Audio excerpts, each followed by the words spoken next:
Okay, we're working on getting live on YouTube. Believe it's good. So we should be ready to go shortly. Okay, I'm still looking for Sarah to make sure that she's joined us.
I just sent Sarah an email when I didn't get her on the phone.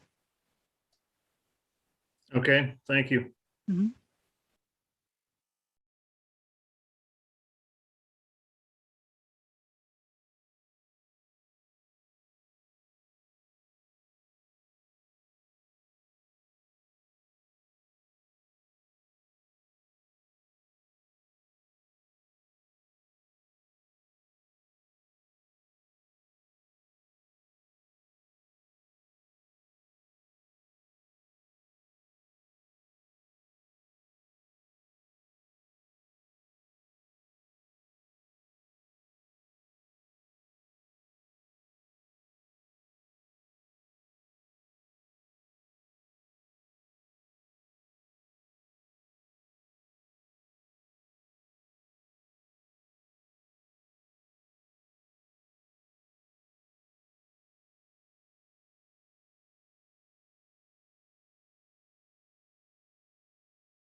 Still haven't heard anything from Sarah yet.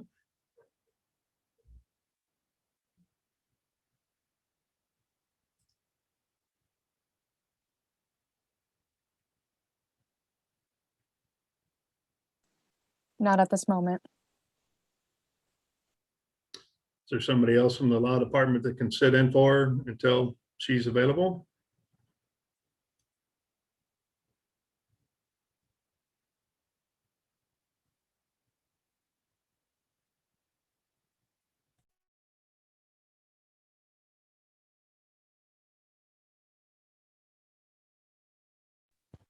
I asked her that in the email too. I'm calling her back.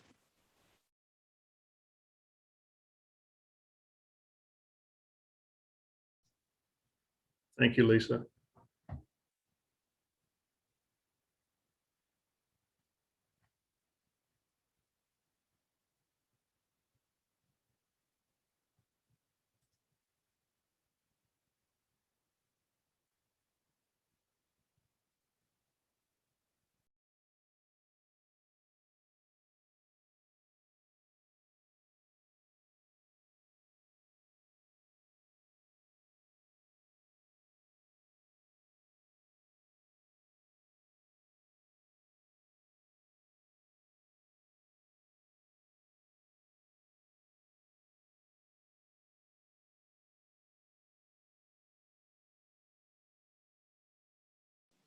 city staff for trying to find a law representative.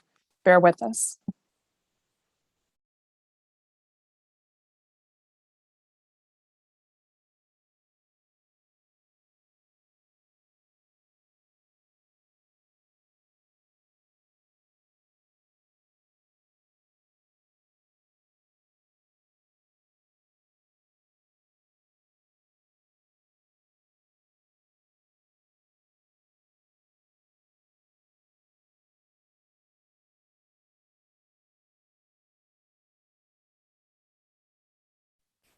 Sarah will be logging in any moment.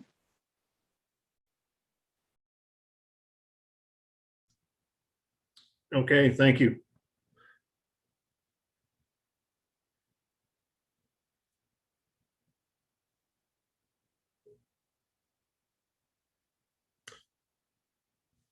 Sarah, this is Chair Crowell. I just want to confirm something before we get started here. There's a comment that came up in the chat about the website did not have reference to the current agenda and staff reports. Basically, we've got on our docket, the docket is posted correctly, but the next link down has the docket with staff reports. That is showing the June 15th meeting. So I want to make sure that we have the correct notice and notification for this meeting.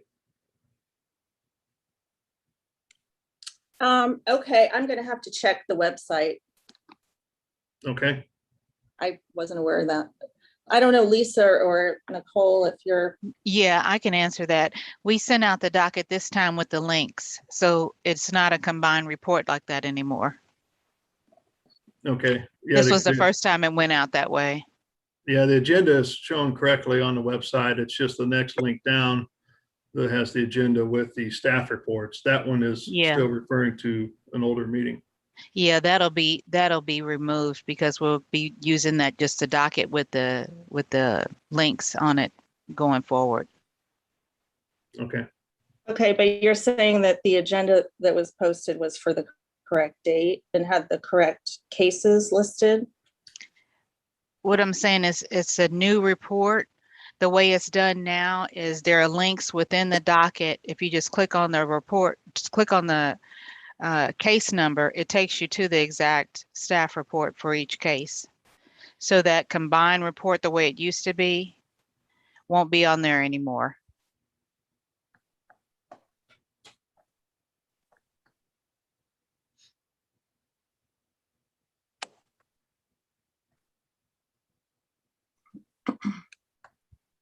It's just formatted differently, basically. So there won't be two links anymore, one for just a docket and one with a docket with staff reports. It's all included in the one docket.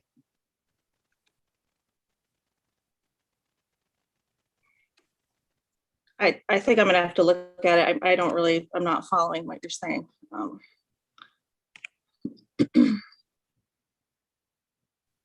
I'm sorry, can you say that again? I'm gonna have to look at it. I'm not really understanding what you're saying. What I'm saying is the docket, just the docket that goes out now has links when you click on it. When you click on the case number, it takes you to the staff report. So there's not another report that has the docket and staff reports attached to it as the way it used to be. And it looks like the correct docket was posted to the website prior to the meeting. Yes. Yeah, I mean, the docket I'm looking at is dated July 6th and appears to list all of the correct cases. Yeah. If you go to the next link down from the main page, it says City Plan Commission docket with staff reports. That one is pointed to the older case. I see. Okay, well, we're good. We're covered simply with the agenda being posted with the correct date. Okay. and the correct cases. So we're good. All right, well, let's go ahead and get started then with the meeting. Thank you, everybody, for your patience as we get started. Just needed to confirm everything. And so welcome to the July 6, 2021 City Planning Commission meeting. I hope everyone was safe and enjoyed all the fireworks or got to see the air show over the weekend. Certainly a lot of things happened and it was a great weekend for all, I think. We appreciate everybody being here today as we hold our meeting virtually. We're planning to resume the in-person meeting starting with our August 18th meeting. We will continue to have a virtual component to the meetings as well, and because we see a lot of positives with that. Some details are still being worked out, so give us a little bit of patience on that. We'll know more by the next meeting. So any feedback you have is welcomed. Just send comments to planning@kcmo.org. I want to continue reminding everybody that the city is updating the comprehensive plan with a new one titled KC Spirit Playbook. Several committees are already meeting. Recently, the visibility committee met, and you can find information about what they discussed and understand the process, see where we're headed with the comprehensive plan. And certainly to add your comments, just go to the website, playbook.kcmo.gov. We welcome any input we can have. We understand every project is important and unique. We also want to make sure we address them with all the attention that they need. However, we have several cases on the docket, in order for us to build consensus, the goal of our meeting is to be brief yet heard. Therefore, we have time limits in place for the cases we hear, which is 5 minutes for staff presentations, 20 minutes for applicant presentations, plus any questions by the commission. When we move to the public comment phase, please limit comments to 2 minutes for individuals or 5 minutes from those representing a community or association or larger group. As we get started, I asked staff to briefly state some other ground rules and instructions that we have to make sure that we ensure minimal disruption and maximize the clarity of our meetings. So Olafu, I think you're the one providing that today. Can you remind us of those ground rules, please? Thank you, Mr. Chair. Olafu Agbaji, City Planning and Development staff. The simple ground rules are when you log in, please make sure you use your correct first and last name, and also be cognizant of your background. Mute yourself when you are not speaking, please. Also use the raise hand feature when you'd like to be recognized, and we will promote you over. You will be promoted to give testimony when you raise hand, and be aware that there will be a brief transition when you get switched from being an applicant to a participant. The chat function is for questions about the actual case being discussed, not to give testimony. So do not use the chat function as a way to give testimony about the case being discussed. The chairman will let you know what case we are on as we progress through the agenda. That's the basic ground rules. Okay, thank you, Olafu. So let's go ahead and go through our consent agenda items, starting with the docket items that appear to be continued to a future meeting. Mr. Chairman, docket item number C1, which is case number final plat 2021-00012 Samuel U. Rogers Housing, Health and Wellness Campus. This is a request to continue to July 20th by the applicant and staff. Docket item number C3, case number final plat 2021-00017 Woodland Creek, third plat. This is being requested to be continued to July 20th at the request of staff and the applicant. And that should be the two cases that will be continued, Mr. Chairman. Okay, so are there any questions from the commission to staff about the continuance of these two docket items? Okay, seeing none, let's go ahead and open it up for any public testimony that would like to speak about the continuance of docket items C1 and C3. Is there anybody from the public that would like to speak on these two items? No one has raised their hand. Okay, so we'll go ahead and close public testimony, and I'll take a motion from the commission to continue these cases. Motion to continue docket item C1 and C3 as noted on the docket. Second. Okay, so I've got a motion and a second. Lisa, can you take roll call, please, on that motion? Mhm. Commissioner Allender, Aye.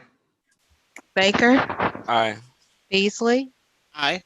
Crowell, Aye. Enders, Aye. Hill, Aye. and Sadowski. Aye. Okay, so the motion passes to continue docket items C1 to C3 and C3 to dates noted on the docket. So it takes us back to C2. Mr. Chairman, docket item number C2 is case number final plat 2021-00014, Berkeley Riverfront East.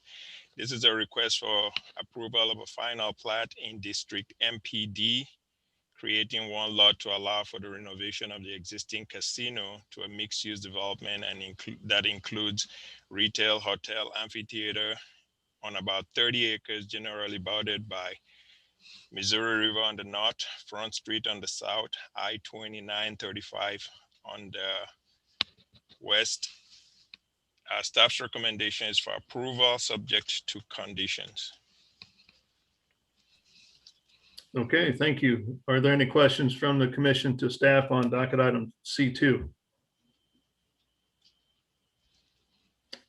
Okay, let's go ahead and open it up to the public. Is there anybody from the public that would like to speak about docket item number C2?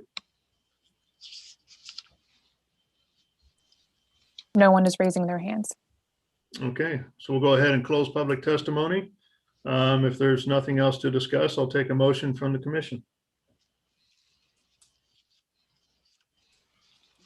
I move to approve docket MC2 with conditions. Second. Okay, so I've got a motion and a second for approval of docket item C2. Lisa, can you take roll call, please, on that motion? Commissioner Allender, Aye. Baker, Aye. Beasley, Aye. Crowell, Aye. Enders, Aye. Hill, Aye. and Sadowski. Aye. Okay, so the motion passes for docket item number C2. Let's go ahead and move on then, Olafu, to our regular agenda items, starting with the docket items that are looking to be continued, and we will do the dismissals as a separate motion after the continuances. Mr. Chairman, on this docket item number 1A and 1B, because this has been continued numerous times, I've asked the applicant to appear before you and give us some kind of timeline. So do you mind us taking 1A and 1B separately if the applicants can raise their hand? So Yeah, let's go ahead and do that then after we go through the continuances, the dismissal, and then we'll start with docket item 1A and 1B. okay, so we'll take our 1A and 1B. Yep. So the first continuance will be docket item number 3. This is case number CPC 20210060 Plaza East Apartment.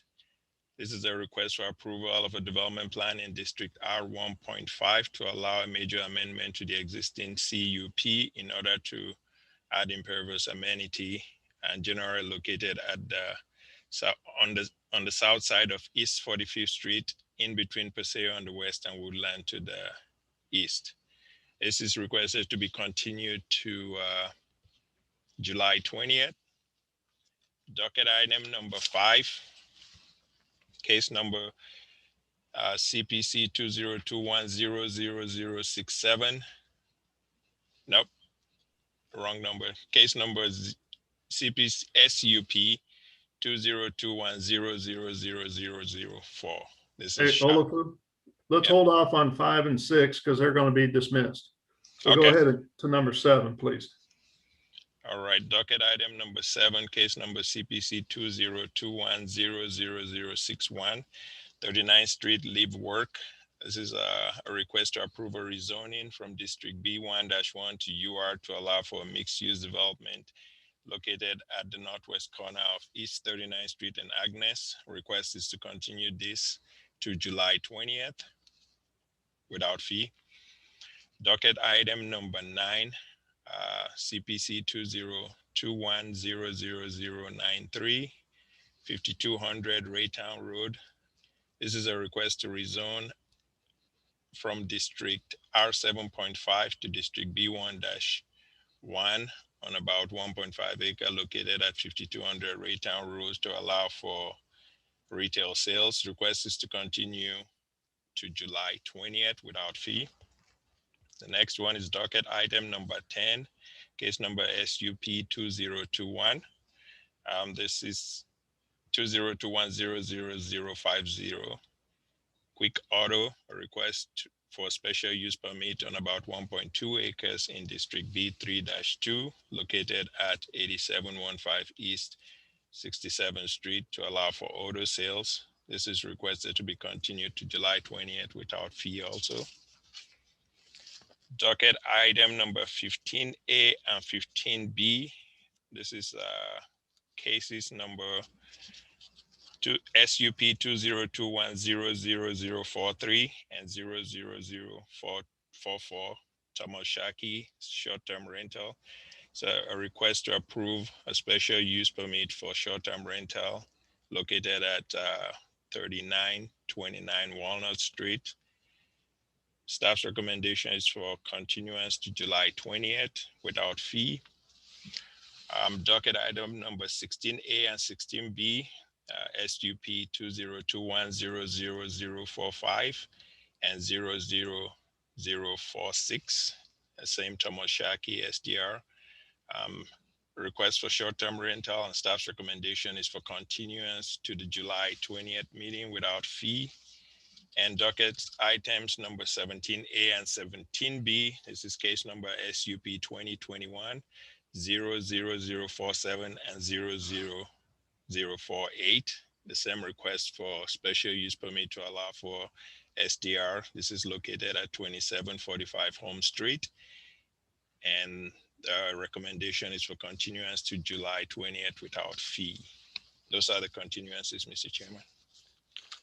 Okay, any questions for continuance of docket items 3, 7, 8, or sorry, 3, 7, 9, 15A, 15B, 16A, 16B, 17A, or 17B? Mr. Chair, number 10 is also included. Oh, okay. Did I miss that? It's not on the docket says it's approved with conditions, but in the staff report, it's continued to July 20th. Docket items number 9 and 10 will both be continued to July 20th. That's the request. Okay. Okay. Any questions on the continuance of those cases from the commission? Okay, seeing none, we'll go ahead and open it up for public testimony for continuance of the docket items stated. Is there anybody from the public that would like to speak on the continuance of those cases? One attendee has raised their hand. I am promoting Patrick. Okay. Hi, good morning, Patrick. As you are promoted and take yourself off of mute, please state your name and address for the record. Oh, Mr. Chairman, Patrick Sterrett is for docket item number 1, so we can hold on his testimony. I'm sorry, for which one? Docket item number 1. Oh, okay. 1A and 1B. All right, so we'll hold on to that one. Is there anybody else from the public that's raised their hand? No one else has raised their hand. Okay.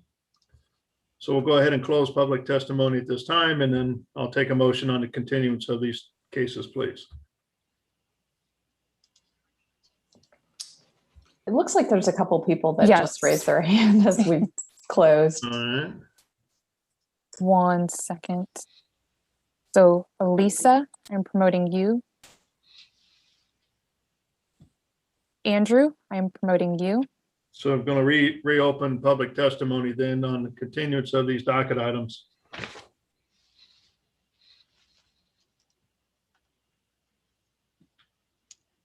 So if I can think, Lisa. Lisa, Are we speaking of the 29th and Bill project yet? No, we're not. Okay, sorry. I'm waiting for that one. Okay. Hi, this is Andrew, and I wanted to speak about the 1804 Mercer infill one, and I don't know if we're speaking about that one either. I do apologize. No. We're not on that case yet, no. That's docket item 12. Okay, there's one more attendee, Sarah Shively. Okay.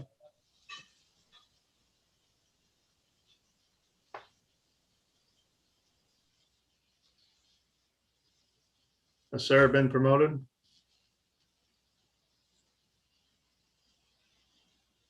She disappeared. She disappeared. Okay, we're going to go ahead and close public testimony then on these docket items that we plan to continue. So at this time, we'll take a motion, please. Cheryl Crowell, move to continue docket items number 3, 7, 9, 15A, 15B, 16A, 16B, 17A, and 17B as stated in the docket, and docket item number 10 to July 20th without fee. Thank you. Second. Okay, so I've got a motion and a second to continue the cases as noted. Lisa, can you take roll call, please, on that motion? Commissioner Allender, Aye. Baker, Aye. Beasley, Aye. Crowell, Aye. Enders, Aye. Hill, Aye. and Sadowski. Aye. Okay, it looks like the motion passes 7-0 to continue those docket items. Let's go back to then docket item 1A and 1B about the continuance of that. So Olaf, if you don't mind reopening those up. Yes, thank you, Mr. Chairman. Docket item number 1A is case number CPC 2019000055, 45th and Troost mixed use. This is a request to approve a rezoning from District B3-2 to District UR for the development of 2 mixed-use buildings to include 100 residential unit on about 1 acre, generally located on the west side of Troost Avenue between East 45th Street on the north and Brush Creek Boulevard on the south. Staff's recommendation is to continue this case to August 17th without fee. Docket item number 1B is case number 2019000065 for the 15th and Troost mixed use. A request to approve a blight study and general development plan for PIA. Request generally on 1 acre on the west side of Troost between 45th Street and Brush Creek Boulevard. This request is also, staff's recommendation is to continue this to August 17th. The applicant is Patrick Sterrett, and he's going to give the Plan Commission a timeline of when we will be moving and hearing this case. Thank you. Okay. Thank you, Mr. Chairman, members of the commission. My name is Pat Sterrett of Sterrett Urban, address of 3946 Springfield Street in Kansas City, Kansas. And here on behalf of Dr. Faris Farasadi and Casey Outlook, we'll be turning in all revised plans, drawings within a couple of weeks to the planning department and be able to send out those revised drawings then to the neighboring property owners and the neighborhood associations for a meeting that we're planning for August 5th. And that'll all take place then before the hearing that we're requesting to be continued until August 17th. Okay, we've obviously had several continuances on this particular case. Is this going to be enough time to get through that, or yes, or should we look to continue this off docket? No, I believe everything will be complete and input received and all the necessary changes made by the August 17th hearing. Okay, what's been taking so long to get the case before us? Just curious. I think determining just exactly which standards that we needed to comply with, and now that we've got that, we're making some changes to the plans. And we'll have that in front of the City Plan Commission in August. So.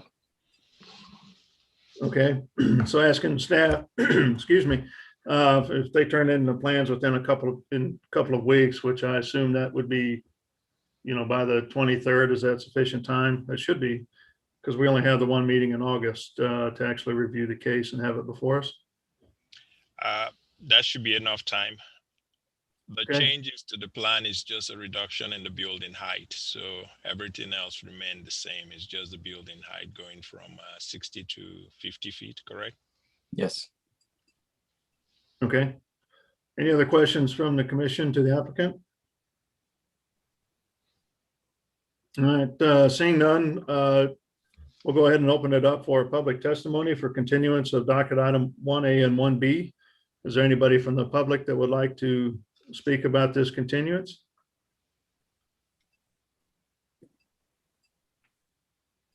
Attendees, if you wish to speak on the 45th and Truce Mixed Use Project, please raise your hand.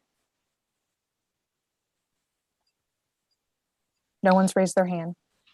Okay, so we'll go ahead and close public testimony, and I'll go ahead and take a motion on the continuance of these docket items.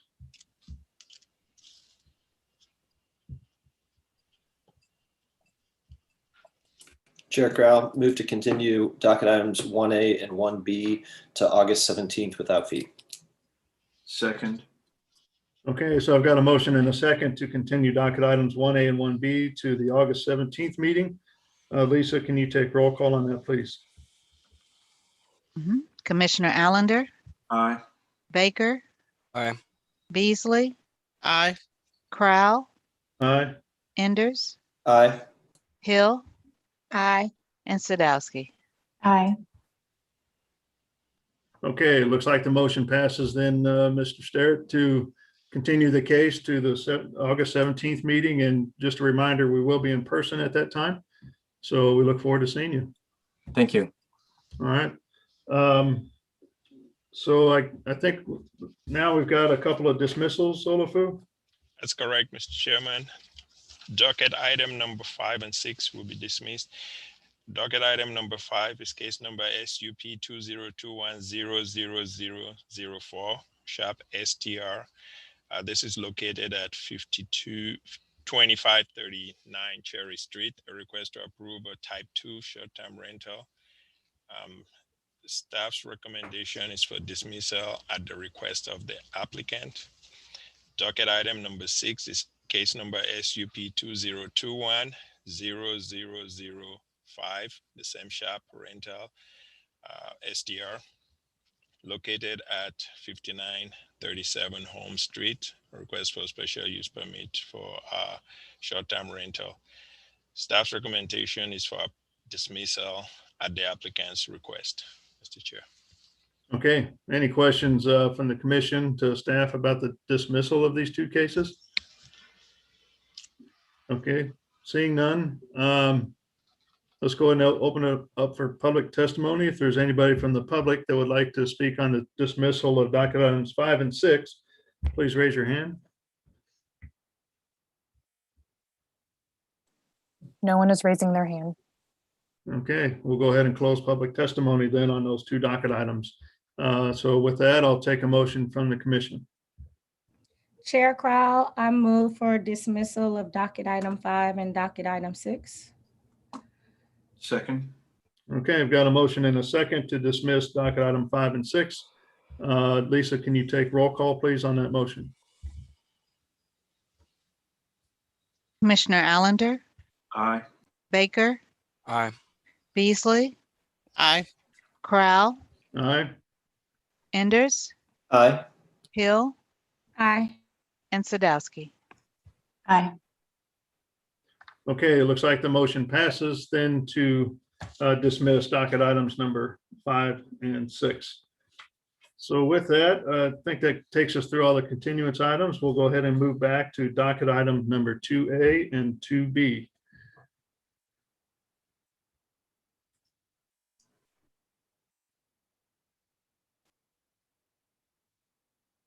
Olaf, you're on mute.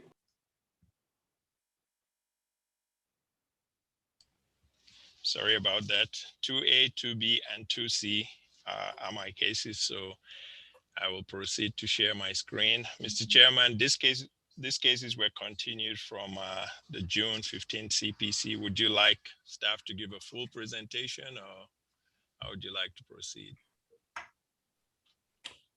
Probably just a very brief summary would be sufficient, I think, and why it's continued and what we're looking for. And Mr. Chair, I need to recuse myself because I wasn't on part of the quorum. That's right. We do have a quorum on this case of Beasley, Crowell, Enders, Hill, Rojas, and Sadowski.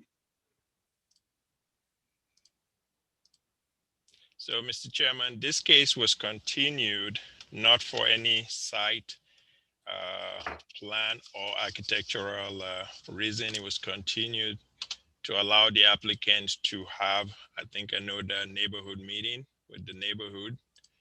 And the applicant should be online to be able to respond to the meeting that transpired. Hey, Olafu, pardon me, but did you read the cases and the address and everything? Oh, no, I didn't. Sorry. I think we should do that. I think I heard somebody's on the call for this case. So. All right, let me go ahead and read that. I'm trying to get.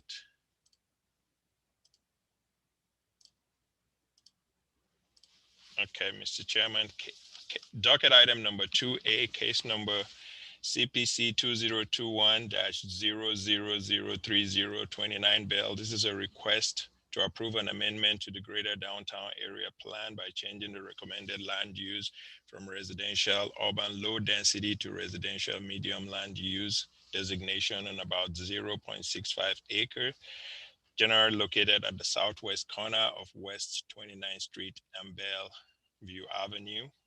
I am the staff planner on all three cases. Docket number, item number 2B is a case number CPC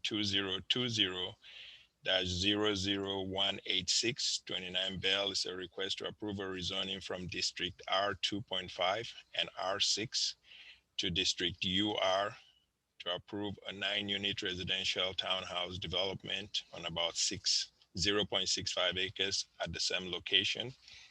Docket item number 2C, case number CPC 2021-0008529 Bell is a request to approve the 29 Bell Urban Renewal Plan and declare the area blighted and insanitary and in need of redevelopment and rehabilitation as required by the LCRA law of Missouri, section 99.30 on about 0.65 acres at the same location. I am the staff planner. Go ahead, Mr. Chair. Okay, you're going to give us a brief summary of the cases and then we're going to go from there. Yeah, these cases were continued again, not because of any staff. The staff input was to submit just a simple preliminary plat, which the applicant has done, and we will continue to work with them. The conditions of approval remain the same as recommended. So for docket item number 2A, staff's recommendation is for approval without condition. Docket item number 2B, which is a request for rezoning, staff's recommendation is for approval subject to conditions. And then for docket item number 2C, which is the urban renewal plan, staff recommendation is for approval without conditions. I know that the applicant did hold a public meeting, and I did meet with them last week. I want to say Monday. I met with the applicant to go over what they have submitted, and I don't know if the applicant has raised their hand and they are on, but they should be able to prepare, and they do have a PowerPoint presentation for you too. So. Okay, thank you. Any questions from the commission to Olafu?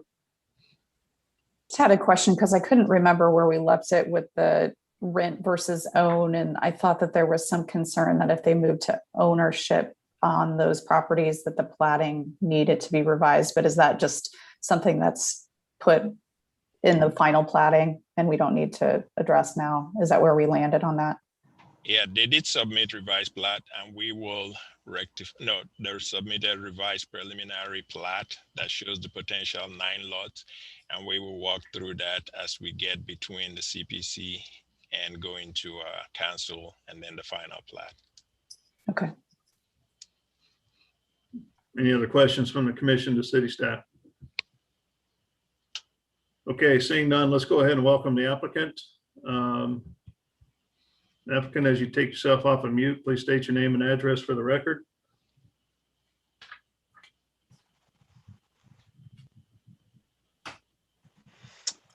Mr. Chairman, I'm Bob Long with the Economic Development Corporation here today on behalf of the LCRA, and just here to answer any questions there might be about the proposed urban renewal plan.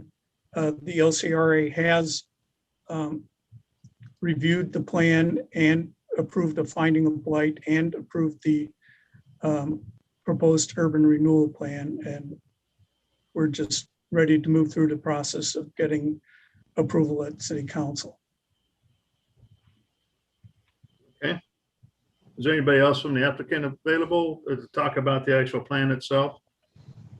I have promoted Tyler Ashby and Pat Sterrett. Okay.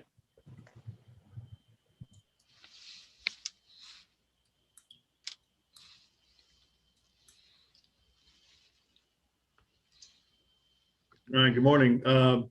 So if you guys don't mind stating your name and address for the record, please.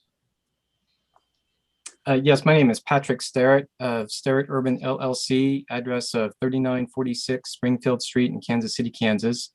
Also on the panel with me is representing the developer Remez Partners is Tyler Asby of Exact Architects. And I don't see Caleb Bulin. He might also be online. Is that from Exact Architect? Yes. Okay. He's been promoted. Okay, I think there's a question about from the last time we met, whether or not the properties are going to be for rent or for owned. Can you clarify that and where the project is moving forward now? Sure. Yeah, the townhomes will be for sale. They are not for rent.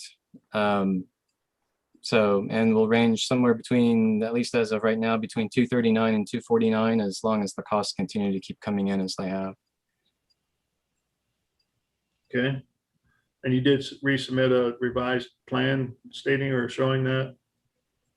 Yes, we submitted a revised preliminary plat within a day or two of the last public hearing. Okay. All right, are any other questions from the commission to the applicant?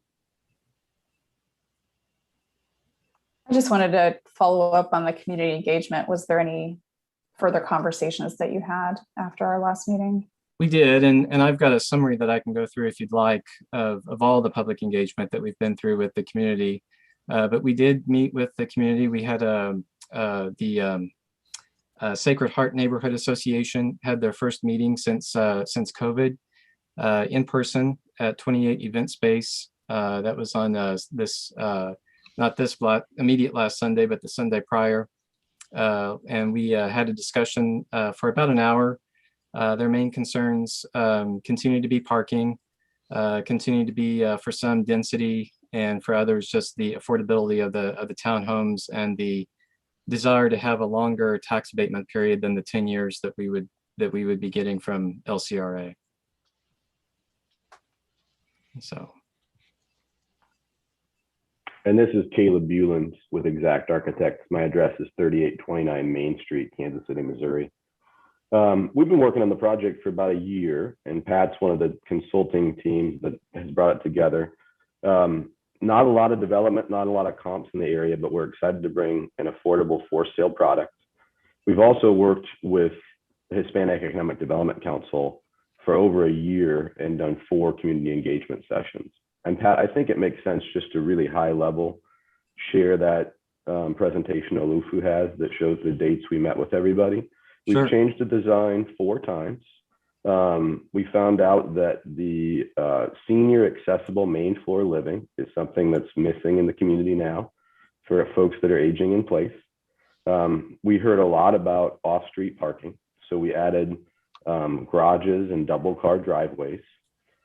And we heard a lot about ownership. And so we've changed the facade design to allow each homeowner to customize their facade exterior. and kind of bounced the facade back and forth as it relates to the street. We did a survey of the existing neighborhood, which has a historic kind of 25-foot lot with 3-foot setbacks and the front porch. And we used that same patterning as we came up with these 9 townhomes. So this is kind of historically 9 25-foot lots.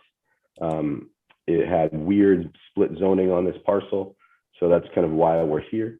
And we've really tried to make it relate to the history and then evolve into the senior accessible and the homeownership model. So I think we're well aligned there. I know the community would prefer it to be a park or some single family homes, but because of the amount of infrastructure we're doing in terms of replacing all the sidewalks, curbs and gutters, street lights, stormwater at the corner, detention on site, and we're buffering a really busy commercial corridor directly behind this.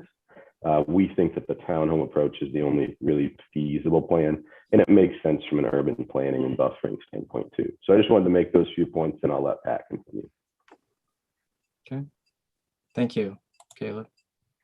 As Caleb mentioned, we started public engagement a little over a year ago, this past summer in 2020, and beginning in June, began meetings with HEDC, in which they stressed the need for us to listen to the neighborhood and no high density.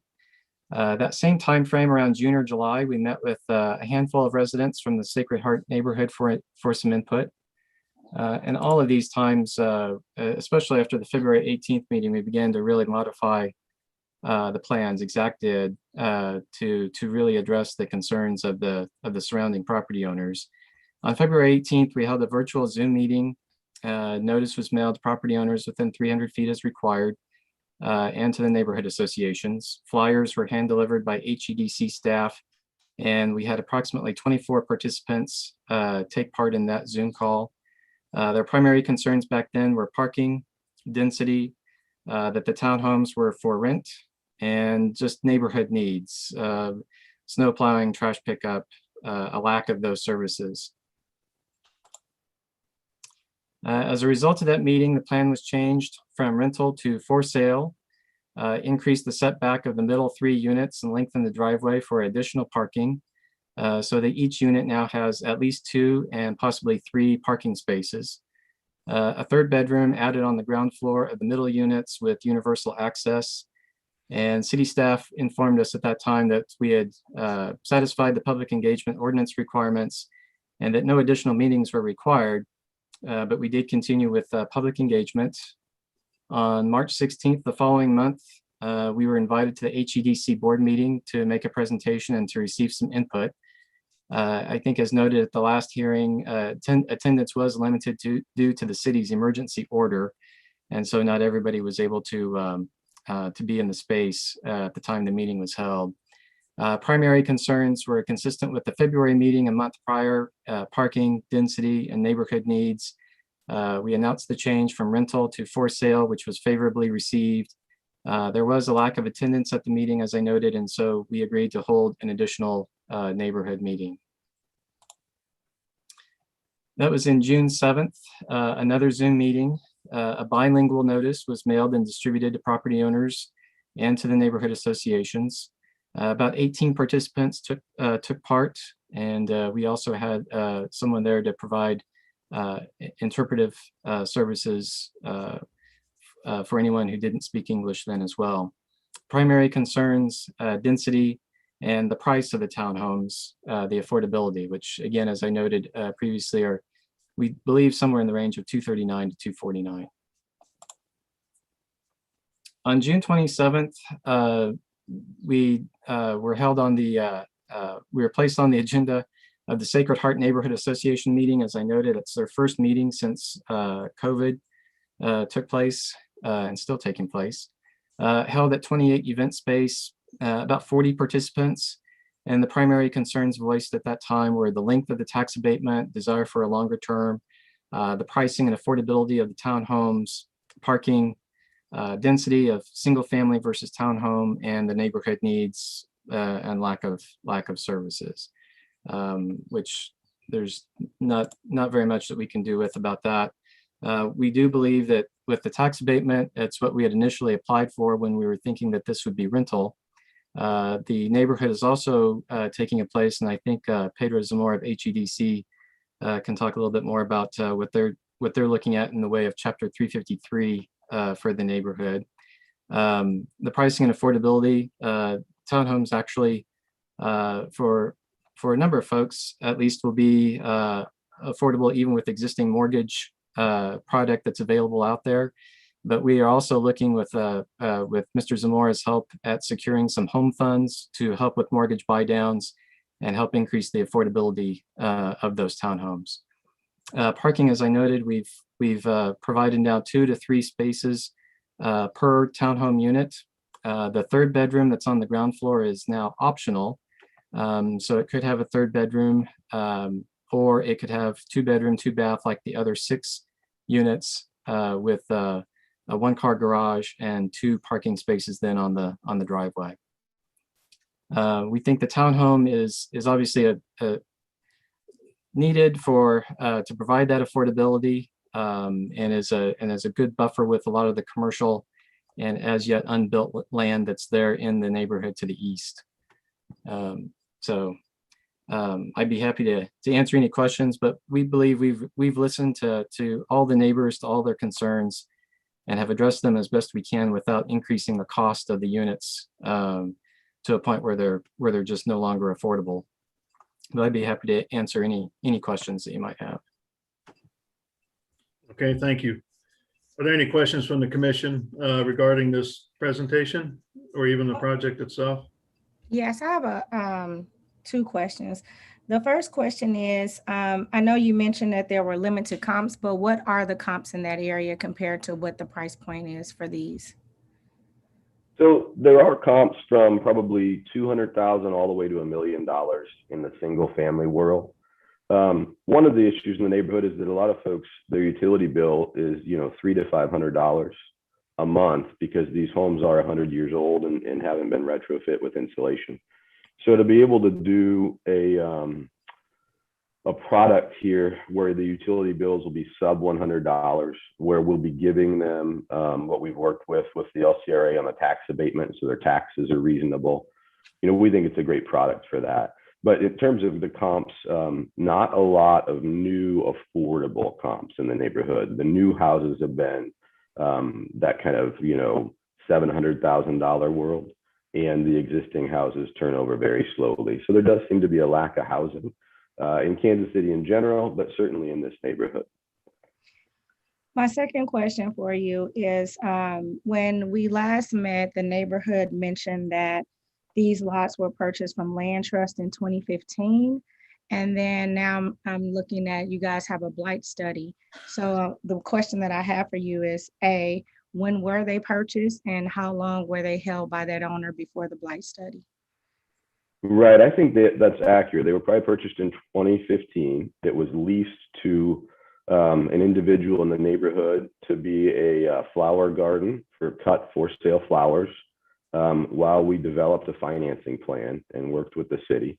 The blight study probably happened during COVID. And so we would have liked to see this project in construction already. But to be frank, with COVID and then the lumber pricing, I think we did lose about 12 months there.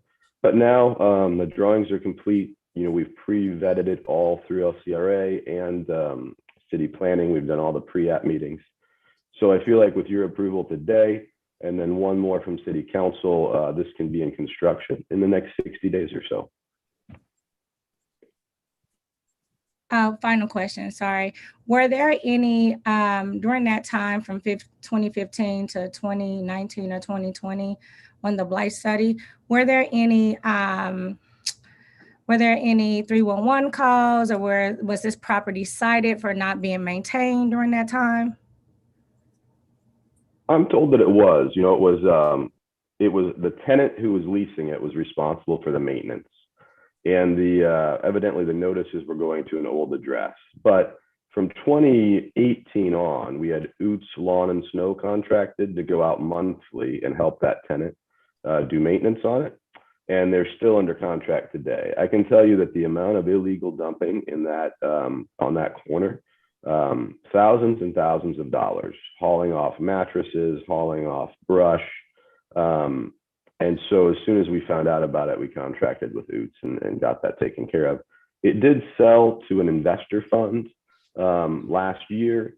And so since then, you've seen all this work and development happen, and we've stayed engaged as the architect.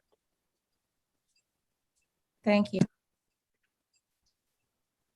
I had a question about any sort of self-imposed restrictions that you have on ownership. You know, if you're putting these up for sale, is there anything that I think everyone on this call is interested in people in the neighborhood or, you know, families of people in the neighborhood getting access to these units. And I think what we don't want to see is other investors sweep in and see a good deal, or, you know, just other people that are looking at it from a, you know, less than favorable lens. So can you speak to that just in terms of how you kind of, it seems like you've put a lot of things in place to make this affordable, but how we kind of keep that chain all the way to getting the right people in ownership. Yeah, 100%. And so a few things, and we've actively engaged with Pedro at HEDC because they're kind of one of the singular groups on the west side that really represents the commerce and employment side. So we've agreed that we've got to follow fair housing. So it's available to anybody and everybody. However, we're trying to work with Pedro to identify a couple of local realtors in the neighborhood that have a good track record so that first we list and sell with them. Obviously, job creation is another thing because we partnered with them that's important to everybody. So we won't sell more than one unit to anyone. So we can't have like an investor group come up and buy them all. We're working with Pedro to use local realtors and local construction folks. And then we're going to advertise locally on site first, trying to get the word of mouth and street traffic going. Also, I think we've had 6 community engagement meetings. So everybody knows this is coming. We've participated with the floor plans, renderings, and the accessible main floor housing components. And so frankly, you know, in talking with the folks that need lower utility costs or have a senior disabled person in their household, I mean, I think that we're going to have these reserved pretty quickly from folks in the neighborhood before we would have to go out and put these on realtor.com or Zillow or something like that. 2 questions. One, because the accessible living came up again. I think it's a great project working within the constraints. This isn't really, or it wouldn't be ideal for senior accessible living in that all the living spaces on the 2nd floor, right? I just want to be clear. Yeah, so what we've done is we've had an option added where on the 1st floor we can do, it's almost like an accessory dwelling unit, but it's really a 3rd bed, 3rd bath that's perfect for a senior. And so there'd be no steps in that scenario. Because the slope of the site coming down to the neighborhood is so significant, you're right that there's no way to put like a villa type ranch there. But we'd have that, you know, 500-600 square foot 1st floor component that I think would work out well for somebody that had maybe the mother-in-law situation. Okay. With limitations to get up to the living area.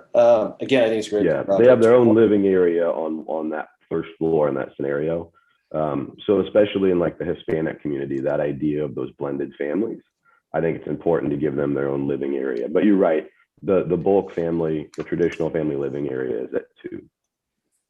And then hadn't thought about Commissioner Sadowski's question. Appreciate the question. In follow-up to it, would you ever put a restriction on owner occupancy for the 1st year or something of that nature? So that way you don't have someone coming in using it as an investment vehicle. You know, I'd have to talk to the community about it. I don't have any objection to it. I hate to sell something to somebody and then try and kind of tell them how they can use it if their situation changes. I think the idea that we're not going to have investors come in and buy up the whole thing is a good one.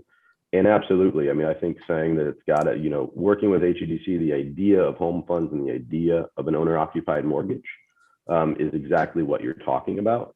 And so I think that already exists in terms of the mortgage requirements, but we can absolutely study that. Thanks. Just to piggyback off of that, one of the things I think the neighborhood should consider, I'm not sure if they will be given public testimony is actually creating these MOUs with developers. I mean, it sounds good to do workforce development, to not have investors, to do owner occupied, but unless there's an agreement, pretty much when it's approved, it's out the, it's too late to come back. So just something for you as you are working in neighborhoods that are very active with residents who have concerns, possibly also for your sake as a developer, getting some of those understandings in an agreement so that when you come before us, you have it together. So just a suggestion. No, that's good advice. And I know, from my experience, when we do mixed use, we do good neighbor agreements about places that would, sell liquor or do tattoos or things that the neighborhood might not want. Typically for a for sale family housing product like this, we're all at least aligned on the end users. And so now that we've got the plan submitted and ready to check in for building permit, we all know what's going to get built and we'll go permanent that way. So, Mr. Chair, I have two specific questions I want to bring back from the last meeting. I saw on the presentation that they did have Westside Housing as one of the entities they reached out to, and that was one of the issues with the last meeting, as they had not talked to Westside. They only had talked to the Hispanic Economic Development. And then the other is the neighbor that was directly across the street. Have you had conversations with him to get his understanding of his issues? I know that I've personally spoken with the neighbors across the street, and I believe that Westside Housing was at one or two of the presentations, but Pat, can you confirm that? Well, I don't know if Westside Neighborhood Housing was at our last meeting. I know they received notice, and we had tried to post some things on their Facebook previously, but they just kept being deleted. So I'm not sure if they attended any of our meetings. I think Pedro has a little bit more to talk about that as well, of trying to get on the agenda of one of their meetings, and we just couldn't get onto the agenda. So that I think is where we stood with that. I think as far as talking to anybody across the street, I think their main concern was parking, and we talked about that a little bit at the meeting on the last meeting that we had on the 27th, about getting a parking restriction placed on that side of the street for those residents. And I think, as I mentioned then, that was something that we were open to participating in. But I don't believe they were there at the meeting on the 27th. Yeah, there was also some concern about the alley behind the houses on the other side of the street eventually getting paved. And so we offered to kind of help elevate that conversation with PIAC, and then some concerns about keeping the street clean during construction. And we explained that, we're going to have a stormwater and a runoff plan, a construction cleanup and clean out plan, and that we're really going to work with the contractor and hopefully local neighborhood contractors to make sure that, it is, construction is a process. I understand that that's going to happen. The outcome is going to be wonderful to see 9 new families go in there. But we've got to make sure that it's a low impact construction project. And I think that it will be.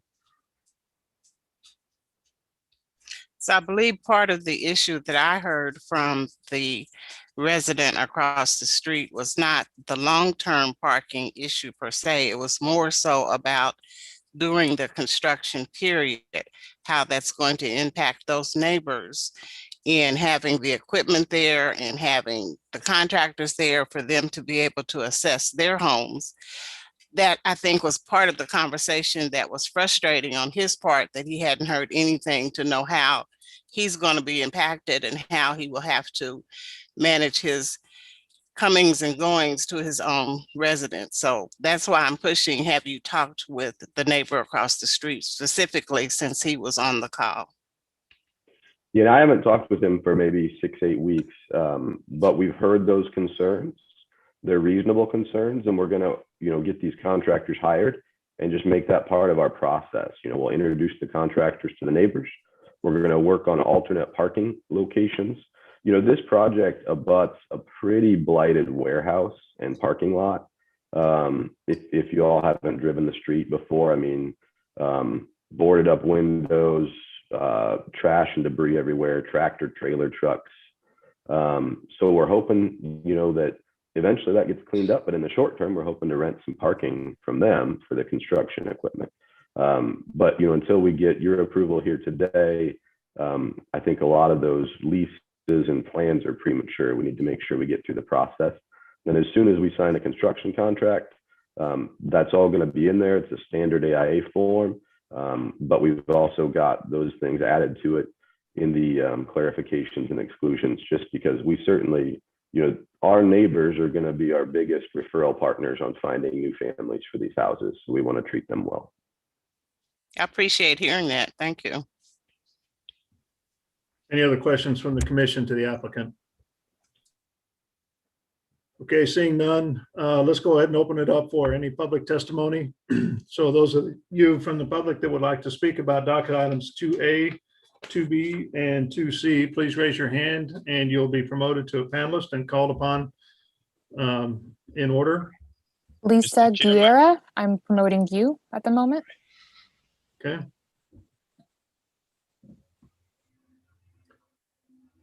Lisa, as you take yourself off mute, please state your name and address for the record. Lisa Guerra, 2929 Jarbo Street. Hi, welcome. Thank you.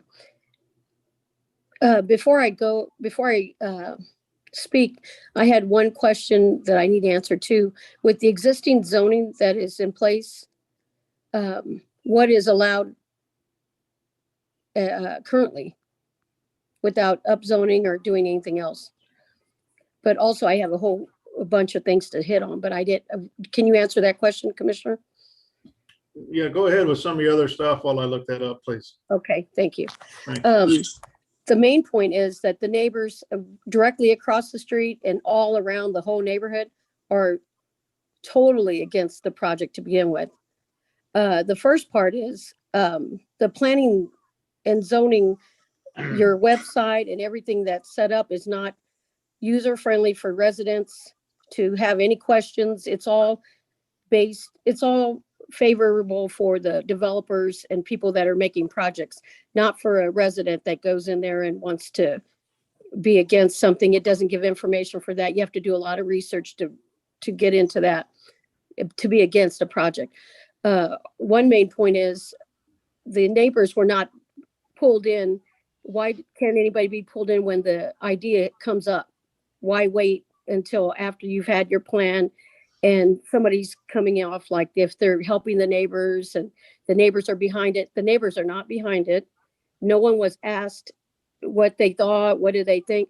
If you've lived on this street, you would know the reason we talk about traffic. It's not a minor thing. The reason is that the storage container also was project up on 29th and Summit. That was pushed through during COVID. We did not have a good chance, any kind of fair chance to be against that, to do our petition against that because of COVID. And that was pushed through. And it's always put out like they're helping the neighbors. They need help. This will benefit them. They need housing. They want affordable housing. Let's help them. Let's go to an organization and they can be their representative. So going to an organization is not the same as going to the neighbors. I know personally the people that live across the street, and they were at the meeting and they did voice their concerns that they are totally against it. And I know that everybody's trying to come up with points to agree on and make it favorable for the neighbors. But if it's going to get pushed through, yes, I mean, we want it to be favorable, but the main point that I want to get across is that no one agreed to it and no one wants it. We had meetings. The reason we had more than one meeting was because the people that were 300 feet from it didn't know anything about the other meetings. Some of them are Spanish speaking only. They had no clue. If they got a piece of paper, even from HEDC, it was not in Spanish. And HEDC should have put it out in Spanish. They should know better. But that's why it's best to come to the residents or even a neighborhood association.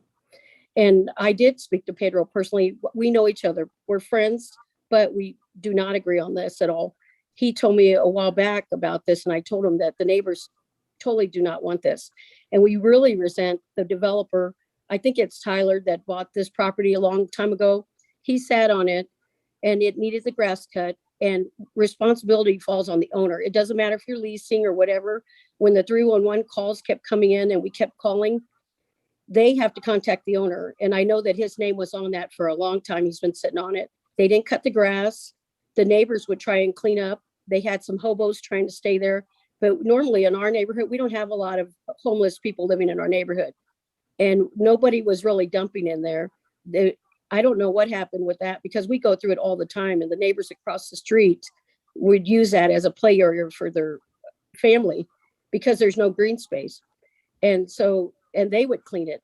They were cutting the grass for him all those years. They were taking care of that property, trying to. And then all of a sudden there's dumping. When we start calling 311, all of a sudden there's dumping going on, and the grass was not being cut.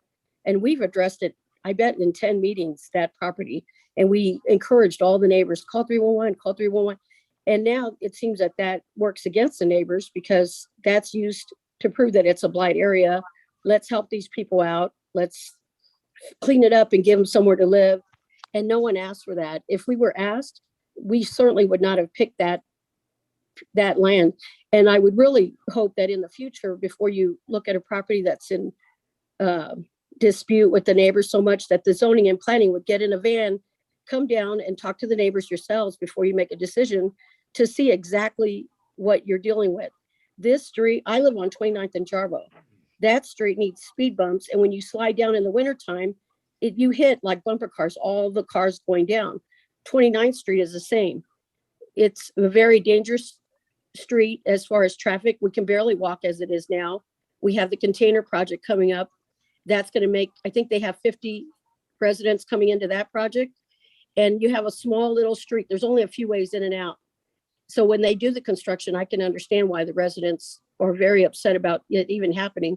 But if it's happening and when it's approved, they are going to have a big problem. There is not going to be any way of going around there. So if you have a fire emergency, we're going to have a problem. But the other thing I wanted to get on was the blight. I talked about that. The tax abatement. That was discussed a little bit in the meeting, but the neighbors did not say at the meeting that they wanted this or that. They mostly were saying that they were totally against the project. Let's see. And then also the Neighbors Association was asking for a moratorium of upzoning our properties, because usually in a neighborhood, most of the properties should all be zoned as residential. And that way you have to come to the neighbors to talk to them and see what they agree with and don't agree with. And we've been having things change from our West Side plan and being part of downtown plan. And we want to remain a neighborhood. We don't want to be part of the downtown, because we want our kids to be able to walk. Just like any of you, I'm not sure where you all live.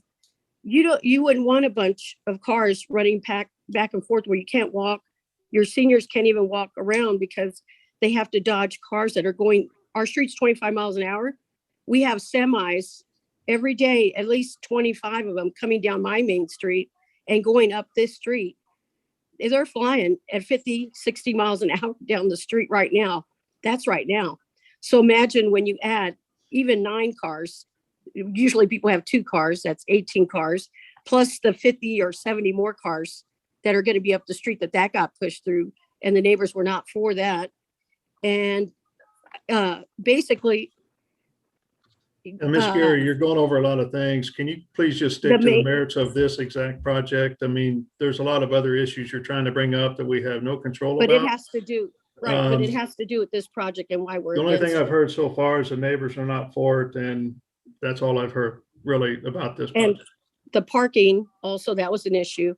And Okay. all the projects that we've been having, they promise parking. There's going to be something set in space, to take care of that. And what happens is the project gets pushed through and it's just an afterthought. It never happens. And then they said that the neighbors, they have an opportunity to purchase maybe a parking sign thing to hold their spot in front of their house, but they're going to have to pick up that expense themselves, the neighbors.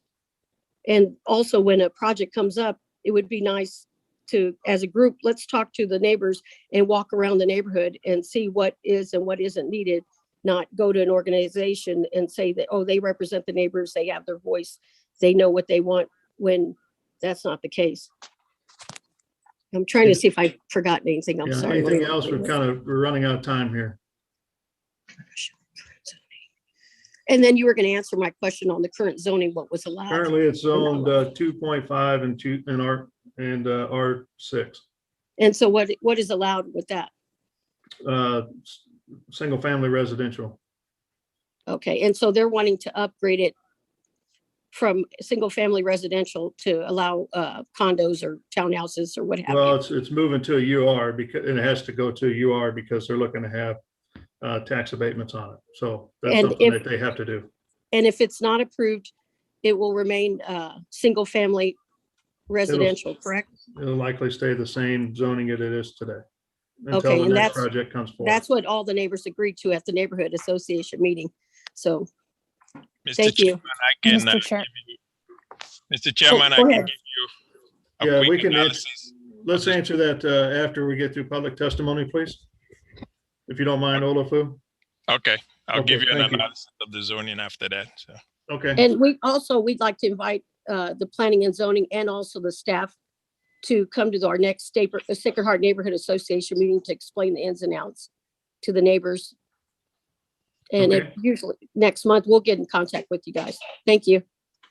All right, thank you. Okay, Pedro Zamora, I am promoting you. You may provide your public testimony. Can I make a quick comment before Pedro gets on? I just want to hear from the neighbors, like what your vision is for a site like this, like, because you've spoken about the issues you've had in the past with it being a vacant site and maybe under maintained. Just kind of want to, I think we're talking a lot about what we don't want, but I'd love to hear a little bit more about, for sites like these, whether it's this site or another one, what are some of the things that you'd like to see there, and just getting a little more specific on that. Hi, good morning, Pedro. If you don't mind stating your name and address for the record. Good morning, Pedro Zamora, resident of the Sacred Heart neighborhood, 2713 Jarbo, also a lifetime resident of Kansas City's West Side. I'm currently sitting as the executive director for the Hispanic Economic Development Corporation in support of this project. And it's not without controversy, by no means, not with my friends and even with my wife from time to time, who is on the Sacred Heart Association's executive leadership. But I'd like to explain why.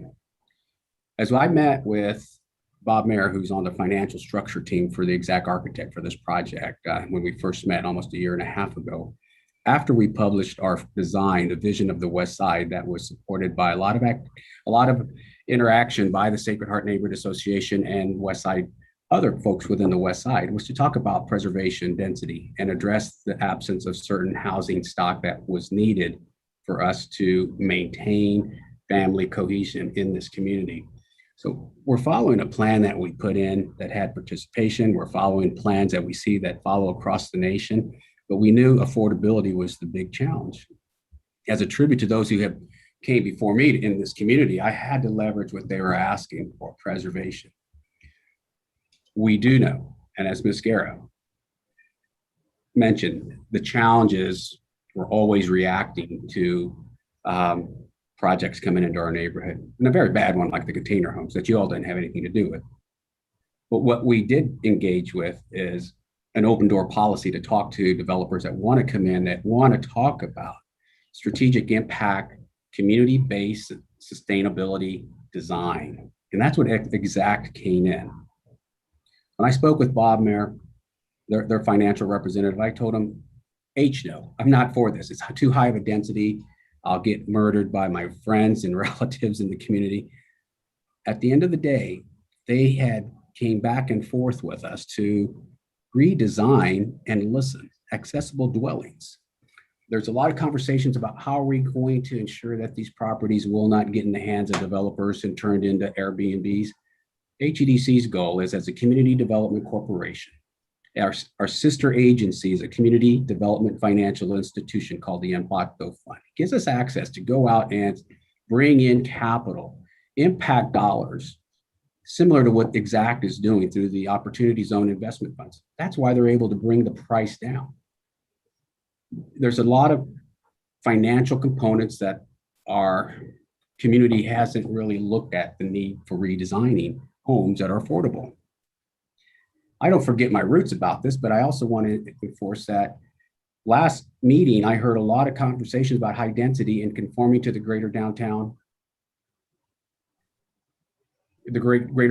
area plan, of which I sat on the board, and the design committee for the greater downtown area plan that is inclusive of the West Side and the needs of the West Side. That included affordable housing. How do we convert existing housing stock, keep people in place in the community, create an energy efficient envelope for the existing housing while we keep people in the neighborhood? We don't want our friends and families to move out of this neighborhood. And this project provides an opportunity to allow that to happen. The referral system, I've talked to the community for about a year. Let's start referring friends and family so we can have a pipeline already prepared if this project is approved to move forward. We will work with Exact and their investors to ensure that this property gets put into a trust fund. We're working with the EDC to talk about the 353 area plan for the neighborhood as a whole, not just this one project, the neighborhood as a whole. We know that other projects being proposed within this community are leveraging opportunity zone investments, but they're not giving back to the community. This particular project is partially stacked with opportunity zone investments. They're going to get their investment returns, but they are giving back to the community by allowing and working with an organization. Unfortunately, it was through the pandemic. There were residents from the Sacred Heart Neighborhood Association at our very first meeting that I opened publicly because I could not take this on by myself. I represent the community, not HEDC, the community as a whole, as we try to achieve the best solution in redesigning this community. With that, I support the project. We are putting in place financial measurement tools and to allow Ms. Beasley, to allow Ms. Hill answers and concerns, why they're so important. I appreciate those questions. They are important. Long-term sustainability is our goal. And working with Exact, I've heard nothing outside of their goal to help us get there. Thank you. Thank you, Mr. Zamora. Who else do we have from the public that would like to speak? Raphael, you are next. I'm promoting you.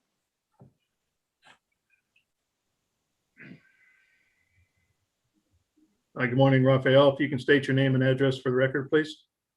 Yeah, my name is Rafael Cervantes. I live at 2908 Bellevue Avenue, directly across the street from this proposed project.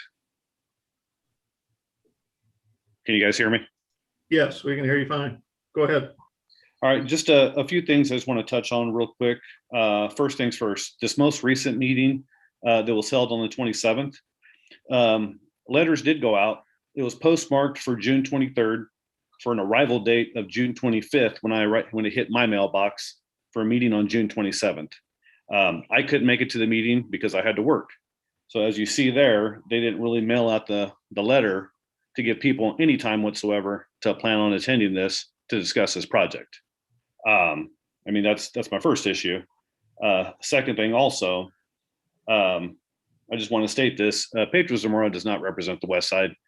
Okay, first things first. At that meeting, he called out my sister, Kathy Tinoco, for not being there. But once again, she had to work. She couldn't be there because there was not enough time given to plan appropriately for this meeting. Next thing also, regarding that land over there and just listening to him talk about a flower garden tenant or whatever, it was some young couple down the street that was just planting flowers just for themselves. And I've talked to them before. There was never a conversation saying they were responsible for maintaining that property.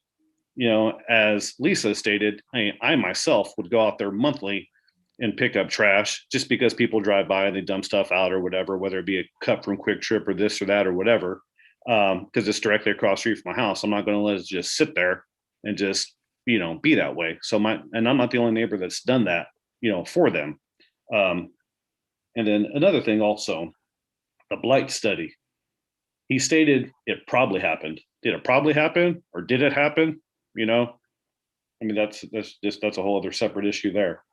In regards to this project, as I've stated, is once the construction happens, if it does, go through the process and it is approved and it is happening, when this project starts, the neighbors, not just me, but my neighbors to my left, my right, all around over here, what are we going to do? Because these houses in this neighborhood, they are built close together, but these houses have been here, 100+ years. I have no driveway here at my house. I'd have to knock down my neighbor's house. That's not going to happen. The alleyway behind my house is not finished. It's just not. So I can't park behind there or put a driveway behind my house if I wanted to, because the alleyway is not fixed. What's going to happen when this construction's going? Where am I supposed to park at? Where are we supposed to park at? A block away from our house? How are we going to get in? How are we going to get out? Second thing, another thing that I've also brought up several times is, my house here, it's a pretty solid structure. I've done a solid job of maintaining my home. But what's going to happen to the structure of the house when all this excavation takes place? Because across the street from the house there, I played in that wooded area as a kid. Years and years ago, way before my time, way before any of our times, there was houses there at one point. You can see old steps, which tells me there's still foundation, everything there. The excavation is going to be required to remove all that so they can build what they want to build. What's that going to do to the integrity of the houses here? The house next door to mine was built in the late 1800s. What's it going to do to that house when we start having foundation issues and whatever else? There's just, I don't know. I oppose this project. That's really all I have to say. Just not happy about this. Okay, thank you. Is there anybody else from the public that would like to speak about this project?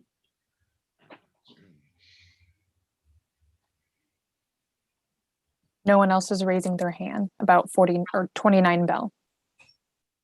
Okay, at this time, we'll go ahead and close all public testimony on this. And applicant, again, there's a couple of items that were brought up. Just make sure we address those appropriately. My hand is raised. My hand is raised. I have my hand raised and nobody's called on me. Oh, my apologies. Richard, you're next. No. So it looks like we got one more public testimony, and that's Richard Hernandez. Is that correct? Richard Hernandez, 2106 Holly, president of the West Side Neighborhood Association. Thank you, Lisa. Thank you, Raphael. They said everything I need to say pretty much, other than we respectfully ask you to decline this application. They've lied and cheated and talked about meetings that didn't exist. I got a notice Friday evening for a Sunday meeting. We're the largest neighborhood association. We've been in business in the 70s, and I have over 200-300 contacts. So we get it out there. We did not really get invited. They just kind of picking and choosing. And the big deal to me too, besides all the lies and cheating, they're responsible for they got a summons to go to court. I already mentioned that last time, like 10 different problems. But the slope and the flooding, that's a real hazardous area for anything. They're building them containers up there on water land. I don't see them sticking around long. So they need to do more than what they said with the water, especially flood insurance if it comes that far. But I'm totally against this project. These are not the kind of neighbors we want. Thank you. All right, thank you. So again, we'll go ahead and close public testimony at this time, and won't be taking any more testimony from the public on this project. Again, applicant, there are some items that were brought up from the public. I think some of them were addressed last meeting, but let's go ahead and do them again here at this time before moving forward with a vote on the project. So Some comments that I heard, again, was the meeting and the notice. Parking, I think we've addressed some of that.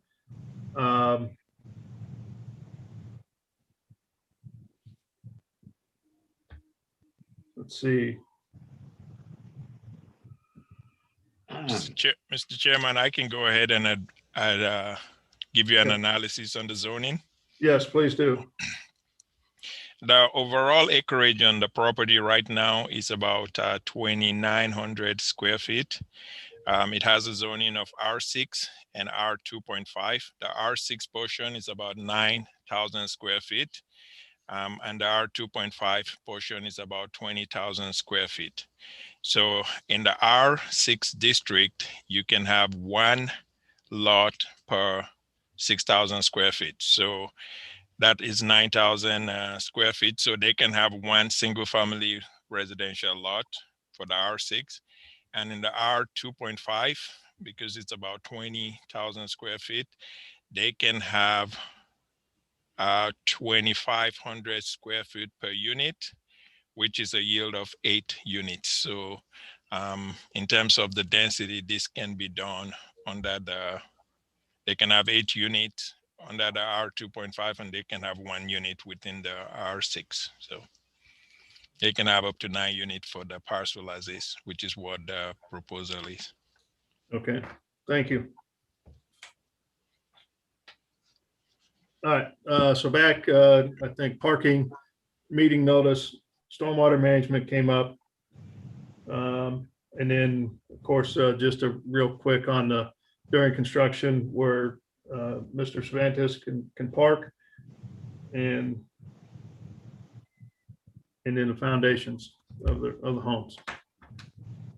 Okay. And address the parking is 1 parking space per unit. The code requires 1 parking space per unit. So, and I think they're doing more than 1 at minimum. So, okay, minimum requirement of the code. Yeah, I feel like we've done 1 per bedroom, doubled or tripled the base requirement for parking. As I said, you know, our number 1 goal here is to be good neighbors and have everybody support this project as it finishes, even though it looks intimidating to do, you know, construction. We do it all day long and we do it successfully. We're probably the number 1 built historic architecture firm in Kansas City. So, you know, we do understand working next to historic homes and projects. In this case, there's nothing on the block that I'm aware of that's a historic home. Everything would be across the city street. And so, you know, we don't expect to have any impact there, right? We're not going to be rupturing water lines. We're not going to be rupturing sewer lines that are, you know, we have brick sewer lines. So in terms of buffering, you know, we're 70 feet away through a city street from those homes. So while we'll be careful and monitor it and put monitors on site, we have every expectation that we're in good shape there. So we'll make sure we add the requirement for the contractor to coordinate local street parking spots for the residents. We'll also be happy to talk to City Hall and see if a resident parking permit plan makes sense to kind of elevate and push that. And then, you know, on the notices, we did work with Olufu. We did, you know, work on the specific list for the residents within 300 feet. We heard the community's concerns about multilingual. We worked with HEDC and they provided interpreters. So I know that folks might want the program and the system to work differently, but we followed the city's plan and we followed the advice we got from the neighborhood associations that would engage with us and did have an open door policy. So certainly we feel like it's been a collaborative effort. I like that we've got good feedback from everybody. We've improved the design. I mean, as I said, we're on design iteration 3 or 4, and it is better. I think it's better for the neighborhood and it's a better product for the eventual owners. But anything like that, we're absolutely going to try and address. We like that every project we do ends up being a good community project and that we have so many community partners as tenants in our buildings. Okay, thank you. Any follow-up questions from the commission to the applicant on any of these items? Okay, seeing none, we're going to close all testimony on this and speak amongst the commission. on this particular project. So any discussion the commission would like to have, feel free to open it up. If there is none, then we can start doing motions on the project.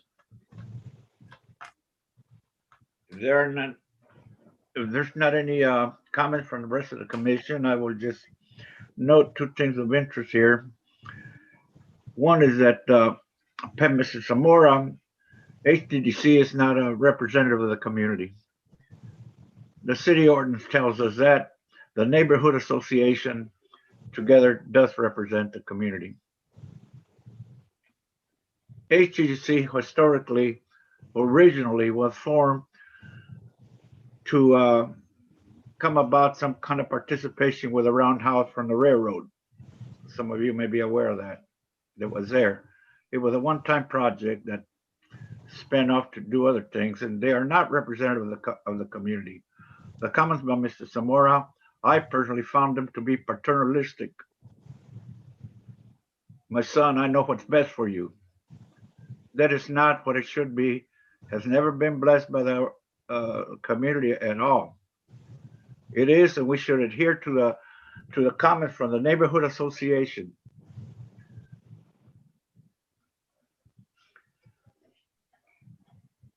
I'll leave it at that right now. Okay. I think it's, clear that there are parts of the neighborhood that don't want the project to proceed. The way that I often like to look at these are the opportunity cost of, what happens if this doesn't happen. And I think it's important to note what Olafu went over already about how, there are 9 units allowed, and by right, someone wouldn't have to, if this plan was different, someone could still build 9 units on this. So again, it's very unlikely, I think, that this turns into a green space and that it doesn't add extra units. And as we try to add density in a smart way, I think that this is a smart way to do it. So while it's unfortunate that there's not more public excitement for the project or support of the project, I think that I appreciate the route that has been taken. I'm very suspect of how these blight findings do come about after years of owning a property, and I'm still eager to learn more about how this come about. But again, holistically, I think this is a good approach to add density in this neighborhood. I'm in favor of the project. I understand the community's concerns. I think one of the challenges we have is a desire for affordability, but also maintaining a traditional development pattern of single family homes. I think we see a lot of single family homes come in at the range of $350,000 to $400,000 or $500,000 at the moment. Townhomes are a great in between, as Tyler and Olafu stated. These would still be potentially available to have 9 units on them. And I think the price range, which may seem high, is actually fairly low. And if the developer does follow through and is able to get some mortgage support, I think it actually would be a tremendous benefit, especially for only a 10-year tax abatement period. So it's tough. And I think that the developer, despite some strong concerns from the neighbors, has done a lot more than what we see as a whole in the city. And there has to be some credit with redesigning the design, incorporating the aspects for parking with the garages and the extended parking or driveways. But I think that the increased need for affordable housing and this approach to it, I think, is respectful of the overall vision given the units. And so I'll be in support of the project. Okay, anybody else? I think all the points that have been made, I agree with what's been said. I think in general, I'd support the project because I feel like I can't see an alternative path here. I can't see a way that this site becomes single family and still would be sold at less than $250,000. It's just not where the construction and real estate industry is right now. I don't see a path in which this goes back to land bank and it becomes any less of a nuisance than it is currently. I just don't see a path forward. And I also believe that townhomes are just a great way to bring affordability to a neighborhood without it just totally eclipsing the scale of the nearby single family. So it's a good compromise between the two. And I also just appreciate the level to which the developers have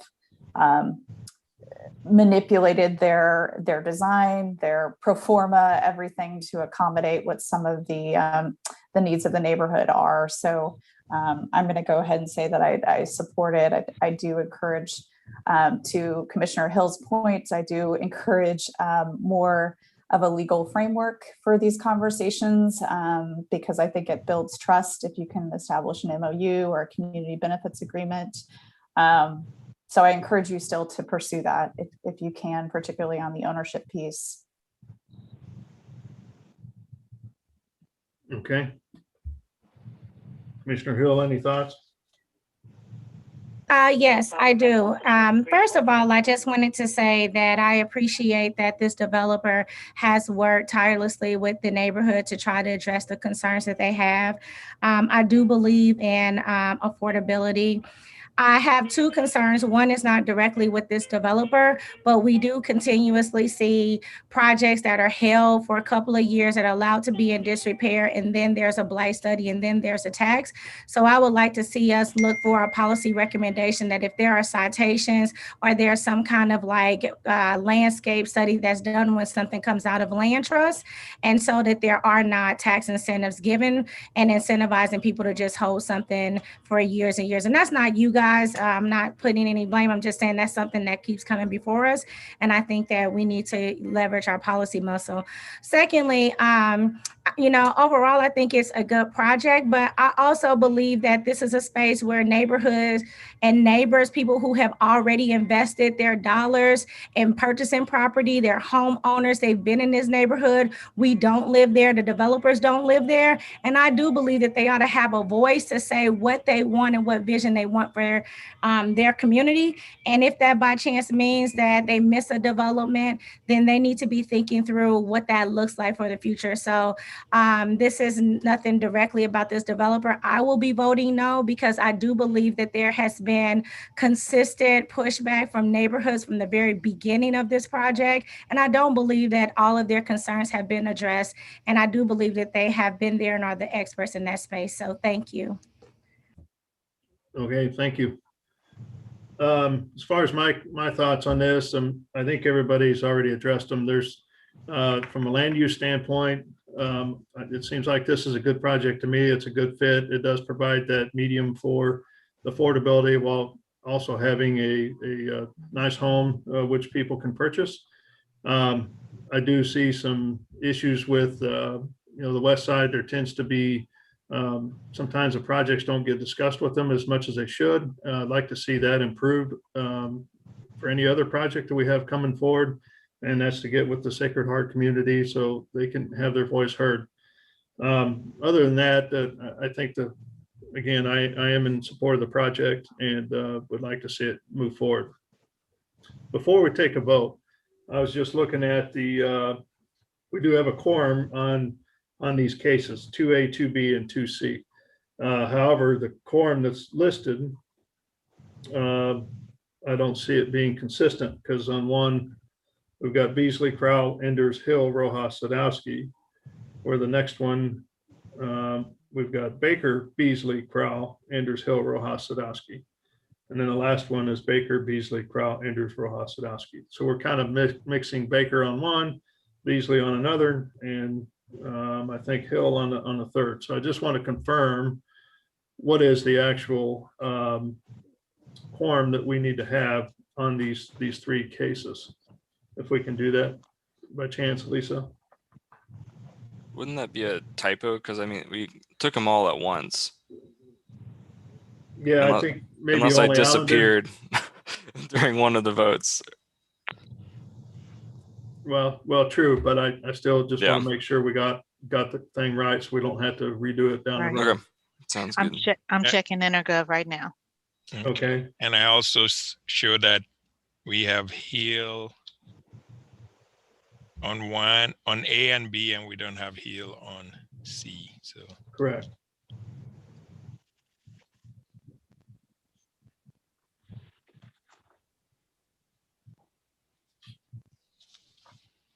Forstein, did you have, while they're looking that up, did you have any comments on this case? Yeah, I'm all over the place right now. Realizing that we can't make everyone happy, but we try to pull the positives from what we're working with. So if I look at the positives, we have a developer that has listened to those residents that did come out, and the entity that works with economic development to work on the price points to bring to that development and still keeping the density in line with what the current zoning is, which would allow for the 9.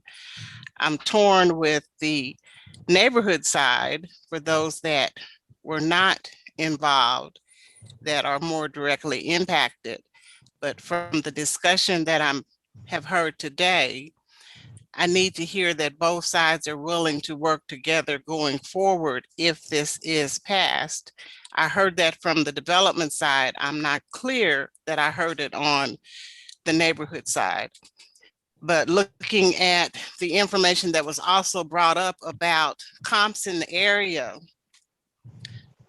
and the one that seemed to be the lowest was a $700,000 home. So if that's the comps that could come forward on doing single family development on these lots, if this doesn't pass, I think that's more of an issue that they need to be focusing on in working with this developer. So that being said, I'm going to vote in favor of this project.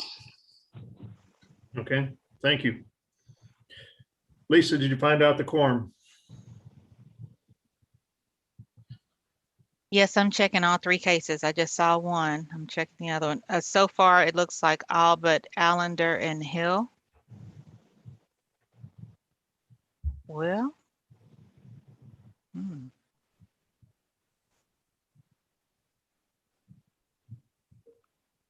Yep, the second one, all but Allender and Hill. And let me check the third one.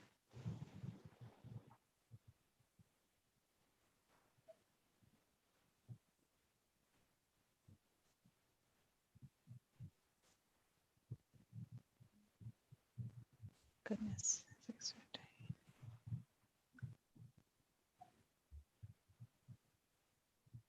Yep, all but Allender and Hill. Okay, thank you.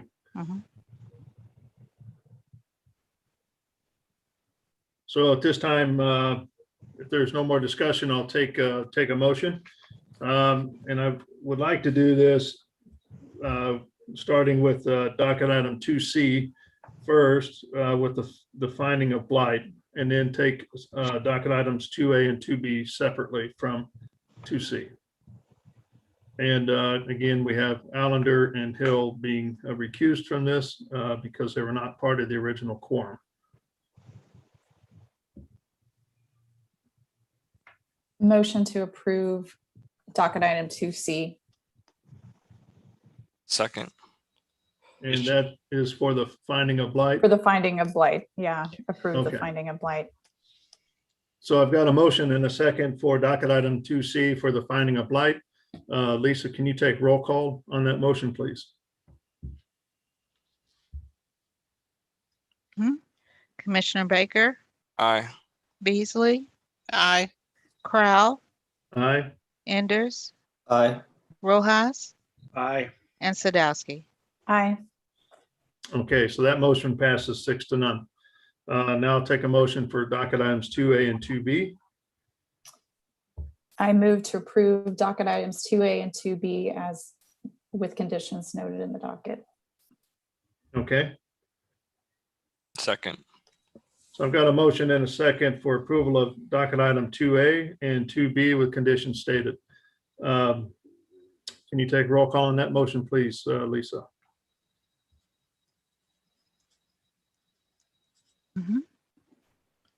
Commissioner Baker, Aye. Beasley, Aye. Corral, Aye. Enders, Aye. Rojas, No. and Sadowski. Aye. Okay, so it looks like that motion passes 5-1. We appreciate everybody coming in and talking about this project and all the hard work you've done on this back and forth, and good luck moving forward. Thank you. Okay. So that takes us now to docket item number 4, please, Olafu. I think we get everybody back. Is that correct? We also have a quorum on this one. Yes, Of we- Allender, Baker, Beasley, Crowell, Enders, and Rojas. Yes, So- Mr. Chairman. So Docket item Ashley- number, I'm sorry. So Ashley, you and Commissioner Hill get to sit out on this one. all right. Docket item number 4, case number CPC 2021-00067, Hy-Vee at Show Creek Parkway and North Oak. This is a request to approve a rezoning from District B2-2 to District MPD with an MPD development plan, which also acts as a preliminary plat for the development of commercial retail use and a gasoline station located at the northeast corner of North Oak Traffic Way and Northeast Show Creek Parkway. Sherwood is the staff plan on this. Thank you. Oh, good morning, everyone. This is Shu. This is the Hy-Vee case that we heard from the last meeting. There are a couple changes and updates from the applicant. I'm going to share my screen and make a brief presentation, if that's okay with you all. All right.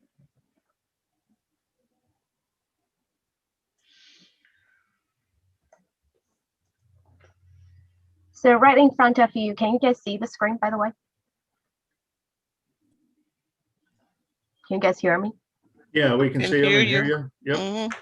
Right. Thank you. So right in front of you, these are the changes the applicant has made.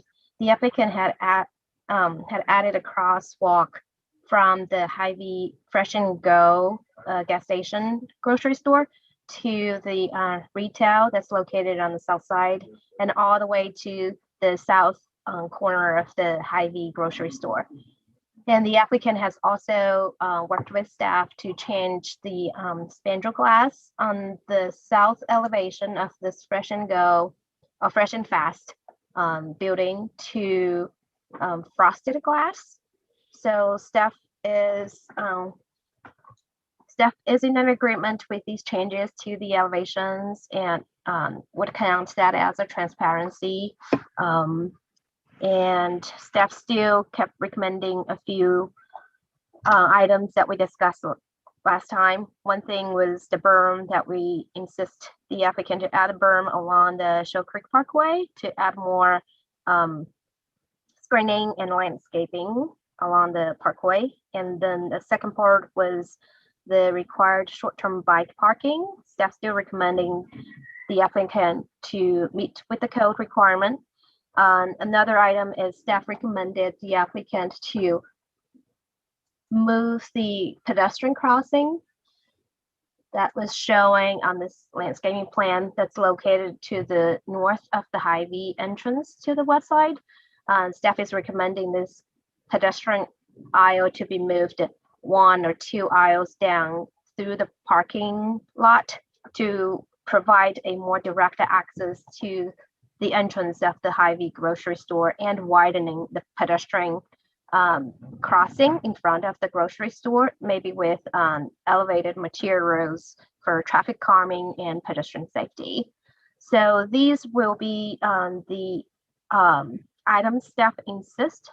And also as in discussion with the applicant, we believe these items will solve most of the conditions that we placed for breaking up the parking into smaller pods and incorporating more landscaping in the large parking lot design. And another item I want to show up is the pedestrian crossing that and staff insists to add from the north parking lot located at the north of the Hy-Vee grocery store to add a pedestrian crossing to the sidewalk. That concludes my presentation part, and I'm open to questions. I know Patricia is online with the applicant, and they do have an applicant PowerPoint. So I'm ready for questions. Okay, are there any questions from the commission to staff about this and regarding any of the changes that were made since the last time we met? Sure, Commissioner Allender, just want to make sure, did I hear that you said that they now comply with transparency?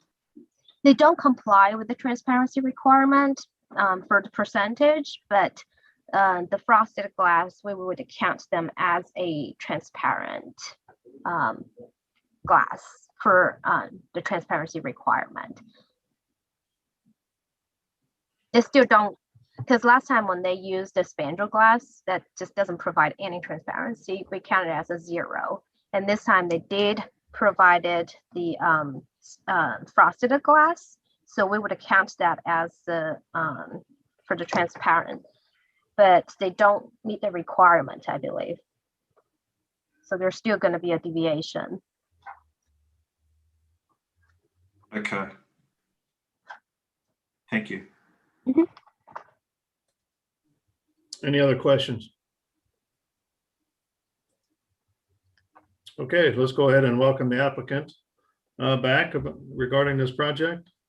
Good morning, Mr. Chair and members of the Planning Commission. My name is Patricia Jensen with the Rouse Fretz Law Firm at 4510 Bellevue. Here today on behalf of the applicant.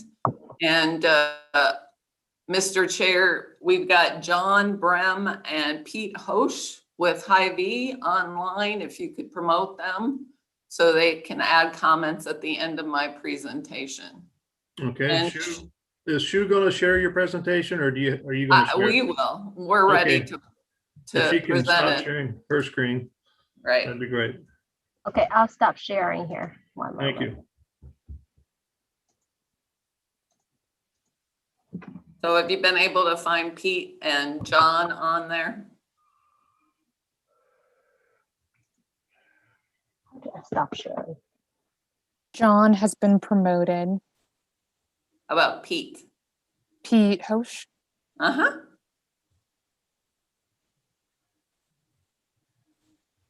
I've promoted him as well. And then Anna, there's another individual by the name of Bob Johnson.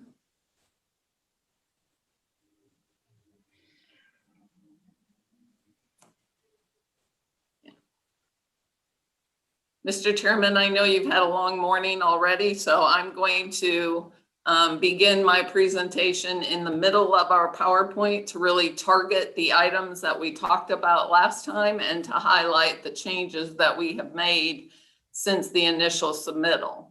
So you see the revisions since the initial submittal.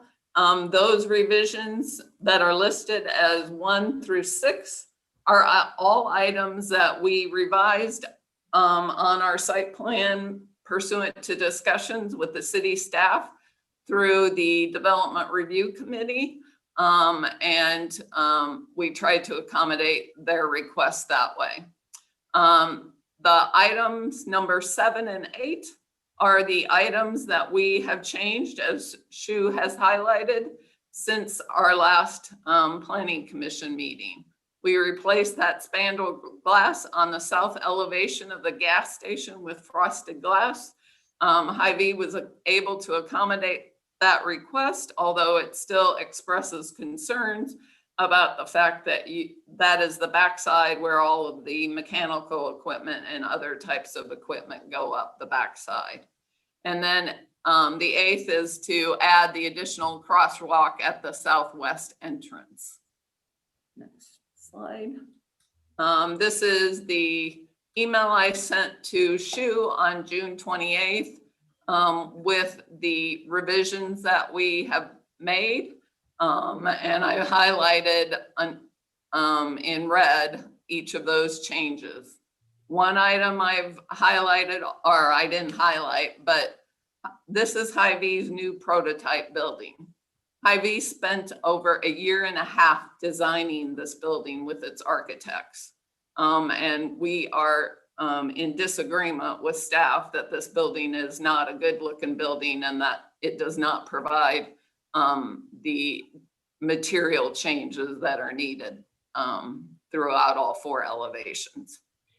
Next slide. I'm going to highlight the revisions that are the conditions that are contained in your staff report that we have disagreements with.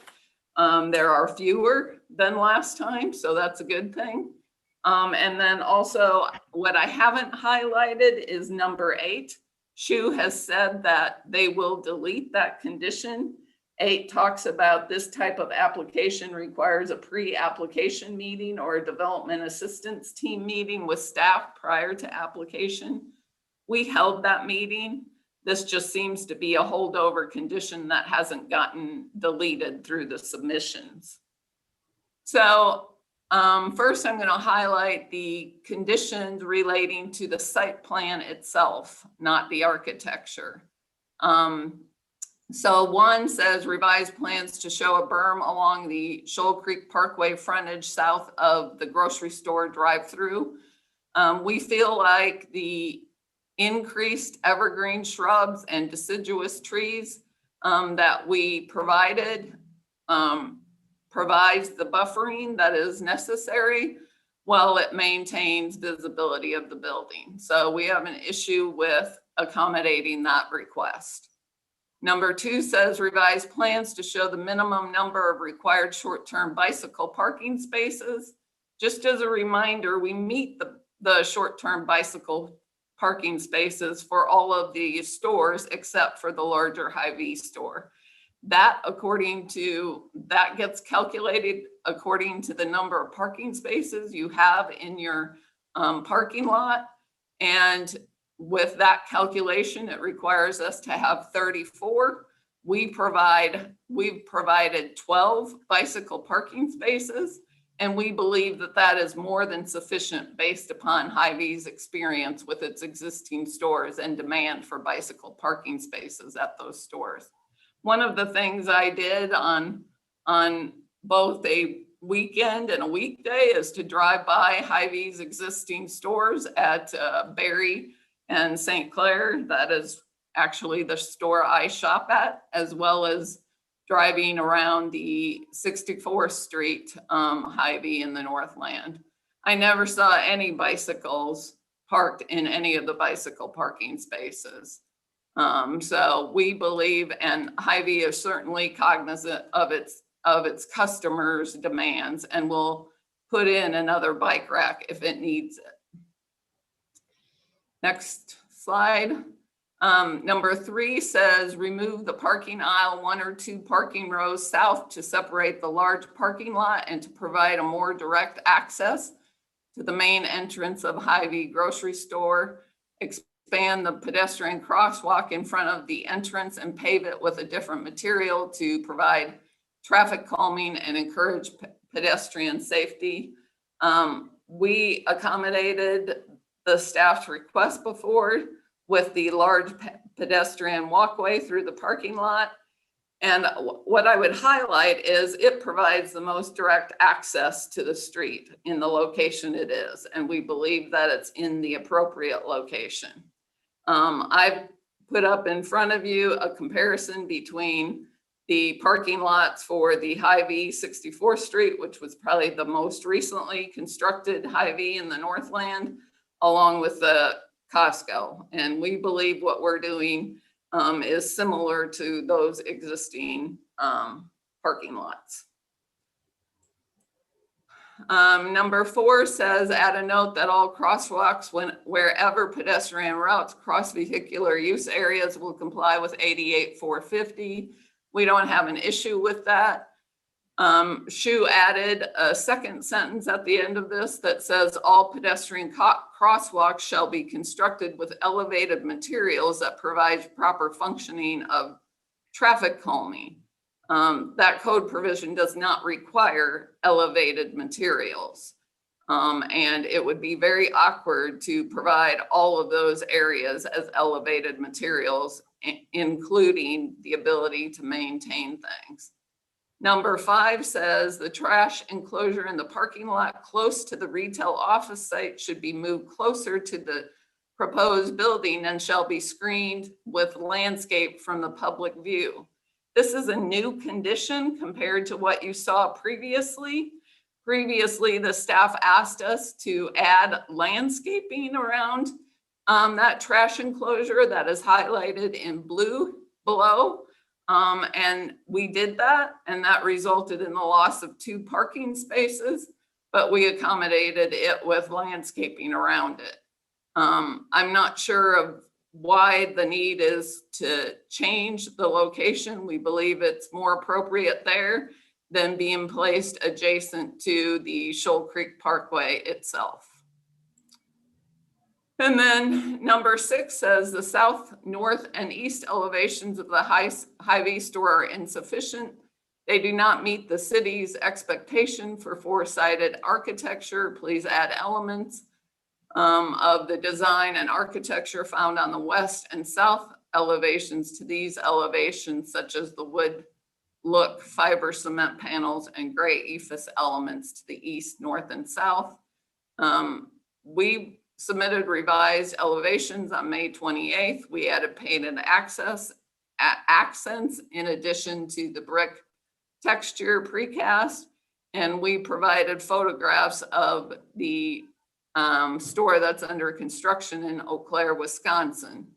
As I highlighted, this is Hy-Vee's new prototype after it's been working with its architect over 1.5 years on this, and we believe that these are very pleasing looking elevations. The number 7 says to approve the general appearance and add pedestrian interest along the store, add additional glass storefront to the west facade of the Hy-Vee store wherever functionally appropriate for the interior floor plan. Where not functionally appropriate, add architectural elements of interest such as frosted backlit false windows and inset brick patterns surrounded by soldier course bricks to make it appear that the windows once existed and were filled in. Also add facade lighting at the pedestrian scale. Again, we believe that we have a very good looking facade for the store, especially the west facade of the Hy-Vee store. These are pictures, of course, of the store that's under construction in Wisconsin. The next one says, consider adding the vegetative screen that is proposed on the south elevation of the gas station to the retail office building as well. So the buildings complement one another with similar design elements. We added to the retail office building the wood look fiber cement panels and other design elements to add the interest to the south facade. So we do not prefer to put a green screen on that building. Also, we believe that the buildings relate to each other and they complement one another. Before I close, what we're asking you to do is to approve the rezoning and approve the approval of the MPD plan, which functions as the preliminary plat for the Hy-Vee store, along with the fast and fresh concept, and then the 2 buildings that total 14,000 square feet. I will note that staff wanted us to add buildings along Shoal Creek Parkway. That's why we added those. Rather than having a parking lot adjacent to Shoal Creek Parkway.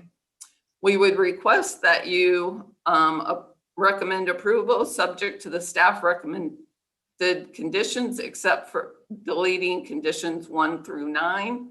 And then I want to ask Pete or John, do you want to add some additional comments concerning this case? Stop sharing. Patricia, I think you covered it well. This is John Wren with Hy-Vee, 5820 West Town Parkway, West Des Moines, Iowa. Patricia, I think you covered everything. I'm available for questions if you have any. So question or what you're looking for is delete 1 through 9 and also maintain the waivers as listed, the 1 through 4. Correct.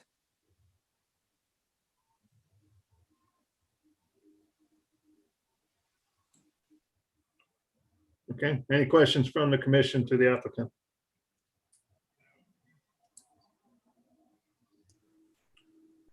Mr. Chair, I had thought we had gone up to 24 bicycle spots from the last conversation. I think I read it in the staff report as well. And are we back now down to 12? They're looking, based on their deviation item number 4, they want to take out 23 of the spaces, and that would take it down to 12. Can I clarify that a little bit? I think there's some miscommunication in the report. We're saying 12 bike parking stalls, but I think that it should read 12 bike racks, which would provide 24 parking stalls, 1 bike on each side of each rack. Sorry, that's my error then. So going down from 34 to 24. Right, thank you. So that would modify the deviation then?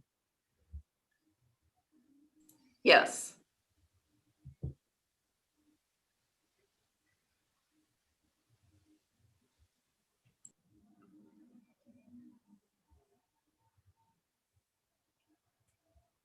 Okay.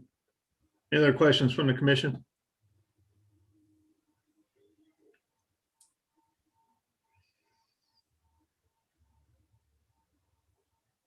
Okay. So at this time, I'll go ahead and open it up for public testimony on docket item number 4. If there's anybody from the public that would like to speak, please raise your hand. Sarah Shively, I'm promoting you. Well, I think that person is for docket item number 12. So.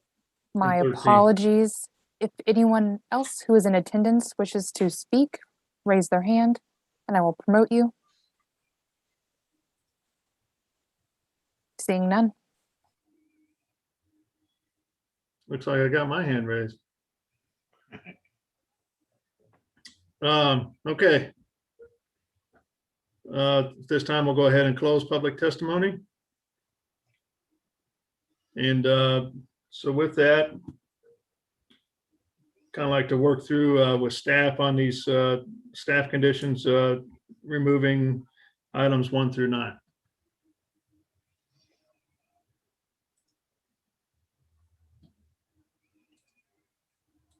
So Shu, if we could talk about those. Yeah, sorry, I was muted. So first I want to make sure that you guys are aware that the applicant did submit a revised plan last Friday, which would create a new review for staff to change the conditions. But because we usually give our internal staff like a week to complete the review, that's why you did not really see the updated conditions from other divisions and departments. So we're in agreement of removing condition number 8 and 9, no problem. These has been satisfied or are just old conditions and corrections. From staff's opinion, the condition or correction number 1, when we ask for berming along Shoal Creek Parkway, we're simply in a disagreement with the applicant. One thing we want to make sure that everyone is aware is the scale of this site. It's 10 acres, and the landscape plan that the applicant provided, generally, we believe it looks good if it's a 2 or 3 acre lot, but this is a 10-acre lot. And the berming over here will create a little bit more interest of the landscaping along the parkway, and as well as providing the screening for the drive-through, especially, and the gas station itself, which we normally would not have permitted at this location. And then the number 2, for short-term bike parking, it's good to know that it's 12 stalls and they're providing 24 bike parking spaces. So the deviation amount is only 10. We just don't see a reason. This is a code requirement. So we would always recommend the applicant to meet the code. We just don't see the hardship over here. And then number 3, As If I we can were- interrupt on that just for a second, does the deviation override the staff condition? No, the deviation does not override the staff's recommendation. We still recommend the applicant to meet with the code requirement. A deviation is listed on the staff report would be changed from 23 spaces to 10 spaces. So it's better. It still doesn't meet the code. But that's at the actual grocery store itself, not necessarily the outbuildings, correct? Right, it's just for the grocery store itself. The other buildings, the applicant, we're in agreement and we are understand that the other buildings are in compliance for the short-term bike parking. Okay. And then number 3, which we do recommend the applicant to move the pedestrian aisle to the southern a little bit more. And I just want to point this out that Costco's parking lot is way bigger. That's why you see several pedestrian aisles, and maybe it is in compliance with or is in consistency with this Hy-V's plan. However, Costco does incorporate it, landscaping in their stormwater management. And in my understanding, the Hy-V's plan does not. So generally, if you do incorporate the stormwater management with the internal landscaping, you would maintain the landscaping a little bit better because you would control the runoff a little bit better. And so that's one of the reasons we would recommend them to move the pedestrian aisle to the southern for 1 or 2 rows. First, it will provide a little more direct access to the entrance of the Hy-Vee grocery store. And second, when you enlarge the pedestrian crossing, and keep in mind, these are driveway in front of the Hy-Vee, it's over 30 feet in the width. So we would see a fast, I think we're expected the traffic would go fast over there. So we want to provide a more traffic calming solution, especially in front of the Hy-Vee entrance. That's why we put the condition for the elevated or patterned materials. That's not just a simple painting for pedestrian crossing. And that also echoes with the number 4 condition. And I am in agreement with Patricia that they probably do comply with ADA 450. And the second half of the sentence for condition number 4 is not the code requirement. It is simply a compromised condition that instead of asking the applicant to break the parking lot in more pods, we would like to see an improvement in the pedestrian crossing with the material changes. So that could provide a more traffic calming and pedestrian safety. Shu, so just to clarify, just to make sure, that's not necessarily has to be an elevated type of walkway, a patterned walkway or something is sufficient. It's an either or. Is that correct? Either or, and the staff is willing to change the language, and I have explained this to Patricia Jensen as well. Okay, is Elevated. striping the same? So elevated pattern or striping of some sort? Yep. Okay. Well, staff will just say elevated pattern or different pavers. Okay. Yeah. And then number 5, I want to clarify this one. So the trash enclosure, there are 2 trash enclosures on the site, on the parking lot. One is abutting North Oak, and the condition that we put in to enlarge the trash enclosure landscaping area was for that trash enclosure. And the reason we're asking to remove this trash enclosure that Patricia highlighted is because it's right at the entryway of the west entryway from Shoal Creek Parkway. And the staff just had a concern about the maintenance down in the future. We believe if you move the trash enclosure a little closer to the retail, which we believe that's what this trash enclosure is serving, it's serving that retail and office building located along Shoal Creek Parkway. So we believe if you move it closer to the to that building it's serving and increasing the landscaping around it, so you'll be able to screen it from the Shoal Creek Parkway, and it will have a better result in the future. And you don't have a trash enclosure right at the entryway when you have people enter. So that's the reason I want to point out number 5, why we ask for that. And then number 6, for all the 4-sided architecture design for the grocery store, I want to point out one thing that staff is generally in agreement with your new protocol for your Hy-Vee building. we see like a glass for the picture that you showed for that elevation, but the east elevation, which is abutting the residential, the added materials is just a painted block. It's not a change in the material essentially. And there is no other building elevations like canopies or changes of the facade or elevated roof lines. So it's a really plain building elevation, and it's abutting residential's backyard. We just believe that's not appropriate over there. So number 7, where we're talking about the pedestrian and the glass front, we're generally in agreement with the with Patricia that if it's inappropriate for the west elevation, I think the west elevation itself is interesting enough, but we would like to see more facade lighting that's being added at pedestrian level. We think it's not just for safety, but also for for the safety for the pedestrians and for the safety for this entire neighborhood as well. And that concludes my opinion and staff's recommendation from number 1 to 7. So we would request you to leave number 1, 2, 3, 4, 5, 6, and 7, but with modification to number 3, that the pedestrian crossing materials shall be elevated materials or other different type of pavers or striping. And then number 7, we would like to revise it to delete the first half of it and leave that all added facade lighting and pedestrian scale shall be all facade should add pedestrian scale lighting. And I'm open to questions. Okay, any questions for Shu on any of those items?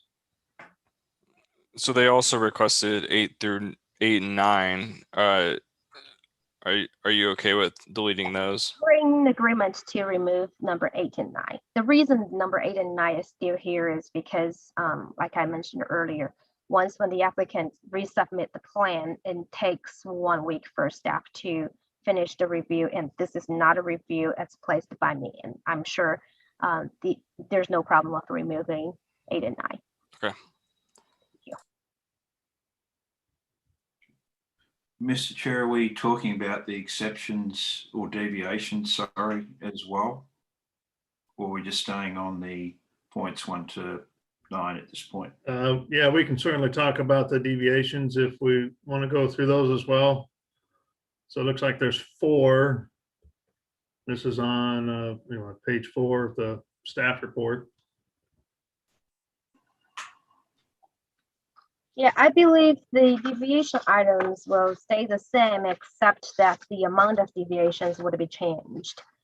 So the first one that would be changed is the number 1 deviation for the transparency, regarding to the transparency for the fuel cells. So I don't know exactly what's the percentage now. We would need to ask the applicant.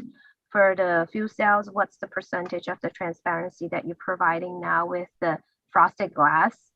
And then another deviation that will be changed will be number 4.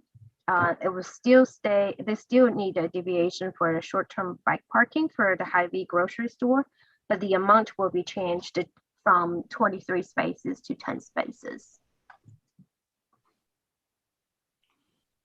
So Shu, with regards to the transparency, where are staff on that? Do you think it's acceptable now or not? So we want to make sure one thing with the applicant that I apologize, we did not have a chance to communicate before this meeting because of the holiday. And by the way, happy post the 4th of July. I bet everyone had a good one. So the fuel cells, the deviation was 23.8%. We required 33% before, and we believe the frosted glasses, if they are really mounted through the window frame, which means there will not be walls or anything behind them, then we would count that as a transparency material.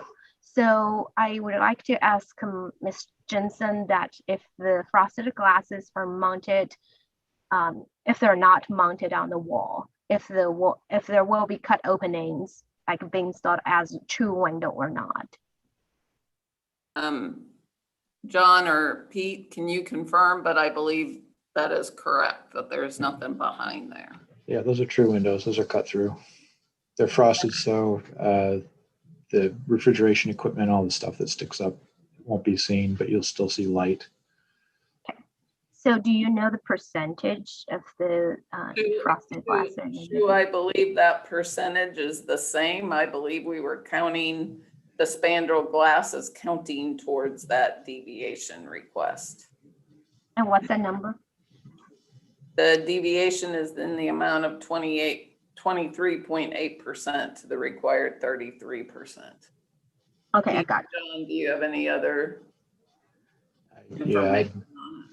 I don't have any way of confirming that right now. Okay, so the applicant is providing close to 10.2% transparency for that facade. A deviation of 23.8% of transparency is still requested for that building, for the fuel cells. And Mr. Allender, one of the things we proposed, because of the back function of that Fast and Fresh building, is the green screen to provide visual interest there. Right. And staff is in support with this deviation because of the green walls and the frosted glass that the applicant is in agreement in putting in.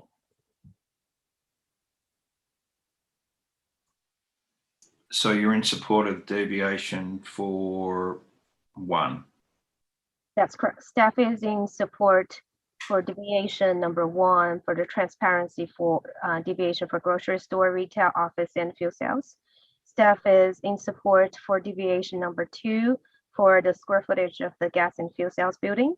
And staff is in support for deviation number 3, which is related to the drive-through facility adjacent to the park and within 150 feet of the parkway.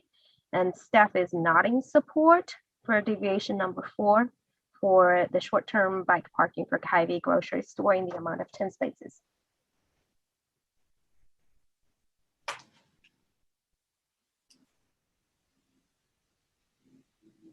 Great, thank you.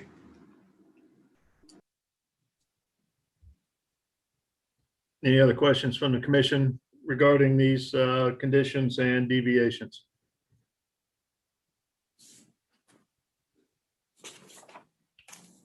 Okay, seeing none, anything else you'd like to add, applicant, before we just speak amongst the commission?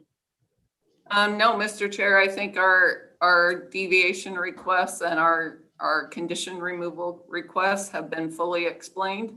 Hy-Vee looks forward to being able to construct a store at this location.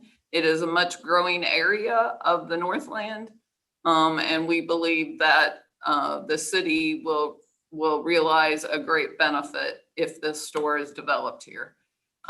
We are on a time crunch because we do have a closing date, the 3rd week in July. So we would request that you move forward with a recommendation on this matter. Okay, thank you. So at this time, we're going to close all testimony on this project and just speak amongst the commission here. And again, we do have a quorum of Allender, Baker, Beasley, Crowell, Enders, and Rojas. So anybody have any comments on this particular case? Any of the information presented today? I just appreciate more clarity from both the applicant and staff. And my view would be, just listening to the presentation today, is to go with staff's recommendation on the deviations with modifications to 3 and 7. And from my perspective, I'm fine to do, seeing staff's okay with the deviations from 1 through to 3. And I think I'm fine with deviating on the bikes at this point in time, knowing that we've got 24 spaces at the supermarket. Okay, anybody else?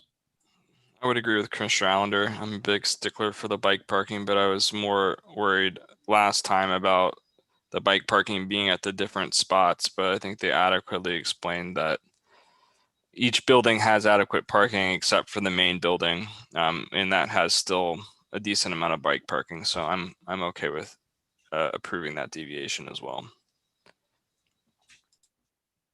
Okay. Anybody else? I appreciate the cooperation in making those changes. So thank you so much.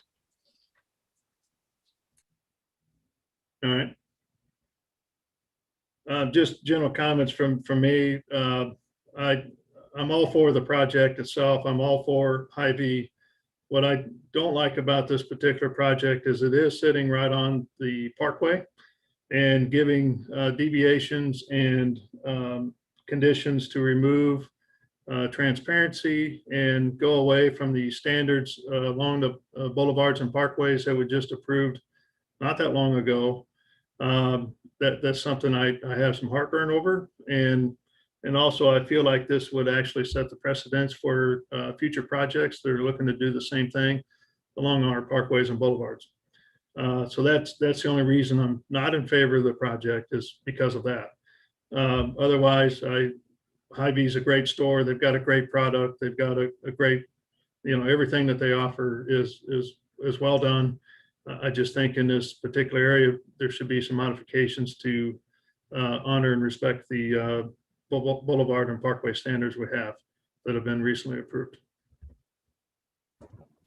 Chair Corral, what are the conditions or deviations that you'd like omitted or left in? And from my standpoint, I mean, one, I would want to remove the whole thing.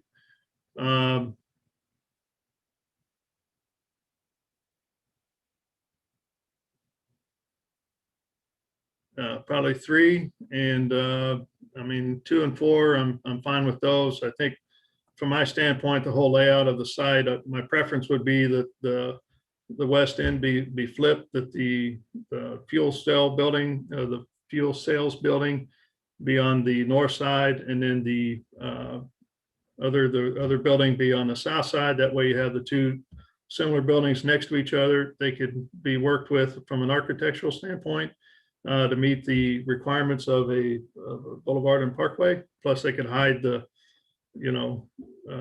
fuel cells itself off of the boulevard and parkway. That was my opinion from the previous meeting, and that wasn't done here, which I understand the applicant needs to do what they need to do. But I think if that were to happen, a lot of these deviations would go away. So, Mr. Chair, you'd be okay to approve deviation number 2 and 4, but leave 1 and 3 in? Is that what you're saying? No, I wouldn't approve 1 and 4. Well, I'm sorry, 1 and 3, I wouldn't approve those. Right. Yeah, that's what I meant. Yeah. I'm okay with that too. Because I think the precedent on the parkway is significant, and also, yeah, I think that's significant in setting a precedent as well. So I'm okay with that leaving 1 and 3 in there as well.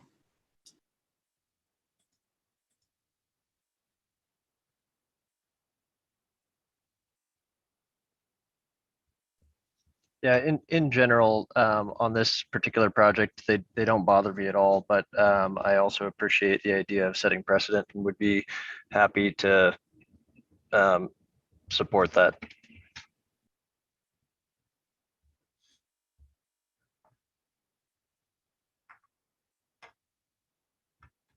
So at this time, I think everybody's kind of spoken their piece, and like a recommendation on the project, please. Yeah, Mr. Chair, I'll take a whack at it. Okay. So, Mr. Chair, I approve approval with conditions, with approval of the deviations for 2 and 4, and also conditions one,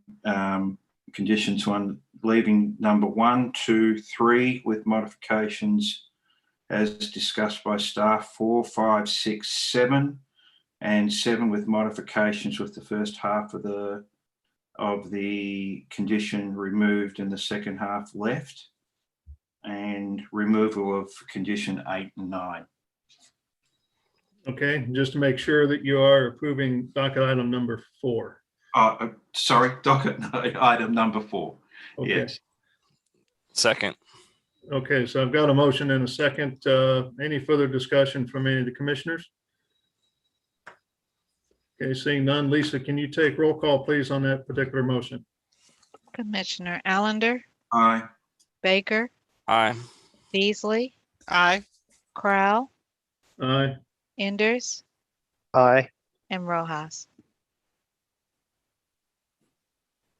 I can't hear you, Commissioner. You're on mute.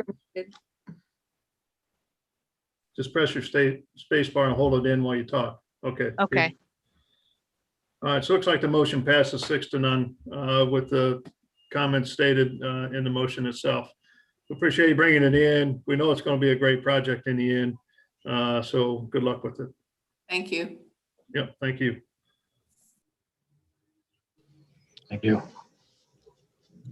Okay, so how's everybody doing? It is 11:40 right now. We've been going since 9 o'clock. Maybe we need a little break here for a little bit, I'm assuming. Or we're ready to continue on. We have, looks like 8, 11, 12, and 13, and 14 left to go. So we do one more before we take a break? I need a short break. You need a short break? Yes, I do. I need a short break too, Lisa. All right, well, let's go ahead and take a break then and be back. It's 11:40 now. So let's go ahead and take a 15, 20 minute, just be back at noon. So I'll see everybody back here at noon. Okay, thank you. Thank you.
And Commissioner Rojas, if you're around there, you might put yourself back on mute, please. Excuse me, say that again? You might put yourself back on mute, sir. Okay, thank you. Thank you. They'll allow you to speak freely. Mr. Chairman, I'll just go ahead and mute all if I can.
Okay, I've got 12 o'clock here. Wait on everybody to come back in.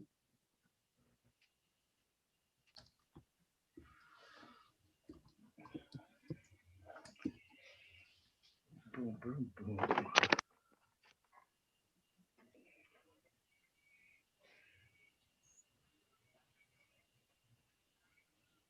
So Kokithia, are you available? And Ashley Forstein? I'm here. Okay.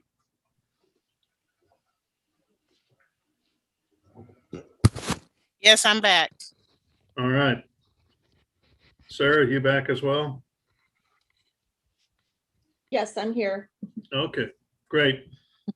So hopefully the applicant's also available. So let's go ahead and start back up with our meeting. Thank you, everybody, as we took a short break there. So it looks like we're on to docket item number 8. Yes, Mr. Chairman, docket item number 8 is case number SUP 2021-00011. This is the Grand Reserve Embassy Suites Hotel. This is a request to approve a special use permit on about 2.3 acres in District DC 15, generally located at 925 Grand Boulevard, to allow for a hotel within 150 feet of a boulevard. Staff planner is Zach Nelson. Thanks, O. So as Olafu mentioned, this is a request for a special use permit for a new hotel to be known as the Grand Reserve Embassy Suites Hotel. So this is located within the downtown loop. More specifically, this is the former Federal Reserve building located at, on the east side of Grand Boulevard in between 10th Street to the south and East 9th Street to the north. And the project boundary is kind of within this yellow line here. So there is a second building within that block that's not included within this project site. Some of the surrounding land uses, there's a surface parking lot to the south. There's a mixture of residential and commercial to the west of Grand Boulevard. The courthouse lofts are to the north, and then the Pickwick building is to the east. And Grand Boulevard itself is a boulevard on the major street plan, so the boulevard and parkway standards do apply to this project. So a little bit of an overview. The applicant is requesting the special use permit specifically to allow for hotel use within 150 feet of a boulevard. The building itself was originally constructed in 1914 and was listed on the National Register in 2007. As I mentioned, it previously served as the Federal Reserve Bank for Kansas City. The applicant is intending to convert the building into an Embassy Suites hotel. The building is 350,000 square feet approximately and is 16 stories. And the applicant is anticipating 284 guest rooms. So this is just kind of a general street level view looking northeast from the intersection of 10th and Grand. It's a neoclassical architectural style. There is a little bit of work already being done to the south facade of the building. I'm not sure what specific work is being done at this time. And then this smaller, shorter building just to the north is also included within the project boundary as well. So in terms of kind of the site layout and site plan, there is a curb cut off of Grand to the north in between those two buildings that I just mentioned. This is not covered and there's parking proposed here. And then I also wanted to mention that there used to be an alley that kind of bisected the lot that goes, this is north-south here. It's been vacated. And so there is a curb cut shown on 10th Street here, and then a secondary curb cut on 9th Street as well. And then this parking in the northeast corner is currently, it's open air. And then this plan is kind of the streetscape plan. It gives you a little bit better of an idea of how the site will be used. As I mentioned, there is the parking off of Grand Boulevard. There is a valet. This curb cut off of 10th Street will be used for valet drop off. And then there's a parking garage located in this southeast corner here. And it will also connect into that open air parking that I mentioned. And then the valet exit will exit onto 9th Street here. And then in terms of the streetscape and kind of the landscaping, There are existing planters along Grand Boulevard, 10th Street, and also McGee.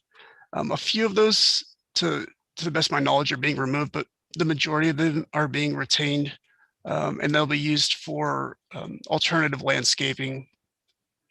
And then the applicant is also proposing many new improvements to the right-of-way, or excuse me, to some of the curb cuts and sidewalks, and also to bring it into ADA compliance as well.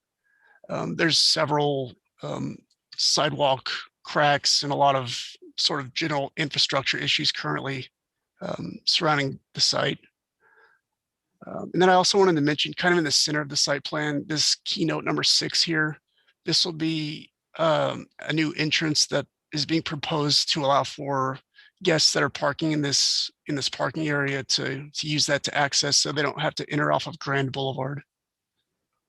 And then here are a couple of building elevations. I know they're kind of hard to read, but the building itself, as it is listed on the National Register, it's not really going to change, generally speaking. None of the building materials are going to change. It's going to look almost identical to what it currently looks like in terms of the overall architecture and the look and character of the building itself. And then this is just a general rendering showing kind of the scale of the building with the new proposed signage. There will be a lower sign generally at ground level, and then obviously a larger sign at the top of the building itself. So staff has reviewed this request and believes it complies with all of the approval criteria for the special use permit. Staff believes that it is generally an appropriate use along Grand Boulevard, and it matches the character of this area in general. And so staff recommends approval with conditions, and staff has also received a letter of recommendation from the Downtown Neighborhood Association as well. And with that, that concludes my presentation. Hey, Zach, just curious, why is there only a 3-year on this special use permit? Are you referring to one of the conditions? Yeah, condition number 1.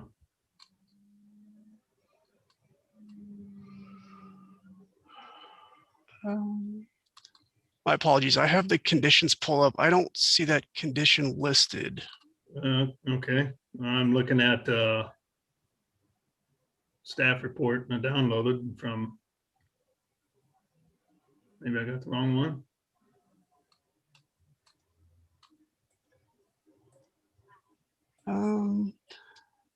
Yeah, I don't believe that condition, if it is included, should be included. Staff would recommend that condition be removed. It's not intended to have a time limit for this special use permit. My apologies, I had the wrong staff report up. No, no worries. Okay. What's the is the curb cut off Grand an issue with the boulevard standards? And also, did the Downtown Neighborhood Association have anything to say about that curb cut? To the best of my knowledge, that is not an issue with the Boulevard and Parkway standards, since it is an existing curb cut. Okay. I don't know if Stacy Lowe, if you want to add anything to that, but in terms of the Parkway and Boulevard standards themselves, I don't believe it's an issue. This is Stacy Lowe with Land Development. I don't believe that entrance will be an issue. We'll just have to make sure that it meets the site requirements for cars that are especially exiting from that entrance to make sure that they can safely turn onto Grand Boulevard. Otherwise, as long as that requirement is met, I don't see it being an issue. Are there plans to make that a protected bike lane in the future? Does anyone know? And how that potentially impacts that curb cut? I don't believe the Grand Boulevard has been designated for a protected bike lane at this time. There are bike lanes to the south of this location, but they're not protected. So I don't anticipate that being extended to the north. Okay.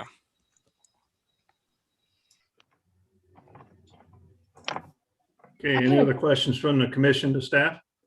Yeah, I had a question. The Downtown Neighborhood Association had mentioned the existing parking garage facade and that it, creates an inactive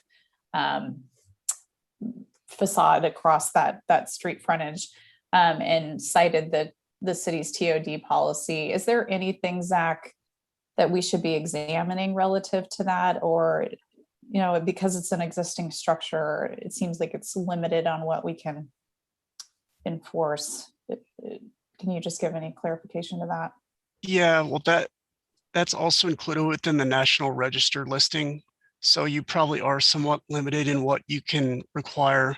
That's why staff has really pushed for a lot of street level alternative landscaping and things like that to kind of liven up and activate the site a little bit more. Okay. Okay. Any other questions for staff? Let's go ahead and welcome the applicant. Looks like we got a couple of you available. I'm not sure who wants to take the lead. Can you hear me? Yes. Very good. Thank you, Mr. Chairman, members of the Plan Commission. I'm Doug Stone with Lewis Rice. I'm here representing the applicant Delta Quad Holdings LLC. My colleague David Maddock has joined us as well. Just to give me an opportunity to embarrass him, I'll just tell you that David is a recent law graduate. This is his first opportunity to be at a Plan Commission hearing. And so please, if you have any tough questions, please refer them to him and not to me. Let me add a couple of things here. Zach, can you go back to the original site plan you had up, please? Yes, just a moment.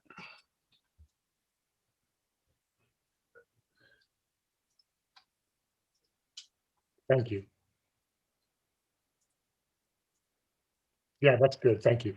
I just want to clarify something, and maybe I wasn't as clear with Zach as I could have been. I've been involved in this project actually since before the Boulevard and Parkway standards were adopted, which is why we're here now instead of not here. If we had gotten further along in 2015, we would have had our construction permit would have been underway, but for a variety of reasons, this project stalled out.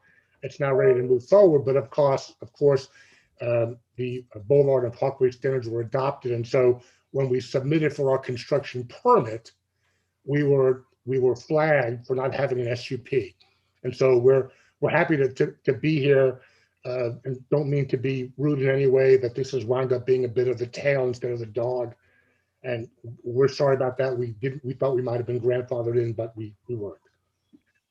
So a couple of quick things. There are no new curb cuts that are being proposed. All of the cuts, driveways are existing conditions. The only change that's proposed to be made is right now on the 10th Street side, there's actually one very large wide curb cut that covers both the alley and then goes further up 10th and goes into essentially what's now a roll down door and the south facade of the garage. The plan is to close the alley entrance, have all the vehicles use again, it's an existing driveway, although it's not being used, it's an entrance into the garage. The main entrance into the garage is on McGee, as everybody, I think everybody knows. What will happen on the south end is people that want to use valet parking, as opposed to just going into the garage themselves from McGee, people that want to use valet parking would enter the garage on that south curb cut. Again, already there. It's only a left in, left out because 10th Street is one way going east. So cars coming up 10th would turn right, and nobody would come out of that exit. Once they've gone into the garage, they would then interact with the valet, and then they would make their way through the garage. When it comes time to pick up their car, they pick up their car from a valet station, actually in the alley, right about where right underneath where it says existing courtyard to remain. Right around there, there'll be a valet station. then they can pick up their car there, and then you can see we're upgrading the pavement on the alley from that spot further out to 9th. And again, 9th is one way. So the existing curb cut on 9th is going to remain. We're just going to, make it look better. Not going to change, as far as I'm aware, not changing any of the dimensions there, just improving the sidewalks and the curvature of the curb and the like. And then that'll then be coming out onto 9th Street for cars that can only, they won't be able to turn south. It'll only be a left out. So it'll be a left in into the south end of the garage and a left out. And then of course, just the normal traffic going in and out of the parking garage on McGee, which is an existing active garage today. People park there as we speak. The project does not include, I'm sorry if I wasn't clear with you, Zach, that surface lot to the north of the garage, not part of the project. It's under the same ownership, but it's not included in anything. It may get redeveloped in the future for something that's wholly unrelated to this. That is an active surface lot that people in the neighborhood, maybe Courtyard, Lost Friends, some others, park there on a monthly basis. Nothing there is going to change. The middle of the block, for those of you familiar with the corner on 9th Street, that's Grand Avenue Temple, just to the west side of the north end of the alley. You may or may not, that just went on the market. The church, unfortunately, after many, many years of serving the community, that building is closed by the Presbyterian, whatever the correct terminology is, by the church officials. And that is now on the market. That may wind up being developed on the project. They may talk to us about our surface lot. So don't think about the surface lot today. That's nothing to do with this. The other thing is the parking that comes out onto Grand between 9th and 10th. That's connected to this little 1920, it was about a 4-story 1925 building up in the middle of the block. Also not part of this project.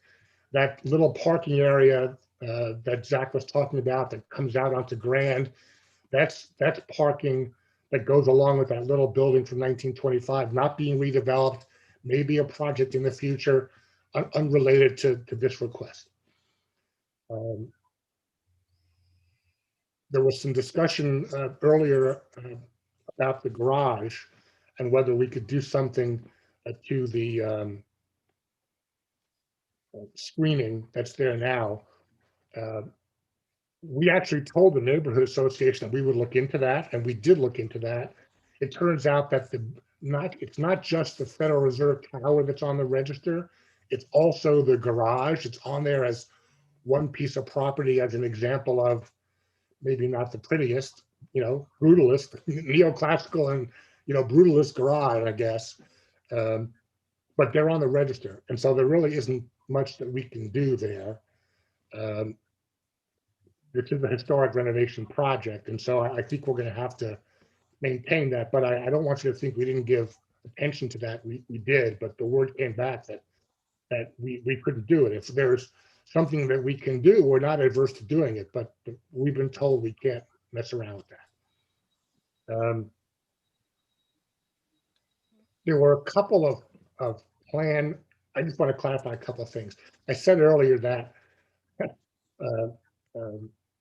that this has wound up in some way, without being disrespectful, some way of being the tail as opposed to the dog because of the way this is rolled out in terms of time. We are in the middle of seeking our construction plans. And we've had a call to Stacy, and we've got a couple of I's to dot and T's to cross, but I think the hope is that our construction plans would be that when we get past CPC, and if you all feel that it's appropriate to recommend this for approval, I'm hoping that we'll get an at-risk permit. One of the things that we'd like that at-risk permit to include is the streetscape and the landscaping. As I think everybody knows, it's one of the last things you do in a project, and we still have some work to do. It turns out, I didn't know this, and you may be able to, that the way of zooming into the Grand Boulevard line? Like making it bigger? Yeah. Thank you. It's hard to see, but as you go along here, you can see more bold lines in between the planters to remain. Those are all planters that are coming out.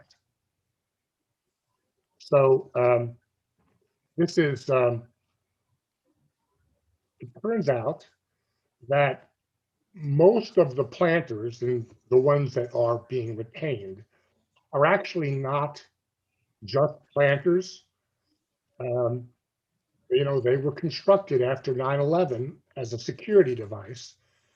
And it turns out that somehow they are now embedded into the structure of the ceiling of the vault, of the basement, the vault area below ground. And so you can't just take them out without reconstructing the structural elements to the top of the basement. And so we need, although it wasn't our preference, we would rather remove them. We're removing as many as we think we can without creating huge structural reconstructions along the vault. There is, the basement extends into the sidewalk area. And so where you are looking at these planters, they are over the edge of the vault basement in this building. So there just isn't much we can do about that. The other thing that you need to know is because these are those types of planters, they don't have any depth. And so you can't put street trees in places they don't exist now. These will have to be shrubberies and flowers because there's no ability for something more significant to take root. And again, I'm just a lawyer, but this is what the landscape folks are telling me. And so there are two plan conditions, which, ordinarily, not conditions, corrections. Ordinarily, you would want us to correct those before the permit of the SUP would be granted. We're really not in a position, or we're continuing to work with the city land development division and parks folks and all of those to get the streetscape right under all these different conditions. And so I would respectfully request that these be kind of pushed into the conditions as opposed to corrections universe, and that I don't have specific language at the moment, but that there be an understanding that when we get to BZA, assuming that everyone is comfortable, that you could issue, that the SUP would be issued subject to final construction drawings being approved by the city with regard to the streetscape and the landscape.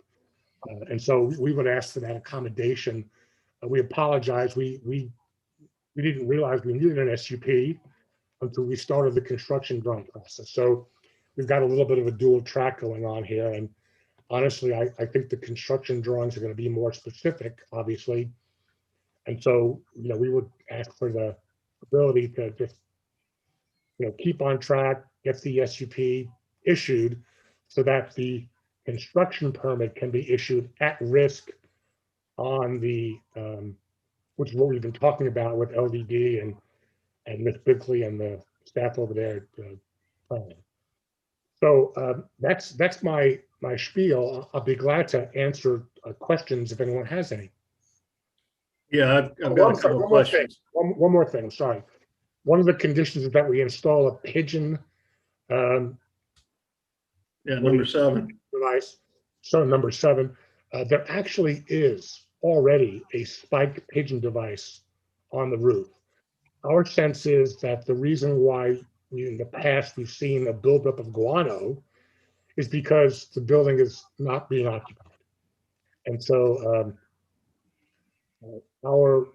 it should be better now. We talked to the downtown council, CID, about they do building cleaning as they go around downtown, and they've agreed to undertake some of this, and so hopefully that problem has gone away.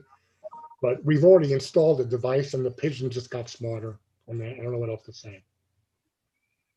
Thank you. Sorry. Okay, I do have a couple questions.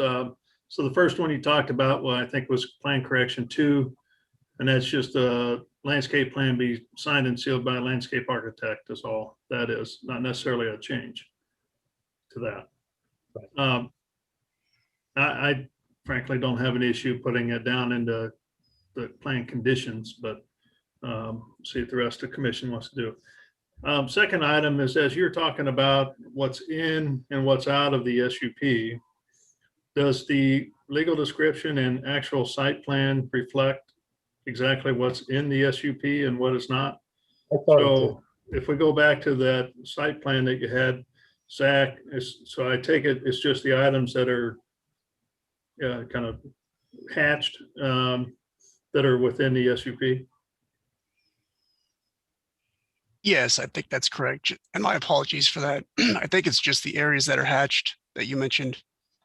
Okay, and I just want to make sure that the language of the SUP, the site plan and the description of that match what you have hatched, not the whole property like those originally presented.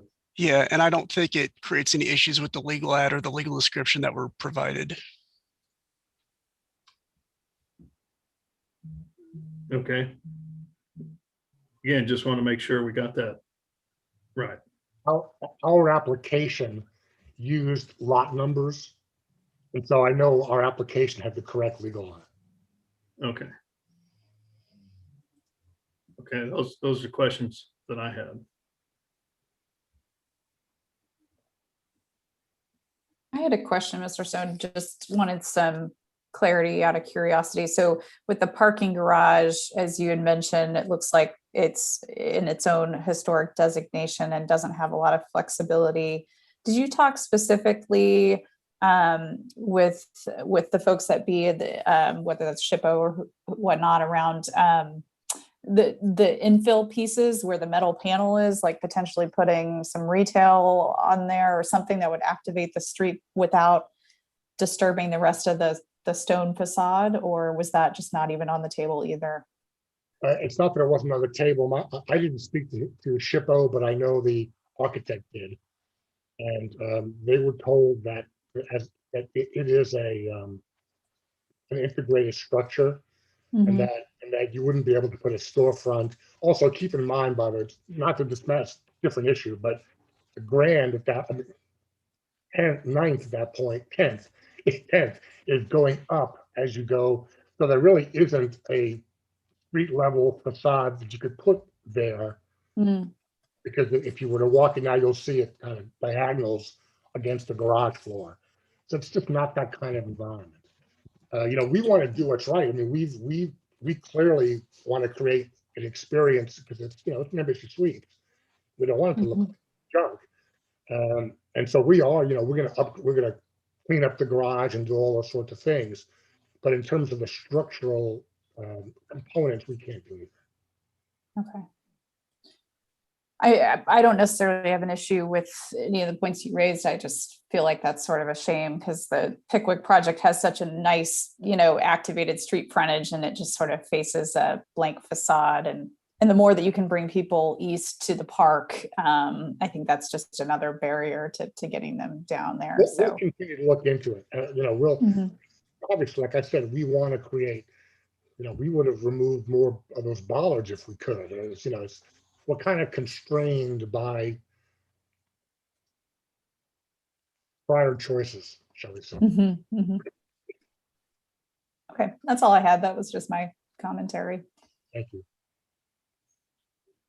Any other questions for the applicant? Okay, seeing none, let's go ahead and open it up for public testimony. If there's anybody out there that would like to speak about this project from the public, please raise your hand and you'll be called upon. Seeing none. Okay, we'll go ahead and close public testimony. Any other thoughts here before we make a motion? Applicant. No, thank you very much. And I'll answer any other questions if you have any. Okay. So at this time, we'll go ahead and close all testimony and speak amongst the commission. If there's nothing to discuss, we'll go ahead and take a motion, please. Are we moving plan correction 2 to the condition, or that was the request? If you'd like to make that in your motion, yes. I guess Zach, does staff have an issue with that? No, staff doesn't have an issue with that. That's fine. That was number 2. So, okay. I move to approve docket item number 8 with conditions, moving the plan correction number 2 to the conditions page. Second. Okay, so I've got a motion and a second for approval of docket item number 8 with the change of moving plan correction 2 down to plan conditions. With that, Lisa, can you take roll call on that motion, please?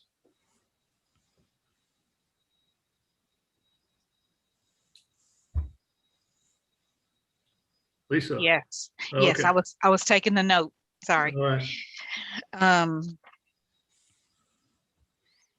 Commissioner Allender, Aye. Baker, Aye. Beasley, Aye. Crowell, Aye. Enders. Oh, not on here. Okay. Hill Aye. and Sadowski. Mr. Rojas too. Rojas. Okay. so it Okay, looks I'm like- sorry, Commissioner Rojas. All right, so it looks like the Gotcha. motion passes 7-0. We appreciate you bringing it in, and apologies for the, stuff you get to go through here, but I'm sure you'll be fine. Oh, great. Thank you very much. Nice wall, by the way. You too. Good luck on the project. Thank you very much. Thanks, everyone. All right. Olafu, looks like we're ready to move on to the next case, which is what, docket item number 12? 11. 11, I'm sorry. It's at the bottom of the page there. Yep. Docket item number 11 is case number CPC 2021-00090. This is Harmon Acres. It's a request for approval of a preliminary plat in District R80, creating 2 residential lots on about 18 acres, generally located at the northeast corner of Northeast 92nd Street and North Brooklyn Avenue. I am the staff planner, so I'll be presenting this one. Heather Malone is the applicant. She has her hand raised if you can promote her while I do my presentation. Thank you, Mr. Chair. This next case is located in the Northland where my arrow is pointing. It's just off on the north side of 152 Highway on Brooklyn. Again, this is the site. Brooklyn Avenue transitions to Northeast 92nd Street and down to Wabash, then comes down to Northeast Berry Road. So it's your connector street between Northeast 100th Street and Northeast Berry Road. So where Berry Road goes, I think it goes on over 152. Next to the west of the site is Woodland, which is actually now Maple Woods Parkway, currently under construction, starting on, I think, at 114th Street all the way through to where it meets, I think, 100th Street. Again, this is about a 1-mile stretch of North Brooklyn Avenue that is a rural cross section with only 2 streets, no sidewalk, 2 lane. I want to say 1.5 lane, no sidewalk, no gutter, and I'll show you that in a minute. Again, this is North Brooklyn at the driveway of the current existing home, which is to the right. And then there are 2 driveways at the north of this hill. And what you see is the top picture is North Brooklyn looking north. And then the south picture is the 2 driveways for the 2 parcels or 2 homes on the west side of North Brooklyn across from the existing home. What you see here is North Brooklyn. At this time, we're looking south. And then the lower property is looking south, so on North Brooklyn. Again, the properties highlighted in yellow is 18 acres with an existing home and multiple accessory buildings. And the request before you today is to subdivide this into 2 lots. This came to me as a minor subdivision lot split, but being that this property is also encumbered with a stream buffer, which they have submitted a preliminary stream buffer plan for review as part of this plan. And also they are asking for waivers of improvement of half street improvement along North Brooklyn. They have about 600 feet of frontage and they would like that requirement waived. So that's why it's before you today. This is the submitted preliminary stream buffer currently under review by staff, and following resubmission, our conditions will change or will potentially reduce. This staff's recommendation of this preliminary plat is for approval subject to the 21 correction and conditions, and I'll take any questions. Any questions from the commission to city staff regarding this project? So so this is essentially just making 2 residential lots with 2 residential buildings, correct? That is correct. They So just trying to, I think 1 lot, the existing home will retain about 13 acres, and then the new lot will be 3 acres, which meets the minimum requirements for both the zoning and for having septic. okay, and so the waiver is essentially, the waiver is or the half street improvements is really intended in theory, right, for if there is increased traffic and development, whereas this is just simply a change. Whenever we plat any lot, it's required to, you're required to do a half street improvement. In this case, with the improvement of just 1 additional lot in a rural area that's about a mile long, doing that for just this 1 additional lot, the applicant feels is just excessive. And as you can see, the road right now has not, the profile is going to change eventually, so we don't know how that's going to work out in terms of overall improvement to North Brooklyn Avenue. Okay, thank you. Olafu, will there be right-of-way dedication as part of this? I don't see any, no, there's no right-of-way dedication. If there is, we will surely capture it, but I don't think there was any, so. Should there be? I did not see, no, I don't see any correction. I'm looking at Stacy's correction and they did not include any right away. Mr. Chairman, this is Stacy Lowe from Land Development. Because we are requesting the half street improvements, it wouldn't request the right-of-way dedication. It's typically an either-or situation. If the road's on the city's major street plan, we'll ask for the right-of-way since we know the city might be doing the improvements. But since Brooklyn Avenue is not on the major street plan, that's why we requested the half street improvements, which the applicant is asking to waive. Thanks, Stacy. Okay. Any other questions for staff? Okay, seeing none, let's go ahead and welcome the applicant. So the applicant is, looks like Heather Malone. Hello, Hi, don't mind stating your name and address for the record, please? my name is Heather Malone and my current address is 8414 North Elmwood Avenue, Kansas City, Missouri. And I'm Jean Harmon, and I am the current owner, her mother, and I live at 9301 North Brooklyn Avenue. Okay. Basically, we're just requesting to plot off a 3-acre lot on my parents' existing land in order for me to build a single-family home. So, and it not a large home or anything, just a regular single-family home.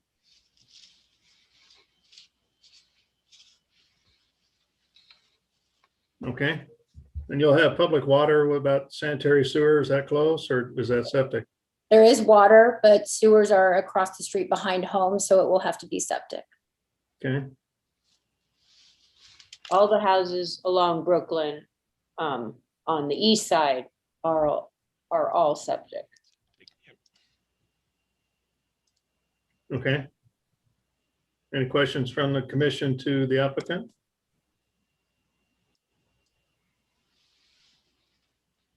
Okay, seeing none. So at this time, we'll go ahead and open it up for any public testimony. If anybody out there would like to speak about docket item number 11, please raise your hand and you'll be called upon.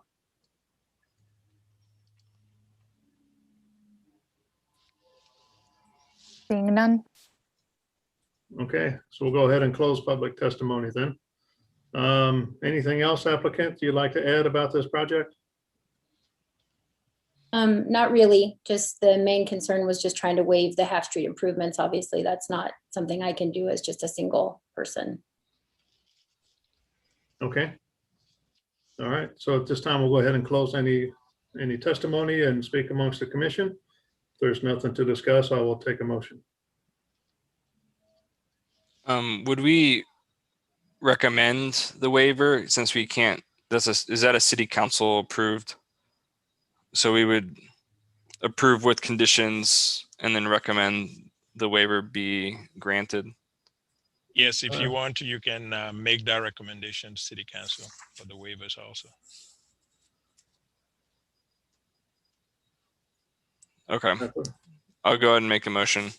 I move to approve docket item 11 with conditions and then a recommendation for the waiver to be approved by city council. Second. Okay, so I've got a motion and a second for approval of the project, subject to conditions and a recommendation for the waiver. Lisa, can you take roll call, please, on that motion?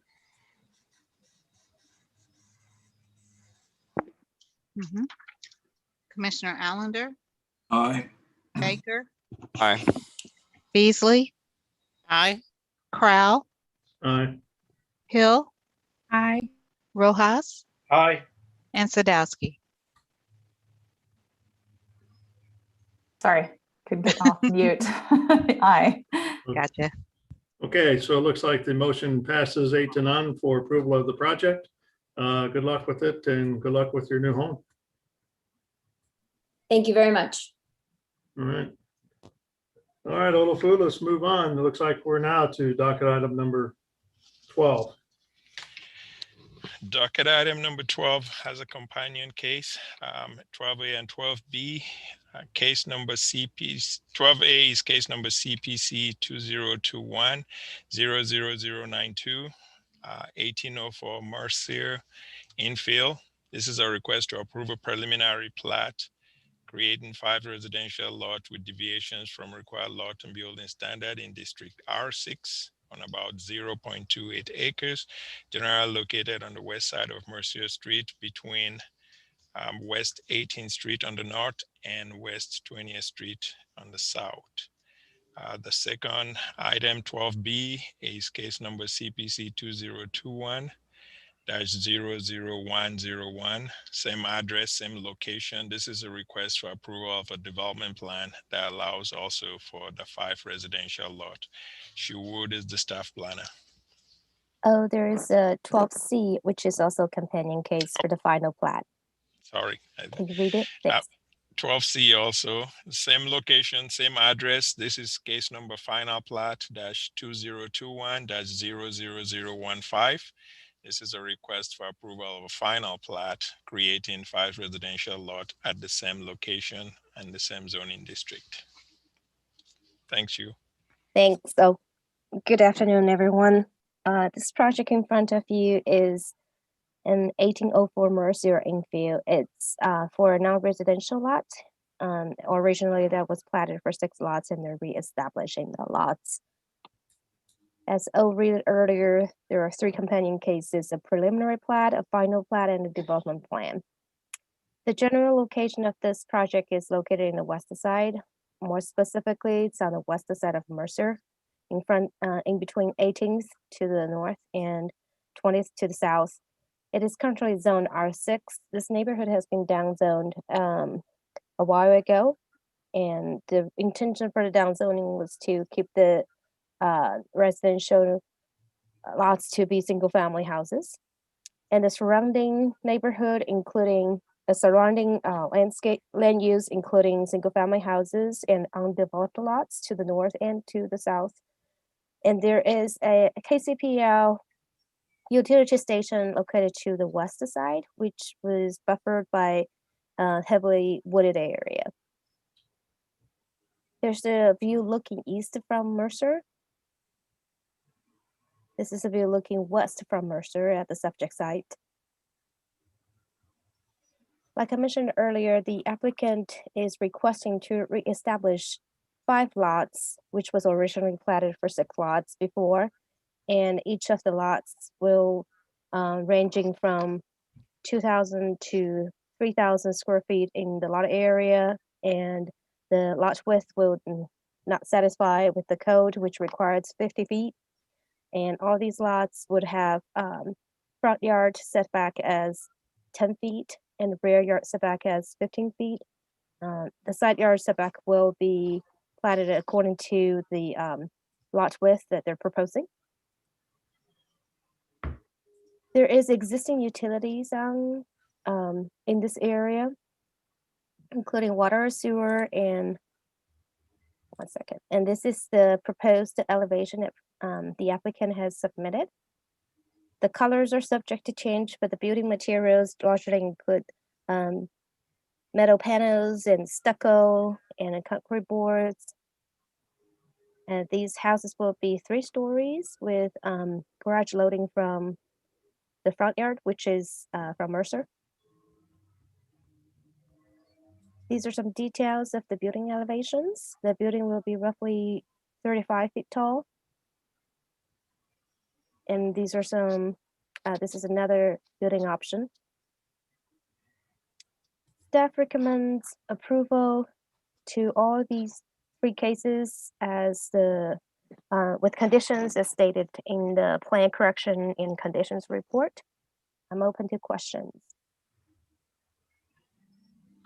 Okay, are there any questions from the commission to city staff regarding docket items 12A, B, and C?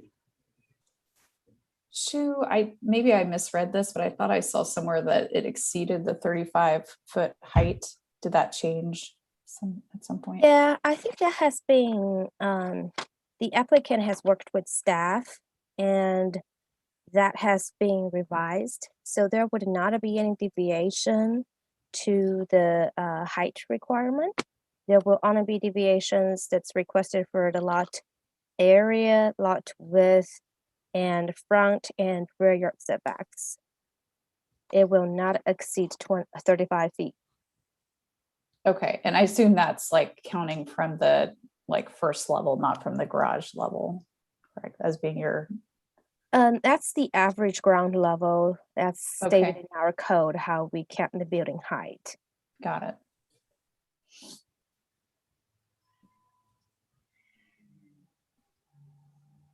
Any other questions for staff? Mr. Okay. Chairman, let me stay Yes. just a minute. This is Stacy Lowe. Just wanted to provide the commission some additional information regarding the storm drainage on this property as you guys evaluate it.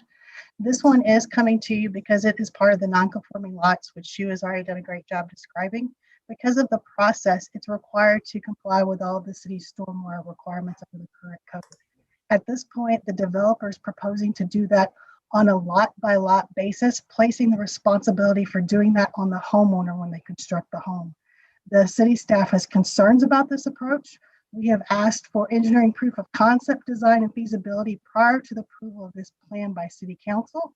We also intend to include special notes on the final plat so that any future homeowners are properly informed of these requirements prior to purchasing the lot and are not caught off guard when they come to the city to apply for their building permits. If you have any questions about the situation, I'd be glad to try and address them. And I believe the applicant can also help address them once they come online after the staff are done. Okay. Stacy, can you give us some background on why the developer's gone down that path? Or maybe that's a question for the developer. Commissioner Allender, I would direct that to the developer. This is not an approach that the staff would typically support. Land development typically has no involvement in the process of the residential building permit issuance, so we have no ability to review that design of the stormwater drainage prior to those permits, which is why we want to review the concept now to ensure that the concept works so that we're not caught off guard later.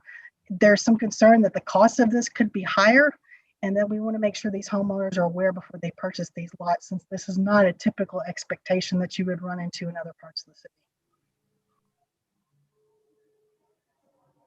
Okay. Any other questions for staff? Okay, let's go ahead and welcome the applicant then. Is the applicant available? I believe the applicant is Steve Walker. Okay. He has been promoted. Hi, Mr. Warger. As you take yourself off of mute, can you state your name and address for the record, please? Steve Warger, 6127 Northwest Pine Ridge Circle, Parkville, Missouri. And good afternoon to you and all the other commission members. I will proceed on and try and address a few of the things. I guess the couple of major questions here. First off is on the storm drainage. Because of the size of the lots and trying to get the infill to fill in, we did not have room for your typical 40 lot subdivision with tracks with detention basins. I would argue though that in a regular subdivision with detention basins, the detention, although it's in one tract, could actually be put on individual lots because normally there's a maintenance agreement that's signed and recorded with said plat, which we would do with this plat for each individual lot, that states that the storm drainage system is to be maintained by the owners of the tracts and owners of the properties, not necessarily a homeowners association. If the homeowners association is default, it falls back on the individual property owners as a group to maintain that detention system. And in the end, when you buy the lot, you've purchased part of that detention system. I understand that it's already in before you do that, but I believe that the mechanisms with which the city uses that maintenance and addresses the detention when we're on the engineering side is similar, and we may have to change our maintenance or your maintenance agreement that we work out and is platted, but I believe it's still the same concept doing on each individual lot. What we will be doing was underground system in a pipe, and we are in the combined sewer system area. And so it will either be in the backyard or the side yard, depending on the width of the side yard or the backyard, or maybe a combination of both. We would drain to that with above ground drains and take all our downspouts to that system. And we would meet the requirements or criteria that they follow within the city as far as guidelines to this system. The other thing is the height, and yes, it is from the existing ground. There's requirements there that are in the ordinances, and 35 feet is where we were at. We did start off at a higher height, but after our meetings and recalculating things, we got it to where we could stay within the 35-foot height requirements. With that, I'll answer any other questions you may have. So just a curiosity on the stormwater management, you say you are going to put in a common stormwater pipe and tie it into the city's public storm sewer system. Is that right? Well, there'll be a pipe on each individual lot, and it'd be individually owned and individually maintained. So we don't have a common one. It would be for each individual lot. Okay. Do they connect into the actual city system then? Each lot, Yes. each pipe? Yes. Okay. And those generally require a some kind of permitting and bonding or insurance for the connection into the city system. Correct. I remember. Correct. And potentially for the construction too. And we may end up having to do this in a little bit different format, or it may be flagged that we have to go through a review with the building permit with the Public Works with Stacy Lowe's office, and we're aware of that, and we're willing to put notes on. Mr. Rothers, the developer here, will be the house builder too, so it's he's well aware of that, and we've already budgeted that in our projections for the house costs. Okay. Will all 5 homes be built at one time, or are they spread out over a few years? Mr. Rothers could address that, but no, at this point, we'll be building them as the market, probably do one and then a spec and then proceed on from there. Okay. Anybody else have any questions for the applicant? Yeah, I'm just looking, what are you expecting the price point to be on those houses, on those units? Is Mr. Rothers on? Is Greg on? No. Okay. I believe he was Been talking. promoted. I would believe he was talking 450 and up.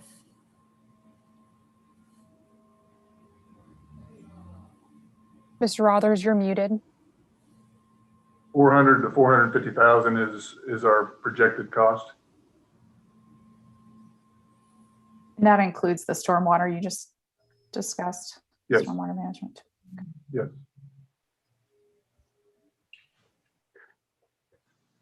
And okay, Mr. Chair, can I just ask a question to Stacey then? Stacey, can you just go through what your concern is again on the stormwater? Our concern, Commissioner Allender, is that we haven't seen any site plan that includes where these underground detention bases would be located and how they would connect to the city system.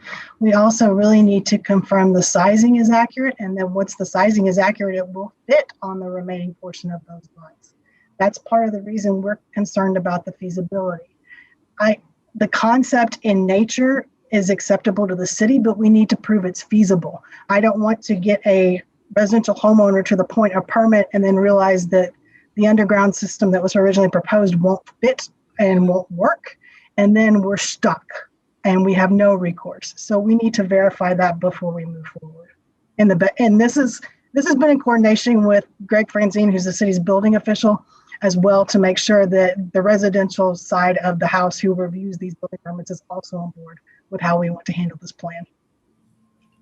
And we're concerned because we've got the final plat here too, right?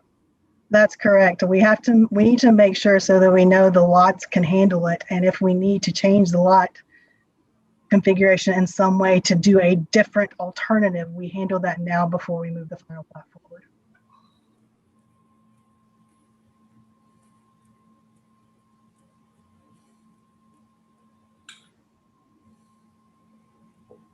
Can I just, Mr. Chair, just a question to the applicant. What is holding you up doing that feasibility study of the stormwater? This is Steve Walker. We have done preliminary, basically to throw this out in front of the situation. And I'm not even sure that if this wasn't a final plat, that it would be as big a concern or something that would be noted. But we would like to know that we could proceed on before we spend a lot of money getting into the final design of that. But we have come up that with a preliminary report for each, it's for each individual lot is what it is for. We have to address a little more potentially on volume, but we have a general concept of what we plan on doing. And we had not spotted that either in the rear yard or in the side yard as far as where we were going to put it. And we were assuming that this would be within some sort of easement or whatever on top of the fact of having that put in. So we can proceed on with that, but we would also like to know that we're okay with the zoning and with the deviations before we get farther into final design. Can I ask the question? So Stacy, like, am I understanding correctly that the checklist, the basic checklist for the final plat requires this level of detail in concept of what the stormwater management would be? So are they just not complying with the basic requirements of what final platting? Commissioner Sadowski, yes, that's basically true. Whenever we review a final plat, I double check it to make sure that any tracks which are necessary for either stormwater management, parkland dedication, or any general utility easements, as much as we know of at this point in the game, are included on that plat. So we don't move forward with the wrong configuration. The next step, typically after you guys approve a final plat, is that it goes to the consent agenda for city council. And there's a very specific way we write that plat description, which includes the number of lots, the number of tracks. So if that goes in error, we have to backtrack, redo ordinances, and we try to avoid that as much as possible, which is why we ask for that information as early in the process as feasible. I don't feel like this is an out of line request at this point in time. We would always ask for, even on a development plan, to have the storm drainage indicated so that we could see it to make sure it's being properly planned for. So let me just ask, does it make more sense for us to move forward with the preliminary plat and the development plan and hold on the final plat because it's just not developed enough for us to assess? I think that could be a feasible option. I don't see a major issue with it, to make sure that the council will approve the zoning. If that's the desire of the commission, I think that would be a feasible way forward. That just seems more in line with what most projects do, which is just to make sure that preliminary approval gets through and then they come back with the final. So that's just my thought. Chair Crowell, do you have thoughts on that? I would tend to agree with that statement. It would just make sure that all of these conditions are figured out as to what the language would be on the face of the final plat, so that each homeowner knows what they're required to do as part of the stormwater connection and management of that.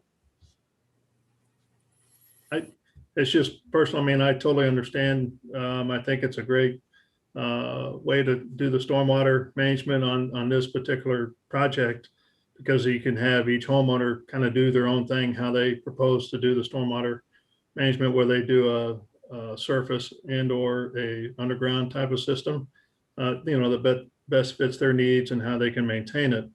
But at the same time, I just kind of get concerned about the actual connectivity into the public stormwater system, because there is a cost to that for permitting and bonding that you have to have and maintain, and sometimes that gets to be more than what an actual homeowner can do. But in this case, I'm sure the developer can work with the actual resident on that piece.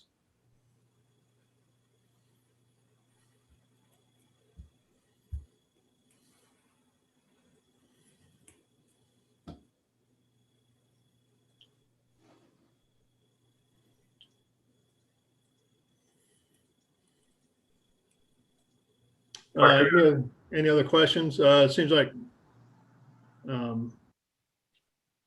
Mr. Rothers, you're part of the applicant, correct? Yes, I'm the builder and architect, developer. Okay.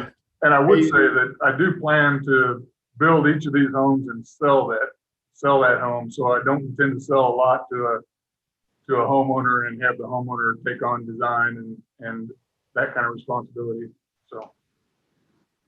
Yeah, I think that would be the concern, because each homeowner would have a connection to the public storm sewer system that they would have to permit as well as maintain for, bond over a period of time. And so I'm not sure if some of the homeowners have that capability.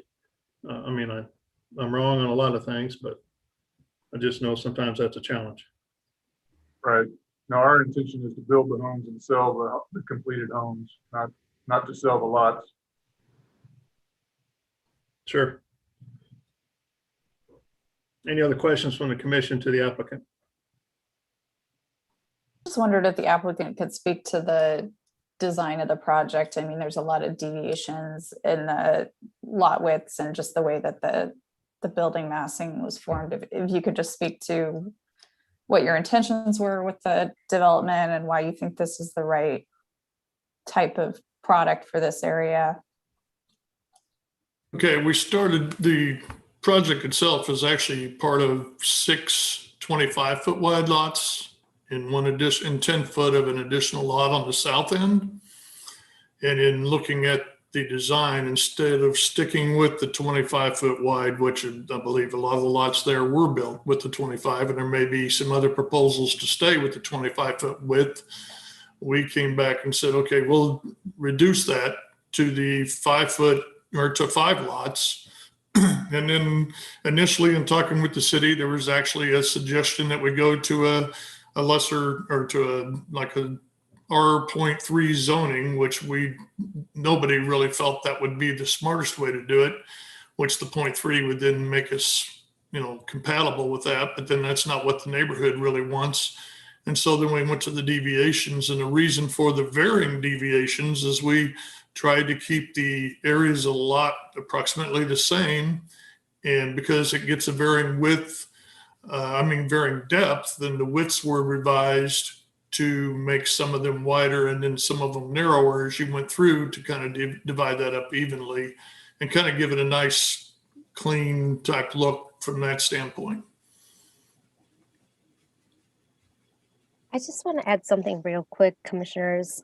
So this in front of you, this infill development is a result of the non-conforming lots that we've seen a few cases before. So before the Board of Zoning Adjustment turned over staff's decision for the non-conforming lots, which was, I believe, a couple of years ago, these cases usually for reestablishing the lot lines, you don't even see them. They just go to the permit division for single family house permits. So they were not required to do all these detention, even in the combined sewer area. So the only reason you're seeing these nowadays is because it's a result of the case and it's a consequence to the requirement for them to reestablish it. But these lots were originally platted for, I believe for this site, there were 6 lots has been platted. So the applicant has worked with the neighborhood and replatting these lots to 5. So it's always a debate between staff and whether or not this is the correct route for them to go through a major subdivision, which we normally, like Stacy stated, we would require all these storm drainage and all these studies. But generally before that, we don't require these for single family permits. And I hope that helped to give you a little bit more information on the background.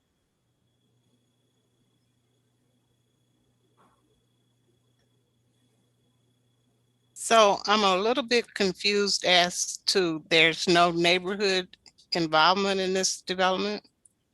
There was no contact made with the neighborhood for this project? No, there is, because this is a major subdivision. It's a preliminary plat, final plat and development plan. So it was required by the city that this type of application, the applicant has got to go through the public engagement process. So there was neighborhood meeting being hosted, and I believe it was held on May 27th, 2021. I'm not sure if a secondary meeting or follow-up meeting has been hosted. I'll direct that question to the applicant, and the applicant can comment more on the meeting summary and outcomes. We had meetings on this. The initial meeting that we had on this particular site on Mercer was scheduled, I think it was like for a 3rd Thursday in May. That's like the 20th, and that is normally the West Side's normal meeting of their group. And we had probably 2 or 3 people come to that meeting. And so we had another meeting scheduled the next week for another property within the same area, 18th and Jefferson. It'll probably be on the agenda next, at your next meeting. And they asked if we could represent the Mercer job also after we got done with the 18th and Jefferson one, which we did. And we had, I don't remember how many people were there, but there was probably 6 or 7 people there. And it's our opinion from what it was and from the results we got that we had a positive response. Also, just to let you know, when we were doing that meeting, when we got done with the meeting, we asked if there was any other questions, and they asked us to leave the room, and they discussed it for a while and came back in, and we got no more comments from them. And the person to the south and the person to the north of this project were at that meeting. Mr. Hernandez was at that meeting also, that second one. And so unless someone else that wants to participate or whatever, we're not aware of anything of concern. And we did have 2 meetings on this project.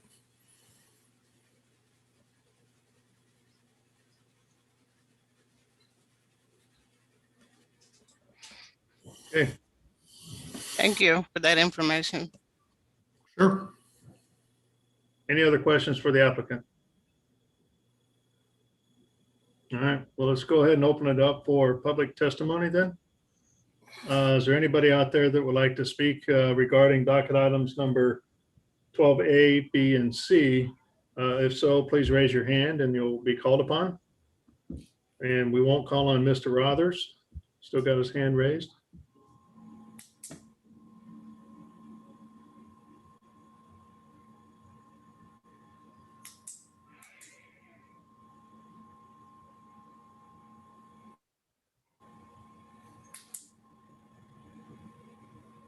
Sorry, I was on mute.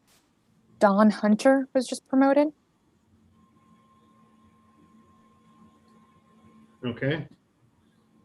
Hi, Mr. Hunter. As you take yourself off of mute, please state your name and address for the record. Sorry about that. I got disconnected when I got promoted. Now I'm back on.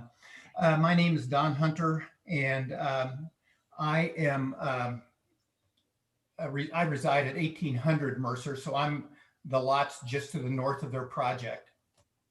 And the first thing that I want to say is that I've spent quite a bit of time talking to Mr. Rothers, and I'm really fully in support of what he's doing. We have an area, this particular area, and I realize there's not a lot of open space left on the west side, but along this street there is. And in addition to the lots that Mr. Rothers proposes to build on, there's a couple of empty lots still south of that. And then there's, I don't know, 8 or 9 maybe empty lots across the street.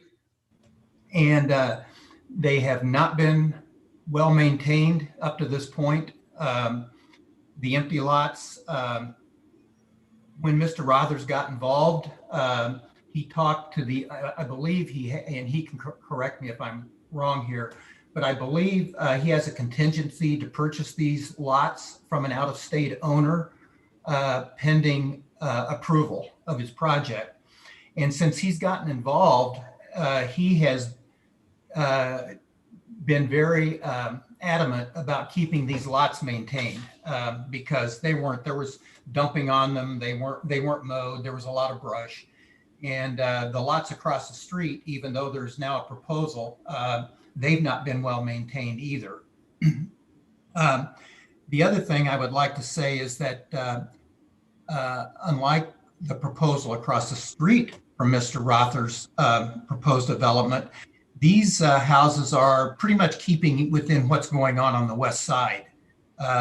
They're somewhat unique.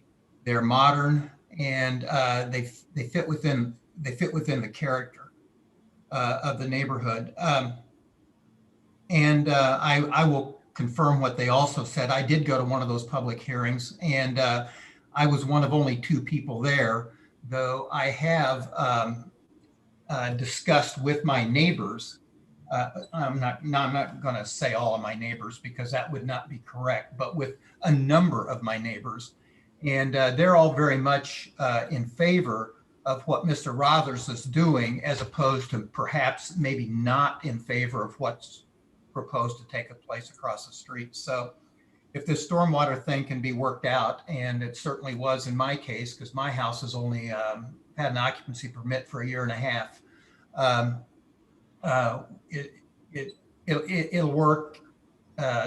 Things go smoothly, and my feeling is that Mr. Rothers will do not only a good job for our neighborhood, he's doing something that is good for the city. Thank you. Thank you. Who's next? Richard Ramirez, you've been promoted.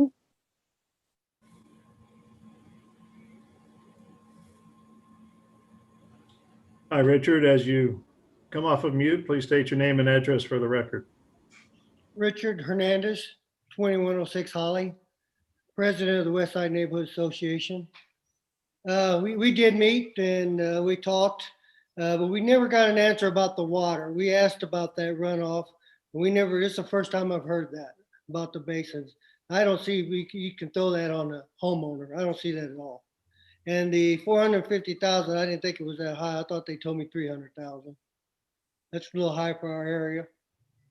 You know, asking for all the variances and everything else, you could maybe build a little bit more affordable home. We was worried about the height, but I heard that was okay so far. We worry about the runoff too on the roofs. I don't see gutterings on the pictures. And the run, that's a lot of runoff. That's a lot of area to hold water and push off. So that adds to the other water basin problem. Okay, And well, and if we go through, if they should go through, a homeowner has to be notified, but I don't think that should be lay on them. okay, The parking was still an issue, but maybe they solved that. I think everything else seemed pretty good, but that stormwater thing has to be resolved first before they move on. I believe that. okay. Thank you.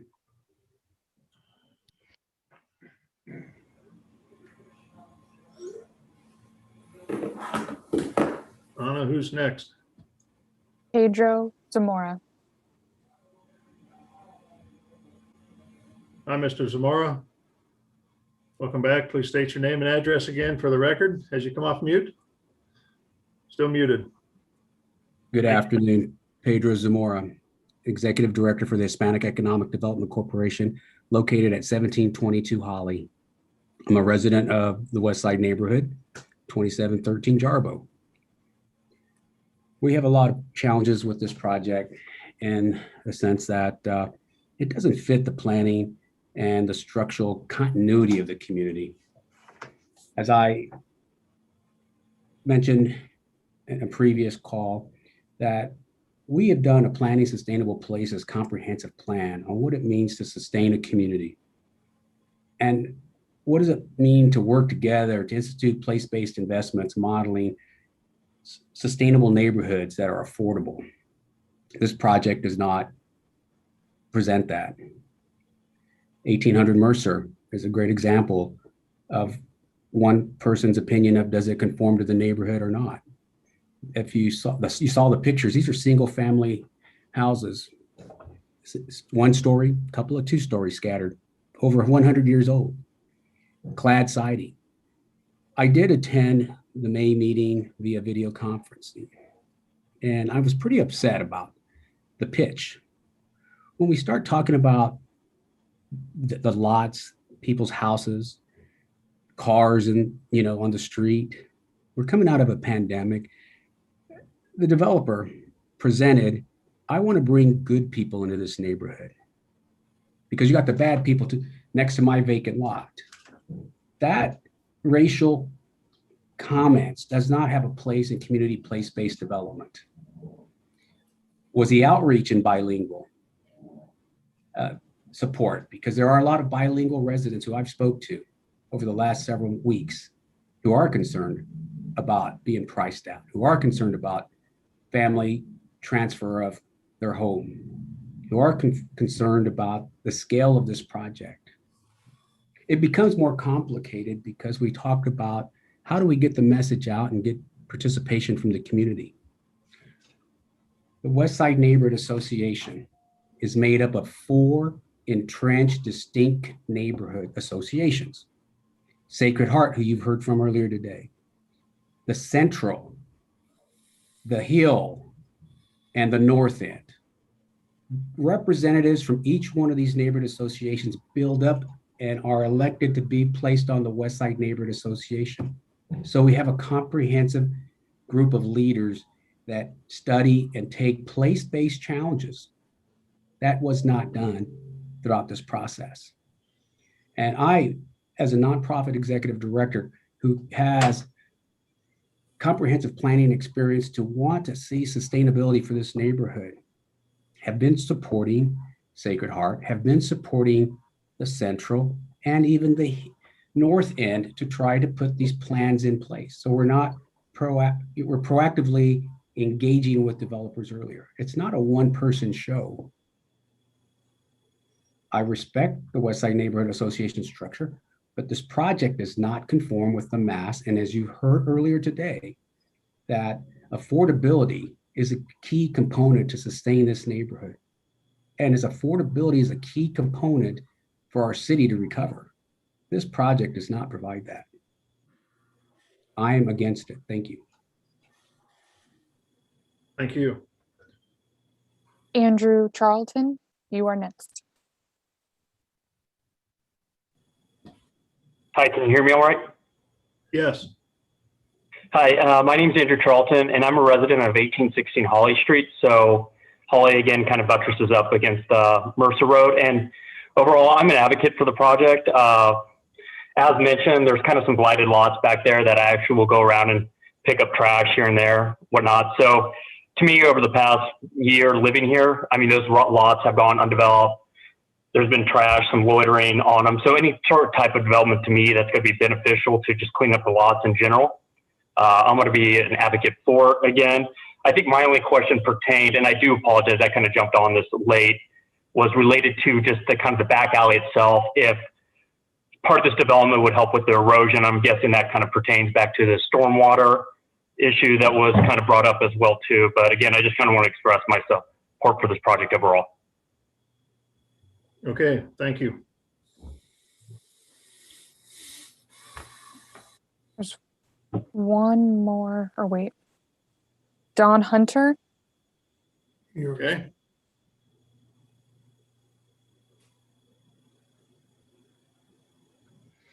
See, Don, as you are taking yourself off mute, please state your name and address for the record. Yes, my name's Don Hunter at 1800 Mercer. I spoke before, and I want to disagree with Mr. Zamora because the people that I've talked to in my neighborhood are all long-term residents. Most of them were born here, and they were very, very supportive of it. There was nothing racist, as he suggested, about my comments or what's going on. These and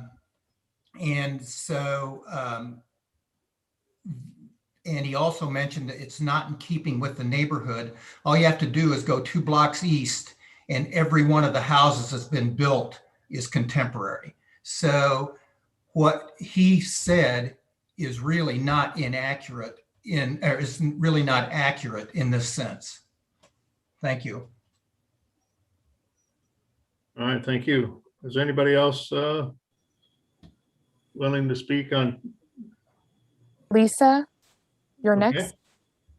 Hi, my name's Lisa Guerra. I reside at 2929 Jarbo Street, and I'm a member of the neighborhood association as well. I kind of piggyback on what Mr. Zamora said regarding we need more meeting and communication with the neighborhood. The developer even mentioned the lack of attendance. Well, that was partly because of the COVID, and now things are opening up. And I really think it would be due diligence to have another neighborhood meeting where they give people the opportunity to be invited in bilingual literature and mailings and do it fairly. I have a issue with the non-conforming changes that are asking for the non-conforming lots. That was passed by the voters for a reason, to help protect our neighborhood. And so I don't understand giving anybody a case-by-case approval to go beyond that when the neighbor, especially without the due diligence of the meetings with the neighbors. I do understand the gentleman that lives next to it, but what happens on all parts of our neighborhood is that a developer comes and says, look at this dirty lot. We can improve your life. Anything's better than what you got now. So sign up. Yeah, let's do it. So some people sometimes are excited because they don't want a dirty lot. And many times it's because they've bought the lot and let it go like that. And then that's presented as a benefit to the neighbors. Also the pricing, and it is not the pricing I have an issue with, and also the structure, the height of it. We do not normally have 3-story homes, and all the homes that were newly built, the neighborhood opposed them. They did not agree with any of them, and they were pushed through anyway, because it's for our greater good. But no one that lives here exists, or even their children are buying those houses and moving into them. So we are getting pushed out, and also the taxes are going to go up because of this, because we keep allowing things to slide, things to the height. I can't believe a 3-story house. Maybe in the Carnes Coleman Heights neighborhood, that's they do have 3-story houses there, but not in the west side. The newly built ones that the neighbors did not approve of, those might have, but not the whole neighborhood as a whole does not have 3-story homes. That's not accurate. And so I'm against, and I would hope that you would not approve, that you would put stipulation to have additional neighborhood input in meetings just to go over the plan and also the non-conforming lot request to change that. We don't agree with that as well. Thank you. Thank you. Mr. Chair, there's no one else who's raised their hands. Okay, this time we'll go ahead and close public testimony. Can we rebut something there, Mr. Chairman? I'm sorry? Can we make any comment to theirs? Yeah, if you give me a second here. Okay. Yeah, so we heard several items from the applicant or from the public about some concerns they have. So I just want to bring those back before the applicant to address those and talk through some of those items.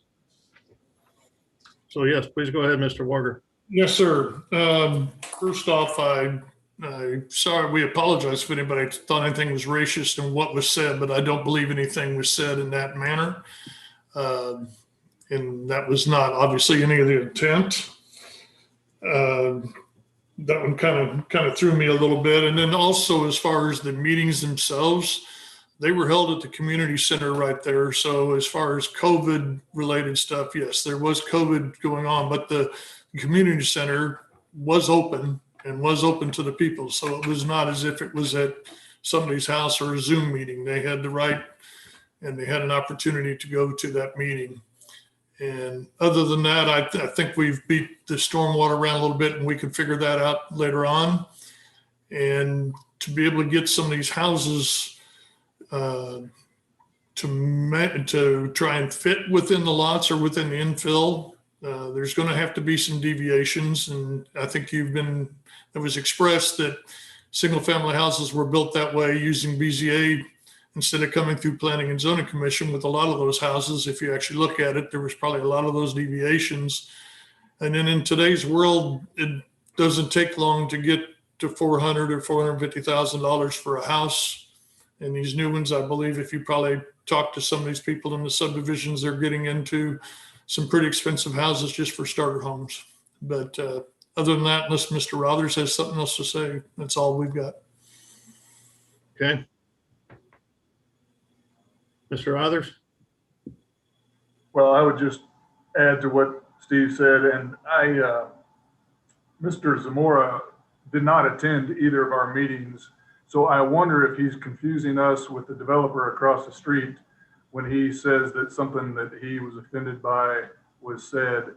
I never got that vibe in our meetings whatsoever. I don't think we said anything racist or offensive in that way. So and because he didn't attend our meetings, he's not on the sign-in sheet.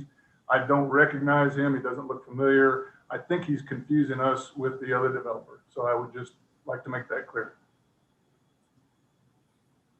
Okay. Anything else?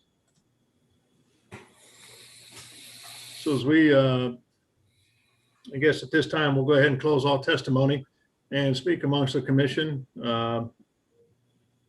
And if there's nothing to discuss, then I'll take a motion.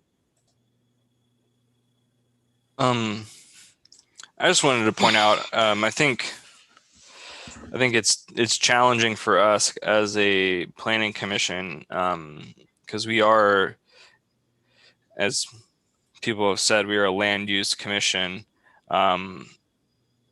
It's hard for us to debate the other aspects of the development process, including affordability.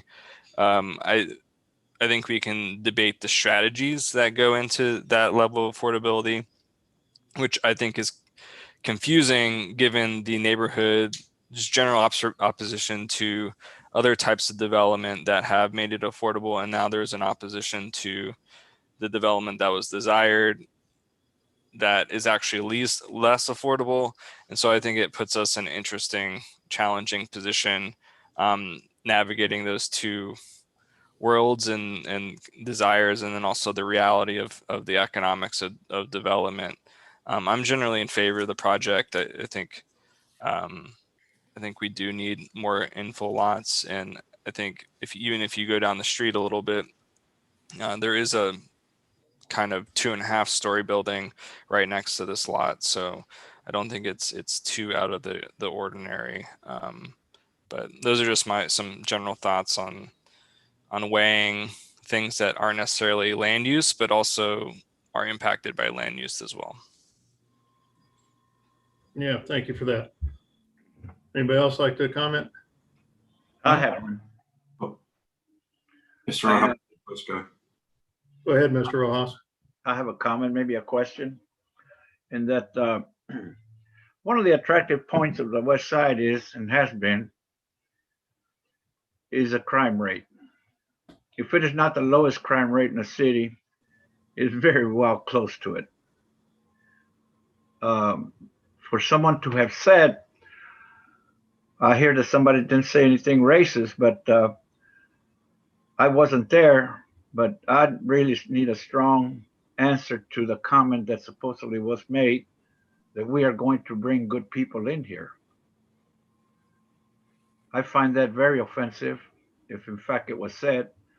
And no matter when somebody make a comment like that, even without intent to hurt anybody, it's already been said. Somebody a long time ago said, once you say something, it is forever said. You can't put it back in your mouth. But you can apologize for it sincerely if in fact it was done. So I need a clarification on that alone. Even though there's a lot of discussion about affordability, this house looks comparable to that one, or there's when people have desperately been trying to do a lot of beautiful things with the existing structures, including mine, which incidentally is about 140 years old. And you're welcome to come by here and look at it inside or outside. So these things are going on, and they're not going on just because someone from the outside comes in here and says, I am going to clean it up for you. So I with that alone, unless I get a clarification on that comment, if in fact it was said, before I go any further on that, otherwise I would suggest everybody vote no. And if we're really sincere about working together, let's do it without offending each other. Okay. Is that something maybe you can address for us, Mr. Warger? Well, I guess, no, nothing was said to that extent, or not even extent. Nothing was said like that, but it's obviously, if it was. To what extent was it said or how? I mean, there was an extent apparently. Well, and I think if you look real quick at your chat, Mr. Hunter was at those, and he just posted something there about that it was not, nothing was said. He never heard a racist comment, never heard anything like that. We didn't say that we're going to bring good people, bad people, any type of people into it. We were just there to do a development within the West Side community on that location. And we left it at that.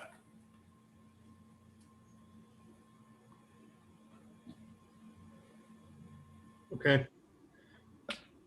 Mr. Chair, this is Forrestine. Yes. I have two concerns. I'm Okay. not comfortable with this water situation.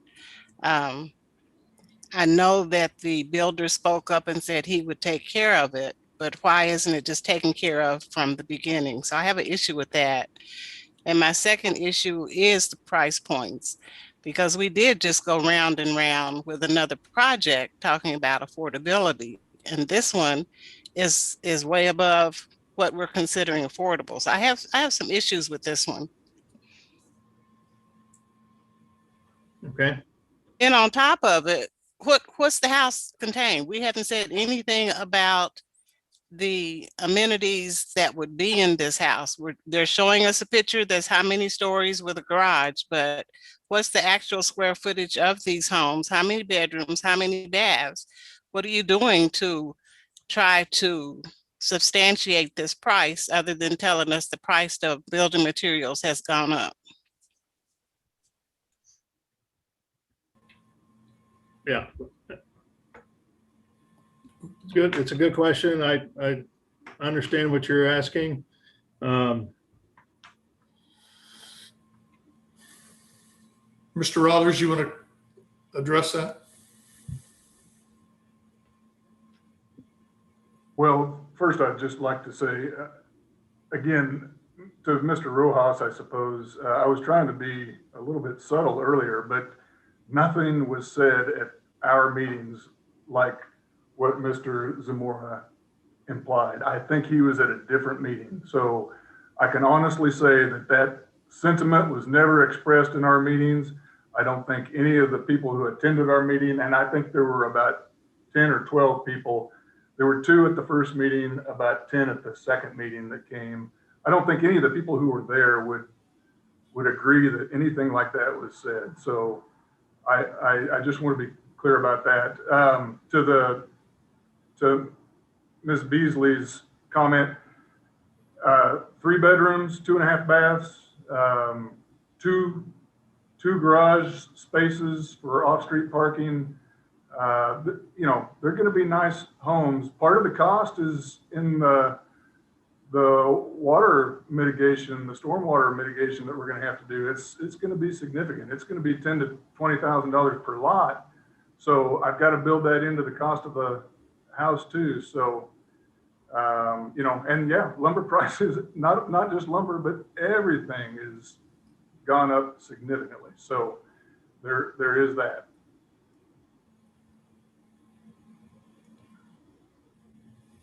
So that breaks down to what kind of square footage per house?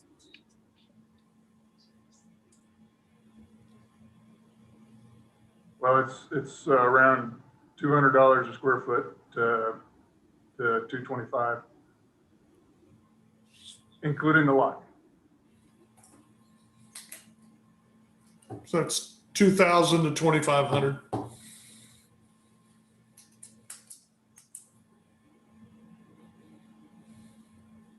Yeah. I mean, we're seeing numbers in 230 to 280. So I think it's hard to get to that price point, but I think it's a reasonable price point for new construction without any, you guys aren't getting any tax incentives, are you? No, sir. No. So yeah. And why not?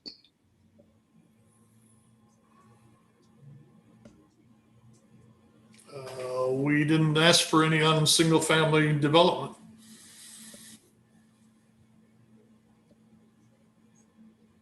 Yeah, I think in some ways we're kind of getting away from the land use decisions on this, and we probably need to stick to that for this particular project, please. I just want to say that I think my opinion is that when we ask for deviations, we're trying to get to a certain level of value add as a result. Like, what's the reason to change what the neighborhood is already, the community had already dictated in terms of how parcels should be used, how they should be sized. So I'm trying to find something in this project that feels like we added value because we deviated, and I'm just not really seeing it. I feel like there's a high price point with what I would consider as an architect low, construction quality, vinyl windows, a lot of stucco, don't see any use of stone. I'm not even a ton of transparency and glazing. I'm not seeing what we're gaining here. And I can't help but think if this was a site that could have townhomes or something that's a little more dense, we might get that price point down. I don't want to dwell on that, but I don't see any value in deviating in the land use if there's nothing else to be gained here. And it sounds like there's a lot of costs for the potential residents, which potentially price out people who are already in the community. So, I just given the concerns of the neighborhood and some folks that feel like they weren't included in this process, I feel like that's pretty apparent because I don't see a whole lot of evolution in this project from where it started and where it is now, given the neighborhood, which we did see on the other examples that we saw today. So that's going to put me in a no vote today.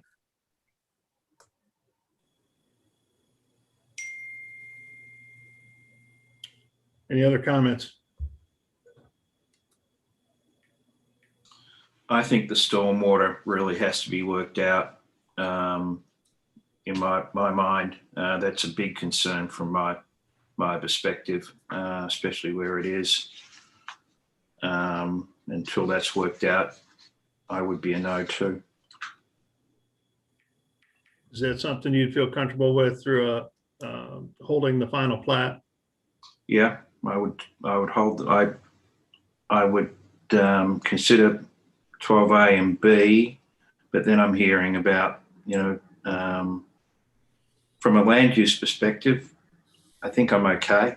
But I would hold the final plat on it, that's for sure. Okay, thank you. If I could comment on Ms. Sadowski's issues. I'm done with, we're done with the testimony at this time. We're just kind of talking amongst the commission, and yes, we do ask a question from time to time, but we're at a point where we're just amongst the commission itself and want to make a decision and move on. Thank you, though.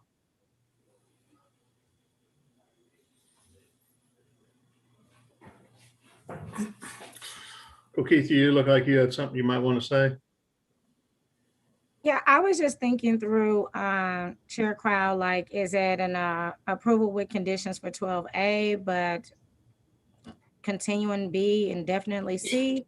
I'm just trying to hear what the will is of my other commissioners. Right now, I'm at a no, just on the project for the reasons that Ashley highlighted, as well as Bruce with the stormwater. So trying to figure out if there's a way to meet in the middle to allow it to continue to go forward in the process till we get greater details.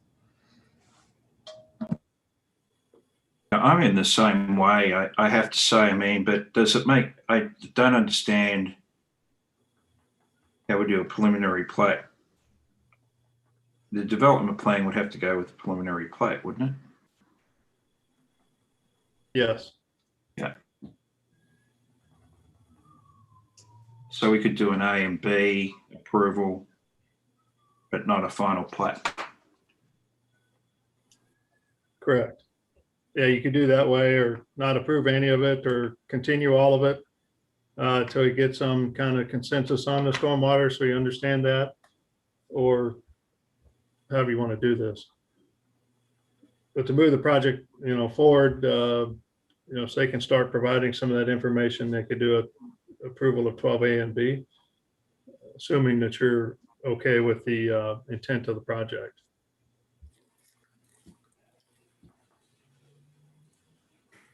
Well, I'm going back to, there's some neighbours that are supportive of the project as well. So they're in the street and they're close. So I've heard both arguments today. Yeah.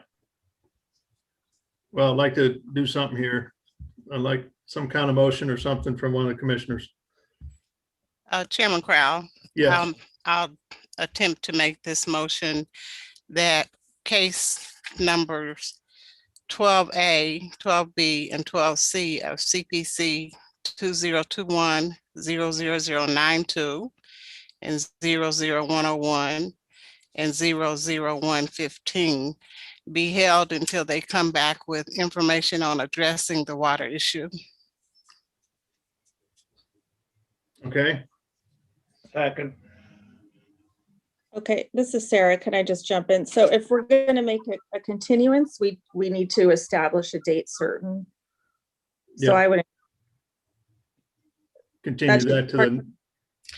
So it sounds like it would be the August 17th date, because we're not meeting on the 6th, and I don't know if the 20th would be long enough for them to do that. So that would be staff that I would need to get direction as to how long, or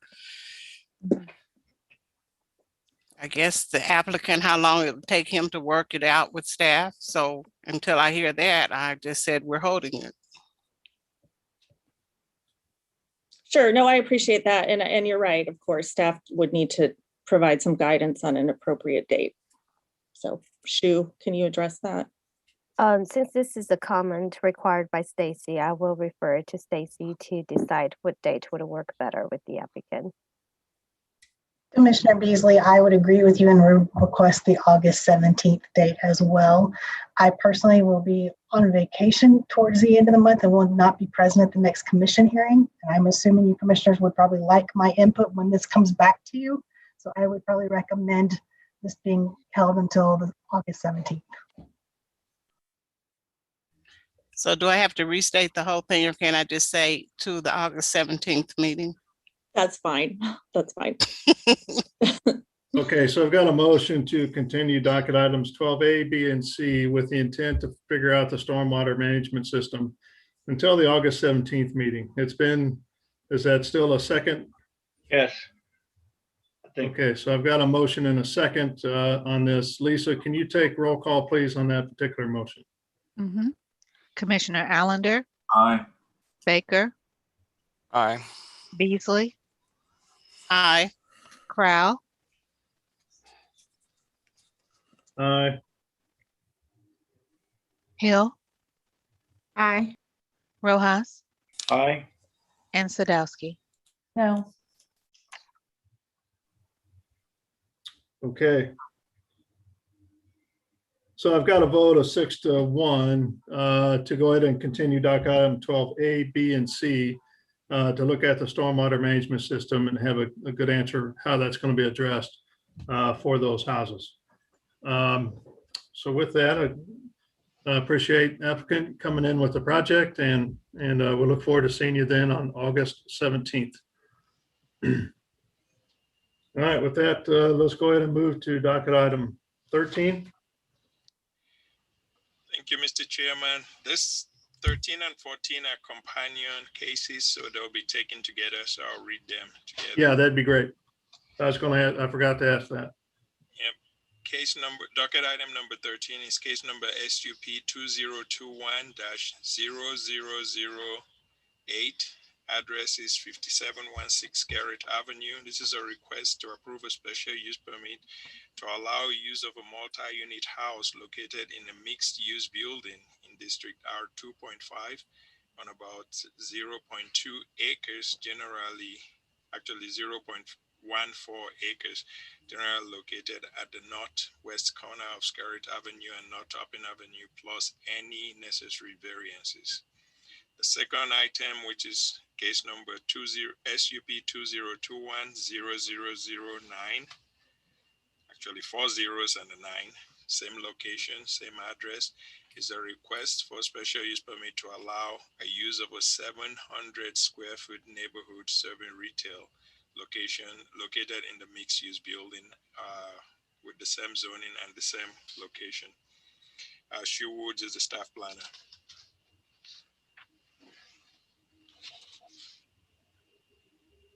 Right, this case in front of you is the last case for today. It's 2 special use permits for 1 property.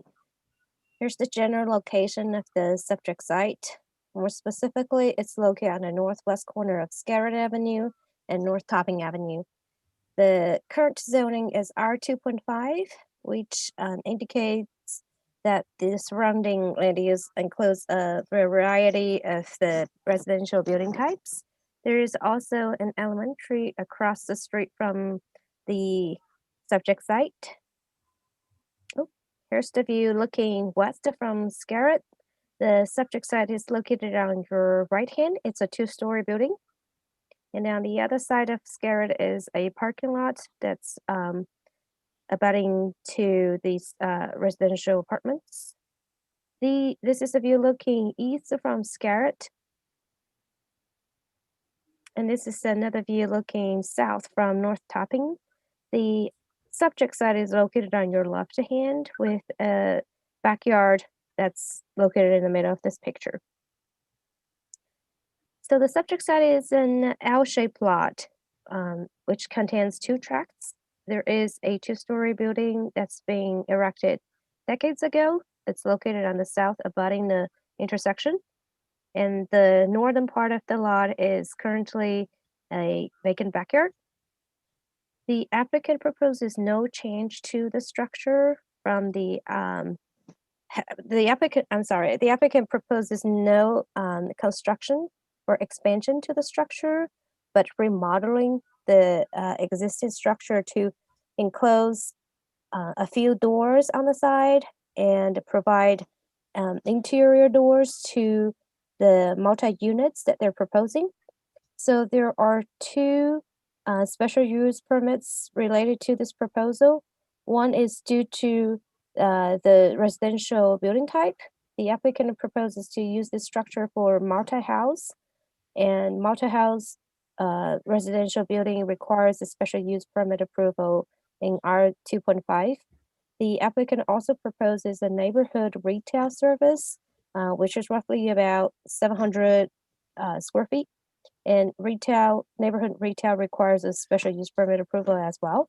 So this building will be used as mixed use with ground floor retail service and bedroom, and second floor bedrooms as indicated in this floor plan.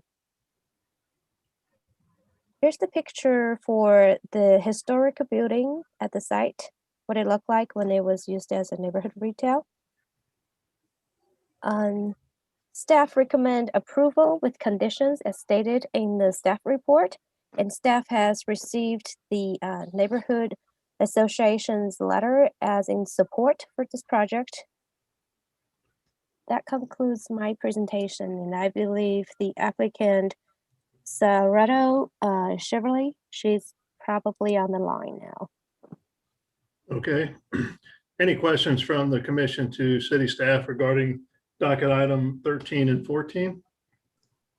Shoot, I had a question about just looking at that Sanborn photo versus what the kind of rough rendering was. It looks like there's quite a bit of, and even the current building, there's a lot less transparency. Is there anything we should comment on that, or is that sort of outside of the jurisdiction of what we're approving today? So at this location, the code doesn't require any transparency, so it's not a code requirement, but you can certainly comment on it. This building has been renovated and has been in a bad condition for a while. So through the decades before this property owner, as far as I know, there was changes to the facade. As you can see, the photo was dated a while ago.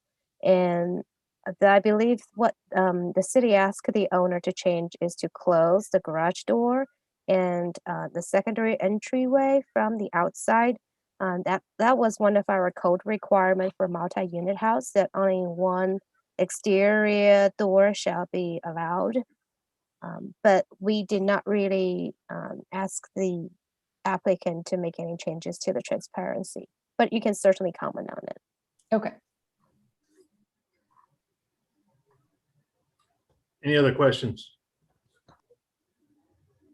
Okay, seeing none, let's welcome the applicant. Applicant, thank you for your patience today, as you are the last case of the day here. Anything you'd Hello, like hi, my name is Sarah Tu Shively, the applicant for 5716 Scarrett Avenue. Thank you. Yes, if you don't mind talking about your project real briefly, what you propose to do there.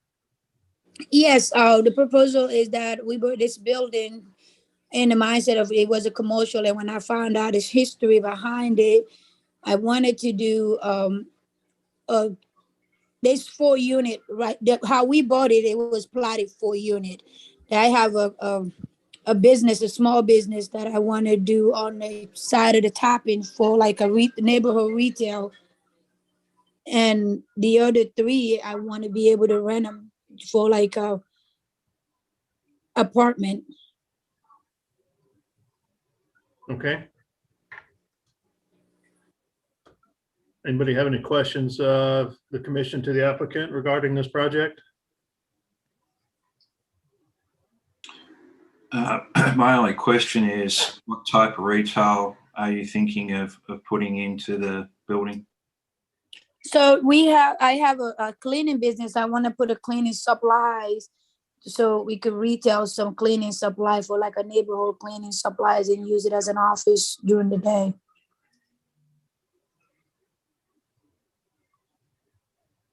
Thank you.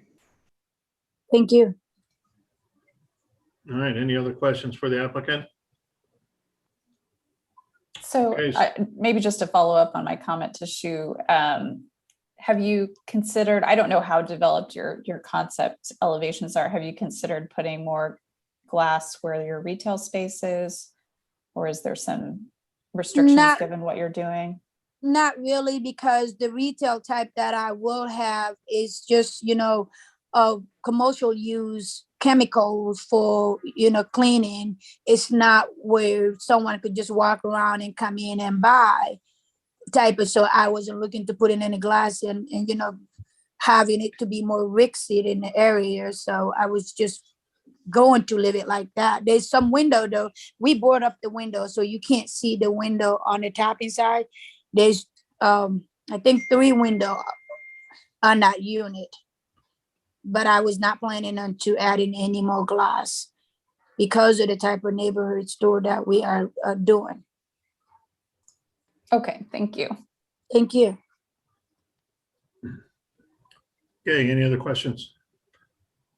All right, seeing none, let's go ahead and open it up for public testimony. So if there's anybody out there that would like to speak on docket items number 13 and 14, please raise your hand and you will be called accordingly. No one is raising their hand. Okay, go ahead and close public testimony on this. Anything else you'd like to add, applicant, before we speak amongst the commissioners? No, I just I got into this not knowing there's a lot that I don't know about this process. So it's been a long process. So I will ask you guys to approve this today so I could keep moving forward. We had like 6 break-in ever since I applied for this permit, sitting and waiting. Okay, and it looks like one of the conditions is that your special use permit will expire in 3 years. I thought you said 5 years. It says 3 years on the docket I have, or the, Okay, well, 3 years, then she had told me that I will go back in and just make sure that the neighborhood is okay with the process and we're not violating anything. Okay, yes. and then you come back and renew it. Shu, do you understand something different? Is it 5 or is it 3? No, it has always been stated by the staff that it will be 3 years, and that is particularly for the item 0009, which is the special use permit for the neighborhood of retail. Okay, Oh, I'm sorry. And also it is being stated for the 0008 for the multi-unit house as well. It's just on different numbers. But yeah, 3 years for both SUP, they have to come back to renew it. okay. Just making sure the applicant understands that. Yes, I do. I discussed that with her, but what I understood before was just for the neighborhood store. I wasn't aware of the multi-use housing also has to expire within 3 years, but it's all right. Yeah, so it looks like you're getting 2 different special use permits on this Yes. project.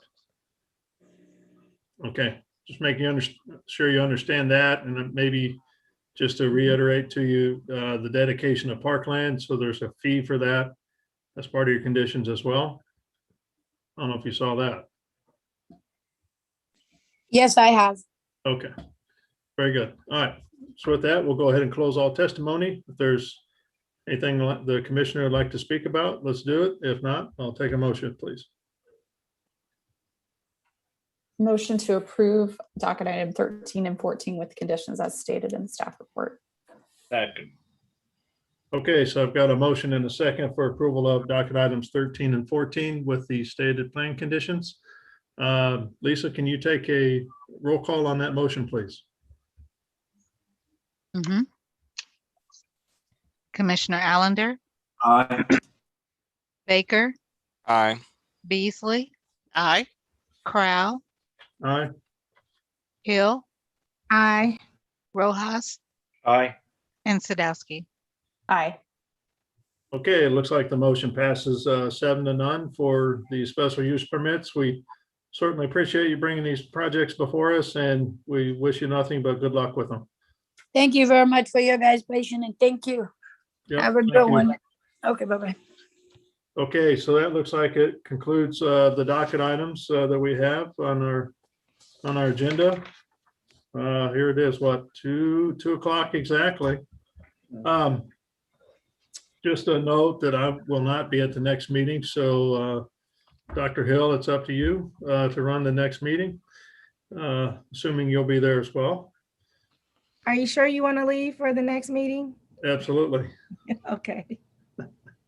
And so that would, and then so the next meeting after that will be the August 17th meeting, which we are looking to have in person. So hopefully get to see everybody in person at City Hall. I think maybe Lisa or Nicole sent an email about access and parking in that. So maybe we might need another reminder of that, Lisa and Nicole, because it's been a week or two just to make sure we got all that in place. So everybody knows where to go. Aren't they shutting down the parking garage? God, I hope not. They're shutting down everything. You can't stand on the South Plaza either. I think the basement garage is going to be getting work done. Yeah, I don't know the dates, but I think it's supposed to be closed for repairs, and they're limiting access to the plaza area above it, like our grass frontage near the courthouse for Jackson County because of those repairs as well.